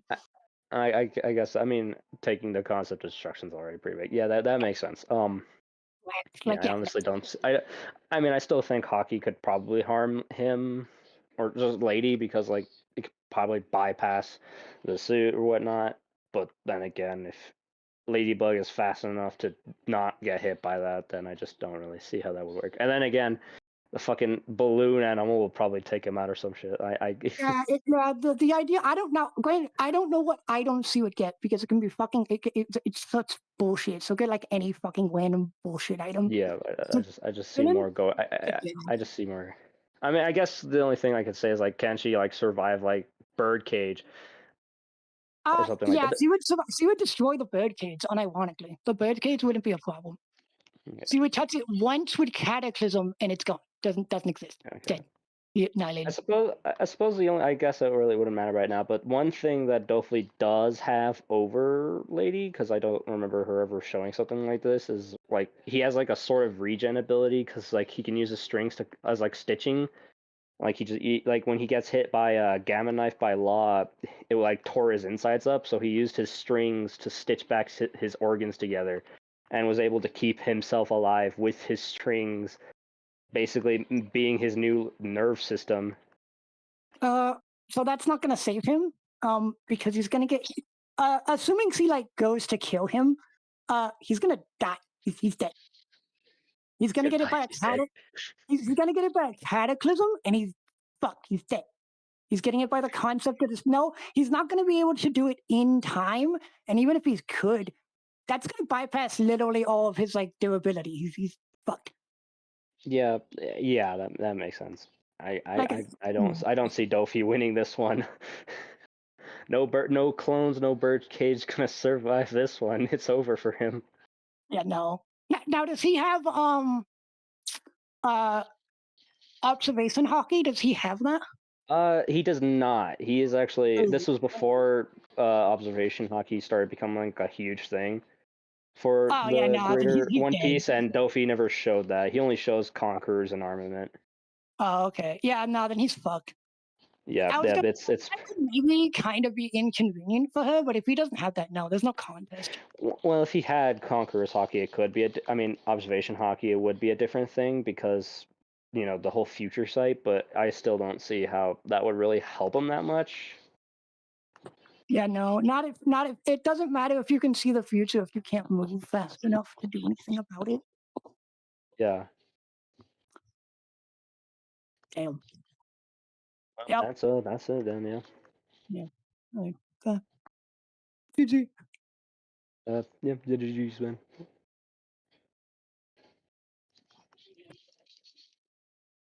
Are you good? Are you there? That was the worst fucking. Oh my god, that was awful. You didn't even try. Jesus. Hey, I'm a little tired right now. That's awful, dude. That was just you questioning her. That was just you questioning him and just agreeing with everything he said. Like that wasn't even like. It wasn't even a debate. Well, no, I was questioning. I was. Doflamingo could dominate Ladybug, and you didn't even fucking try. No, he wouldn't. Yes, he would. No, he wouldn't. He would destroy her. He would destroy her so much. He wouldn't fucking destroy her. Yes, he would. What could she do to him? What could she do to him? Fucking he'd instantaneously die to a fucking cataclysm, and he's dead. No, he wouldn't instantly die to the cataclysm. Because the hockey would protect him, and you are not telling the truth when you say it's the concept of destruction. No, it isn't. Yes, it is. No, it is a deconstruction power. It's a deconstruction power. It's not the concept of destruction. It is. Oh wait, if it's a deconstruction power, it's deconstruction. It is not the concept of destruction.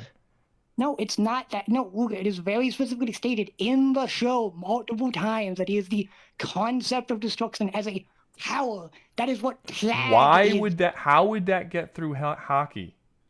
Because it's like there's no conceptual powers in fucking One Piece. Why does that matter? Because Will he could still outwill. Why does that matter? The point is is that he still has to touch Doflamingo's flesh, and if he can't get through Haki, then he's not going to touch his flesh. So what does it matter? Haki would be able to stop. Why not? It's a spiritual shield. Can the concept of destruction destroy a spiritual non-existent shield? Yeah, he can do that. Really? When does he destroy a spiritual shield? He can destroy things. He can destroy things that are non-physical. He destroyed the concept of willpower? No, that's what Haki is. It's solidified willpower. It's literally your willpower made into a shield. The only issue with that Rouga is that Dofi can't really just coat his whole body in that. Yes, he can. Why wouldn't he? We've seen characters who are way less skilled than him coat their whole bodies. Coating your whole body isn't difficult. They just don't do it because it uses up a lot of Haki. But he doesn't need to because he has observation and he knows what Ladybug's going to do before she does it. He does not have observation. Yes, he does. When does it ever show he has observation? You literally, after you get through the time skip, if you have armament, you have observation. It's literally a given that all these characters have observation at this point. Oh, well, it's not like this is why I say you need to get through series before you start debating for them. Doflamingo 100% has... You can't have conquerors, trained conquerors, and not have observation. It's the basic bitch marines that oftentimes will have observation. He doesn't have trained conquerors, though.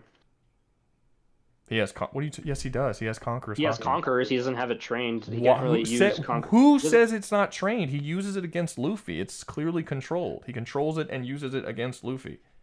They have a conqueror's Haki clash. Well, yeah, that. But it is trained. He has observation. He has armament. And armament can shield against the Cataclysm because you can't literally touch her with the Cataclysm.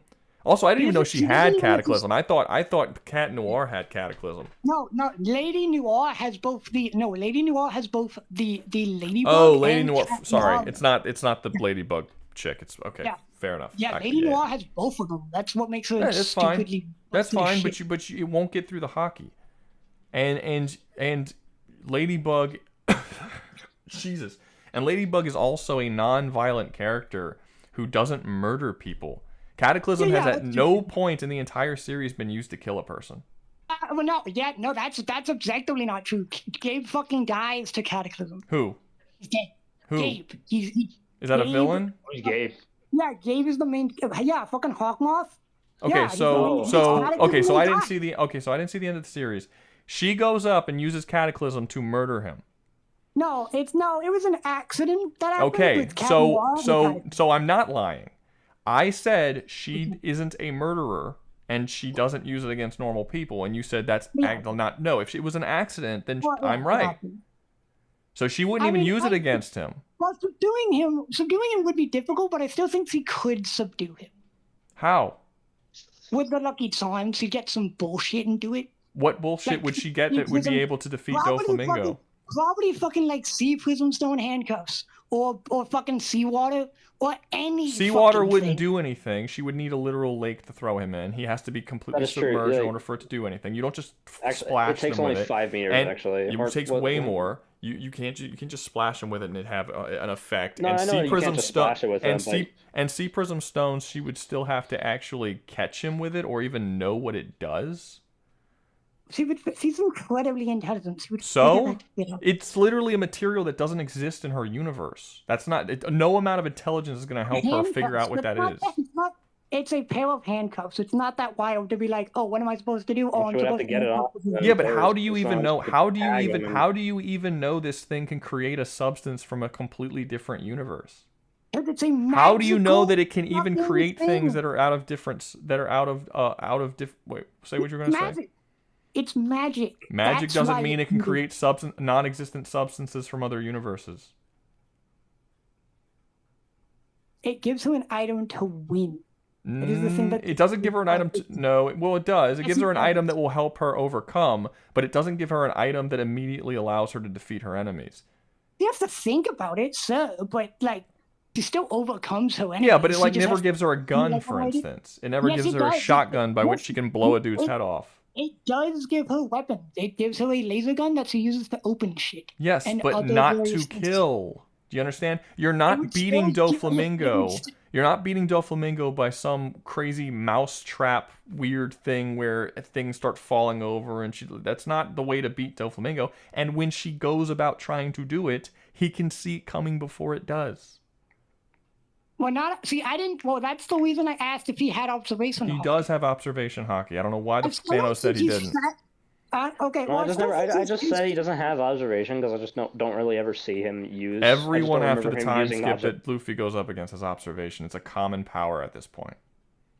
You can't have at this point in the series, you can't have armament and especially conquerors and not have observation. Now, It's just a granted, given. I don't. No, Well, granted, no, I you don't can. necessarily- There are people who don't have it. Who? Like Sabo doesn't have it. Sabo doesn't have it. He only Sabo has, does like, have it. Where are you getting that these characters don't have it? I guess just the fact that I just don't ever see them use it.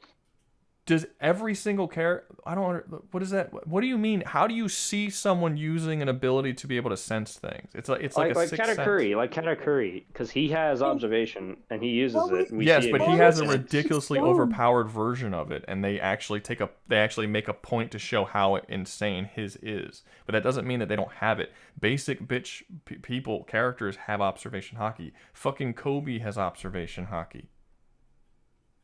You don't think Doflamingo has observation hockey? Now, granted, I do think he's still too slow to Yep, like. I guess it just came from the fact that I just don't ever remember him using the advanced version. Yeah, but you don't remember him using Conquerors either. No, I do remember him using Conquerors. You just said he didn't. You said he didn't have it trained. You said he had it, but it wasn't trained. But he literally uses it against Luffy, and they clash with each other. And Luffy's is trained. Yeah, like, if trained. Doflamingo didn't have Doflamingo didn't have observation hockey, he would literally not be able to fight against Luffy, because Luffy would know everything that he does, and he wouldn't know anything that Luffy does. Hold on. Does Luffy has observation hockey by the time he gets to Dressrosa? When is that shown? He has observation after the time skip. He does have He literally trains for 2 years. What do you mean? Where is it shown? For 2 years he trains in observation hockey, observation, armament, and conquerors. Okay. It's shown throughout the Yeah, series. I guess I was just kind of bringing that up because they don't use like the advanced versions of it at that time. I still don't know. I still don't think it matters because he's not fast enough to like. Why is he not fast enough? According to this guy, he's like the speed of sound.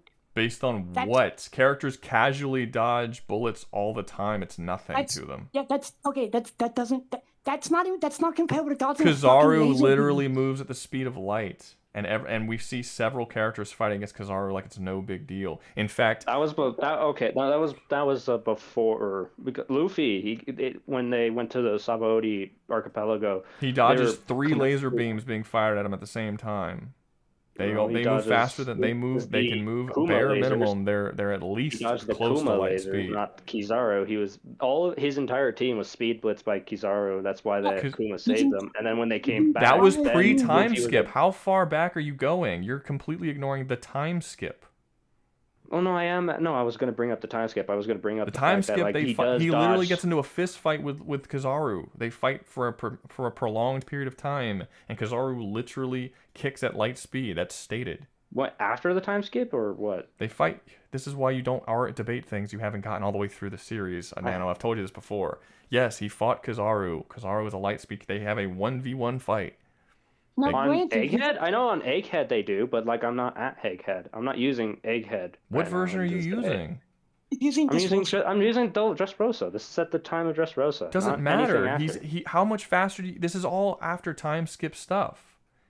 He dodges light speed beams directly after the time skip on Sabaody. Also, well, okay, fair enough. If that's as far as you've gotten, I understand why that's as far as you're going to debate. No, but I'm still I don't know. I'm farther than that, but I'm just bringing up the fact why? that I'm not You see him dodge light speed stuff before that point. Luffy dodges light speed stuff. Why would Luffy not? He fights against Luffy. Luffy has dodged light speed stuff without using Gear Second. Gear Second, Luffy and Doflamingo were matching each other's speed. So what's I don't understand why you would say he's only sound. All of the characters are above sound. Zoro is capable of casually seeing bullets and slicing them in half and dodging them way pre-time skip. You're talking about like early in the series. He would have been faster than sound at that point. Now, how fast is Doflamingo, would you say, Rouga? Different people have different ideas on it. Basically, dodging light is a casual feat prior to time skip, but they just keep giving them more speed boosts. So like he was capable of dodging light, arguable he was capable of dodging light before the time skip, but after the time skip, he's definitely capable of dodging light, and he has gotten speed boost upon speed boost upon speed boost to the point that characters who were blitzing him and were moving so fast he couldn't see them, they now can't see him moving. Like he's gotten ridiculously fast. Like Bounce Man is way faster than Gear Second, and Snake Man is even faster than that. And then you go to Gear Fifth, and that's even faster. Snake Man was way faster than that. Yeah, and then you go to Gear Fifth, and that's even faster. So when you stack all this shit together, I mean, it would make sense that he's considerably faster than light. Okay, but Doflamingo gets outpaced by Gear 4, so how fast is Gear 4 in comparison to... Well, he doesn't get he gets out-strengthened by Gear 4 for sure. I wouldn't necessarily say he gets completely blitzed by it, though. It's definitely faster than for him to deal with. Gear 4 does kind of outspeed him a bit. I'm not saying it doesn't. I'm not saying it does. Well, there's a difference between blitzing and outspeeding, though. It's not like he's capable of hitting Luffy. His hits just don't do anything at that point. But that's true. Yeah, he does bounce off of him. But like he is actually hitting Luffy. It's just not doing anything. But and that's because Luffy has hockey and the whole bounce back thing. He has a increased. Yeah, he infuses his whole body with hockey. But I mean, I don't think it's not a stretch to say he's. I mean, it really depends. It's an inconsistent series. Like we see Luffy dodging light in the fucking Foxy arc, like way before the time skip. He's dodging light. Oh yeah, but then it's like it's arguable whether or not that's even like moving the speed. People argue that's not moving light speed, and some people are like, no, he's definitely light speed at that point. But then if he's light speed at that point, then shouldn't he be able to deal with Kizaru's speed relatively easily? But then people make the argument that Kizaru, actually saying that Kizaru is only light speed is kind of wrong, because just because he has light powers that would just make all of his attacks light. He's not just light speed. Like he could be faster than light and have light powers. Like you wouldn't argue that Ace is fire speed, right? Like just because he's light doesn't mean that he has to be light speed. He could be faster than light speed. It's possible, but it's just they never go into detail about how fast characters are necessarily. But we do know that Kizaru does have a light speed kick. And we do see characters dodge those light speed kicks pretty easily. We see characters dodge light speed attacks. And we see multiple power-ups where Luffy gets faster and faster and faster. I don't think it's a huge stretch to say that he's faster than light by the time he fights Doflamingo. I really don't. Probably at least, bare minimum, at least a couple times faster, if not many, many times faster.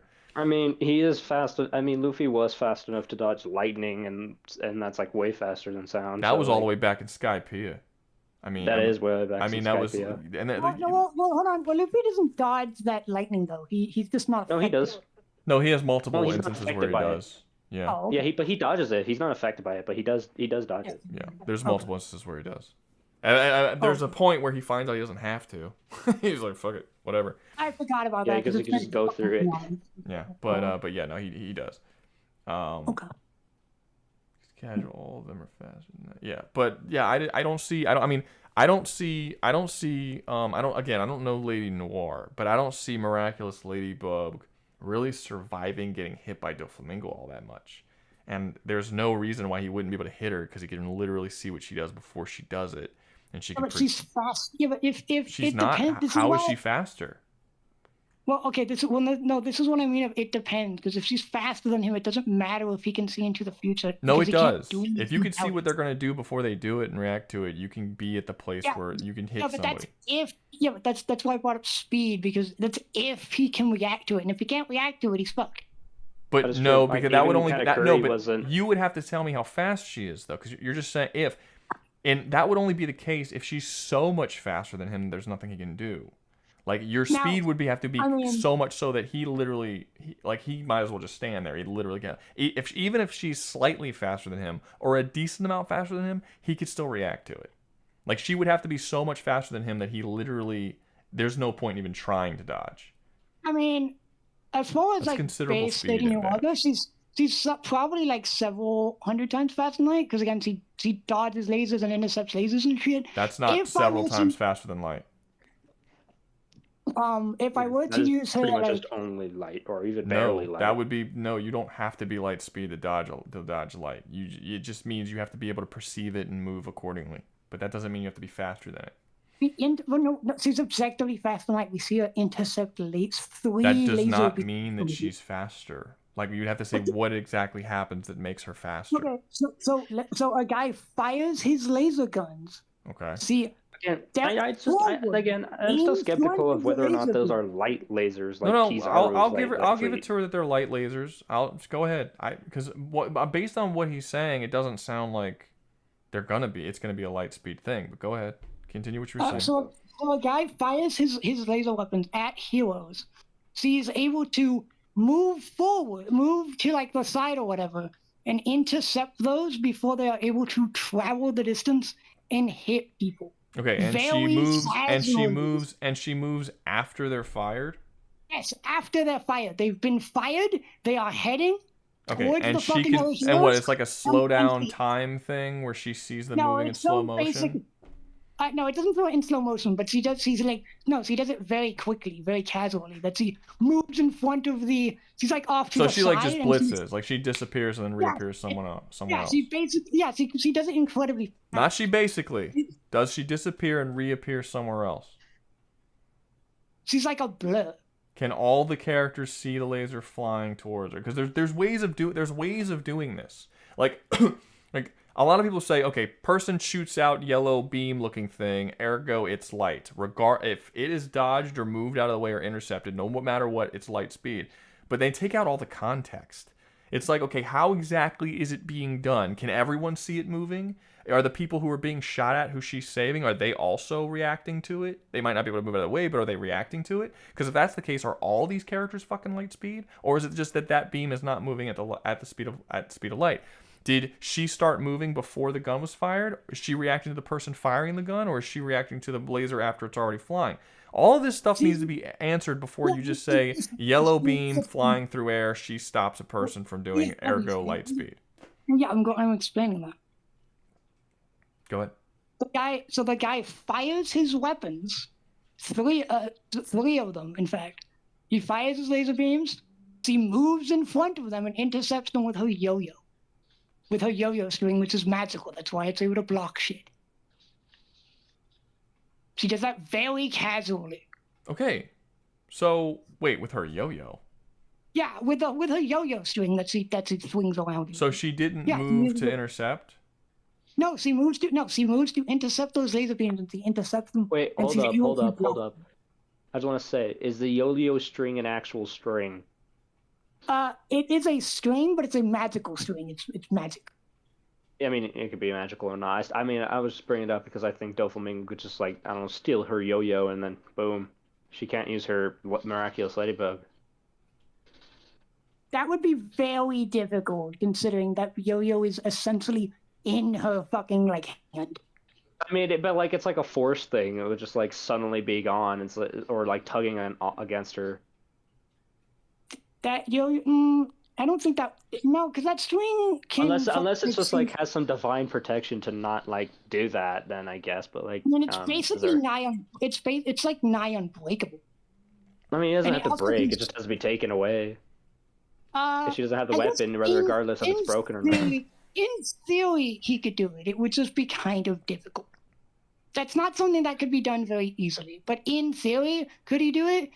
Maybe, but it would be very hard for him to do. Especially. At the end of the day, it really doesn't matter. Even if you want to say, even if I give you credit for all of this stuff and I say, fine, she's light speed, Doflamingo would still be faster. I mean, I guess if I say that she eats a if she figures out, if she's like, okay, this isn't working, let me eat a power up real quick, and she powers up to her space form, she could do it. The Master Chief is arguing with you, saying that no character ever moves faster than light in the show. That's complete bullshit. There are multiple, many fucking episodes of the characters moving faster than light and dodging laser beams. Bullshit.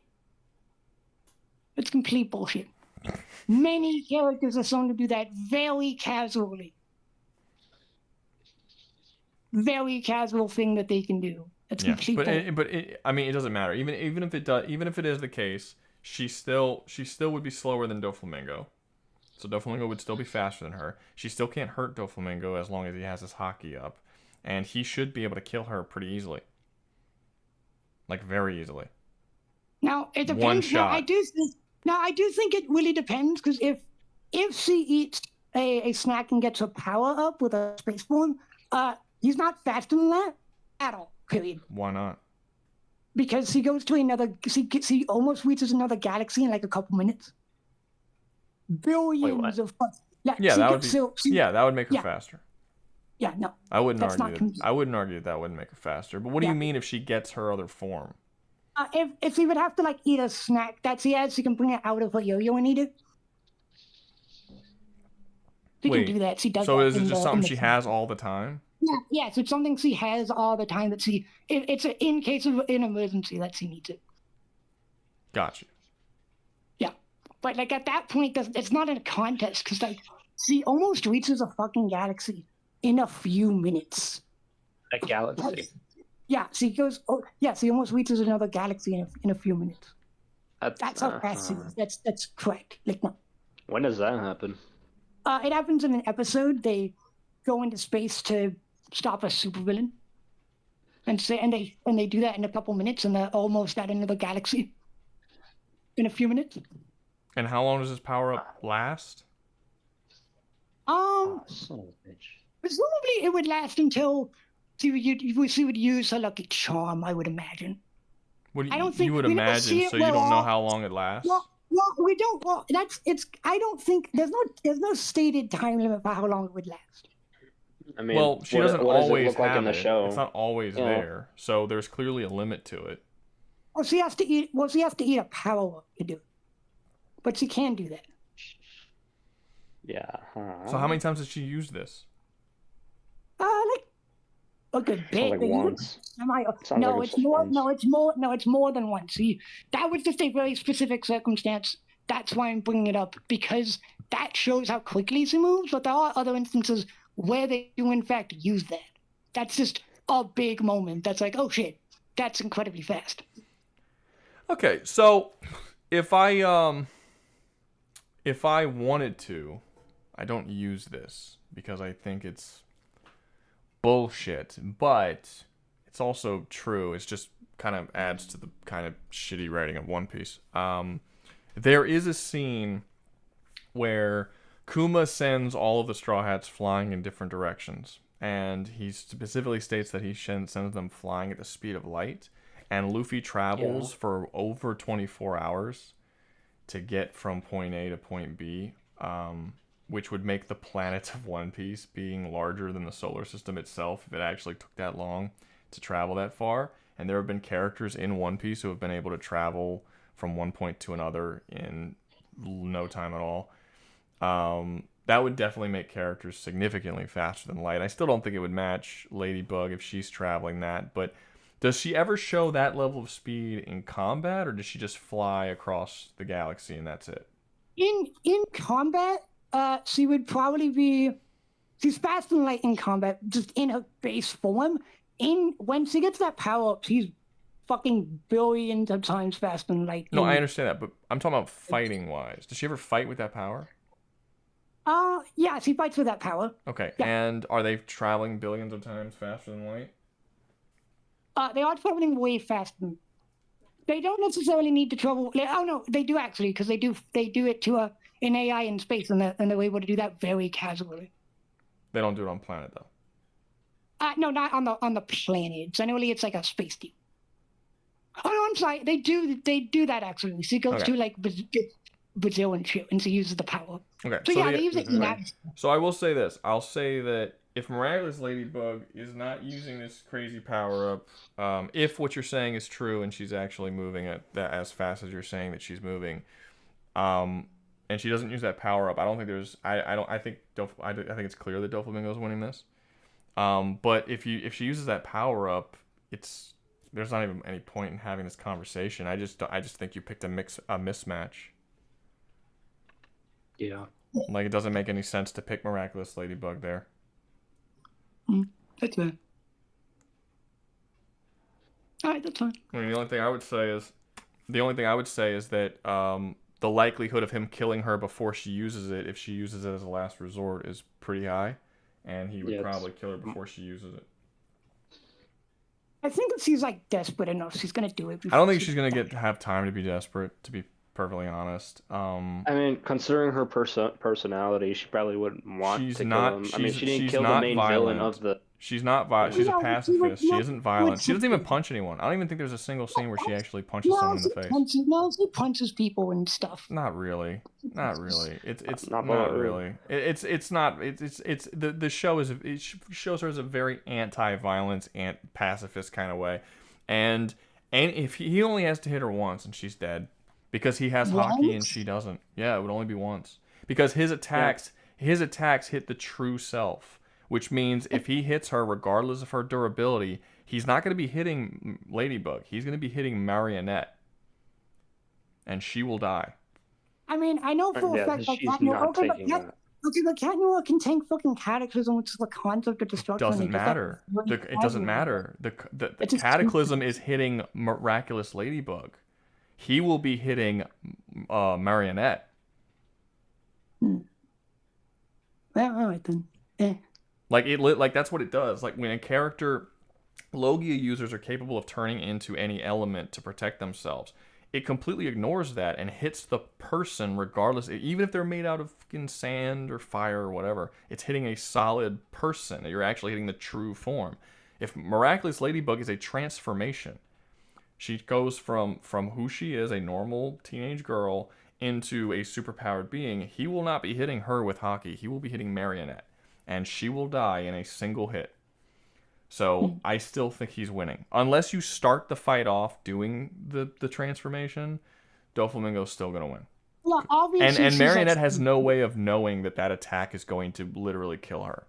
She's not going to be aware of it at all. She's going to go into it as a totally normal fight. He's going to hit her with one attack. It doesn't even have to be all that powerful of an attack. It could literally be a casual attack. It could be a single string bullet, and it will honestly. kill her immediately. I think it would harm her. I don't know. I don't think it would instantaneously kill her. If she's a regular teenage girl, yes, he would kill her. He can literally split the country in half. Like, he would kill her with anything he does. That's but Cataclysm can destroy shit that's bigger than the planet. Now you're doing circling. You're repeating yourself. I already covered that. I think if you Cataclysm is hitting Miraculous Ladybug, and Doflamingo's hockey is hitting Marionette. Totally different targets.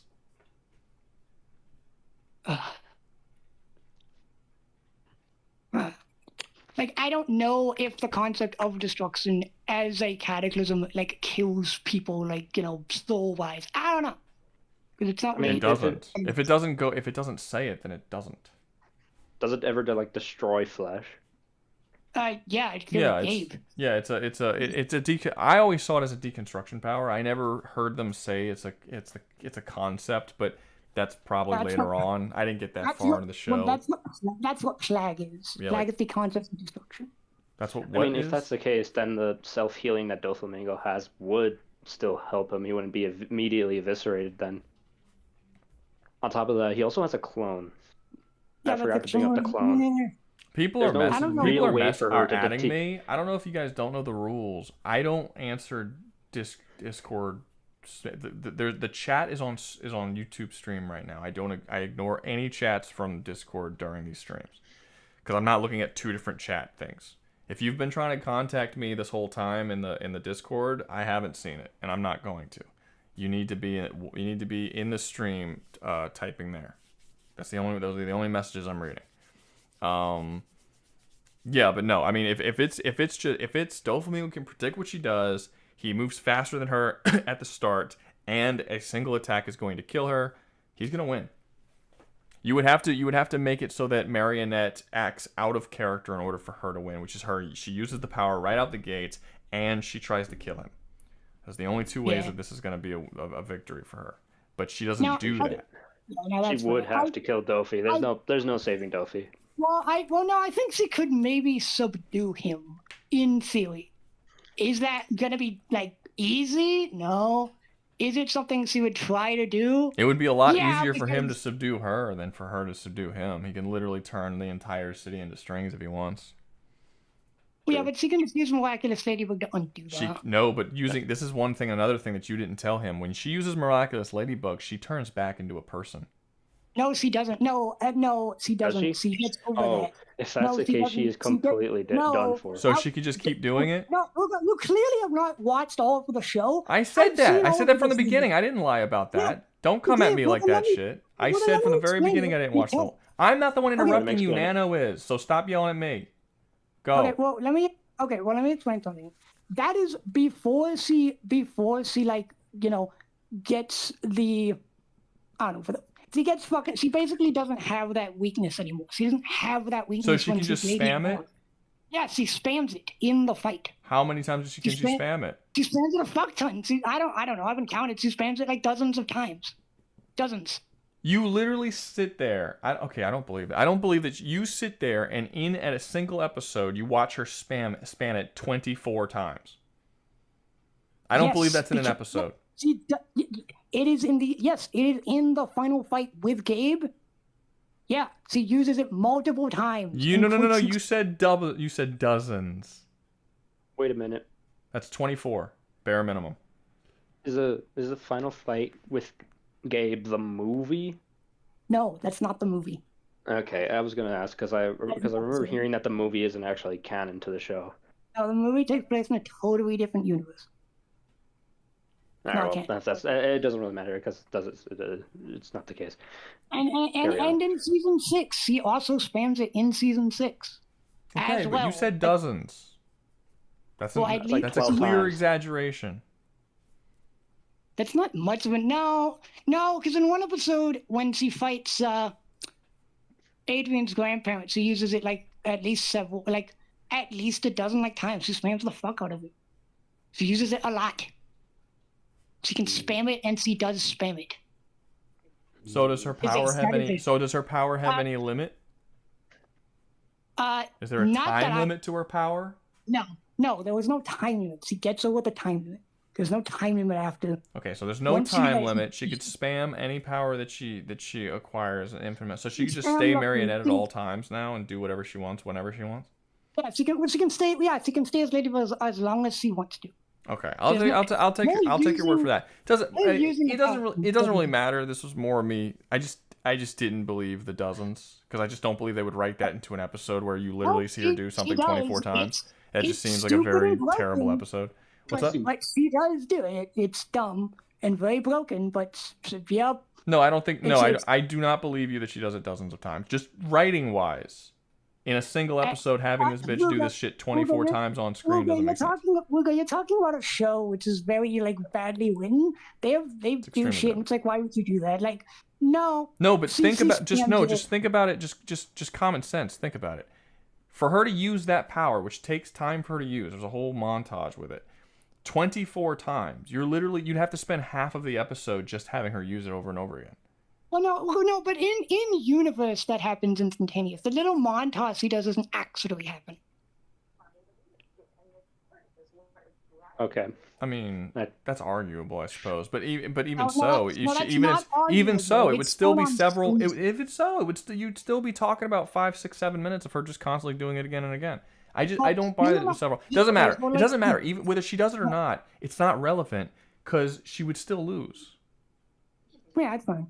Okay. I'm just saying she can spam it if she wants to. I'm not saying she can't spam it. I just didn't buy the dozens. I don't buy that was in an. I still don't buy that was in an episode. But I'll take your word for it that she used it more than once. Good, I just think that was an exaggerated statement. Well, yeah, it was a bit of a hyperbolic statement, but she can do it more than once, and she does it a fair amount, like 6 times or whatever the fuck. I don't know. I haven't counted, but she does spam it at several points in season 6 and whatnot. Gotcha. It's really dumb and broken, but she does it. Well, not broken enough because fucking Dofi wins. All right. Do we have another debate? Right. There has not been a super chat in like 2 hours, so I might just end it here. There's no reason for me to do this. Besides, I have no, I don't really have editing. I have uploading to do, not so much editing. Yeah, I mean, it's fucking Sunday night. I'm not gonna stay up doing this if I'm not getting anything from it. Let me think. Is there anything else that we need to go over? Does anyone else have anything they want to say before we do anything? Any? Nah. Anything good? Everybody's good. Everybody's awesome. I mean, I'd be willing to debate against. I'd be willing to debate with the Imperials and Twati forces if somebody wants to debate against me. But I don't know, man. Not for free. I said we were gonna do one more debate. If we didn't get any super chats by the end of the debate, I was gonna end the debate and I was gonna end the stream. And we didn't get any more, so that's how that works. But I will say, there's a video coming out tomorrow morning. It should be out. So what is it right now? It's 12. So 8 hours about is where you're gonna get another video from me. So tomorrow morning there'll be one, and yeah, that's it. I guess I'll see you guys next week. You guys have a good night. Okay, bye. Yeah, bye. Bye.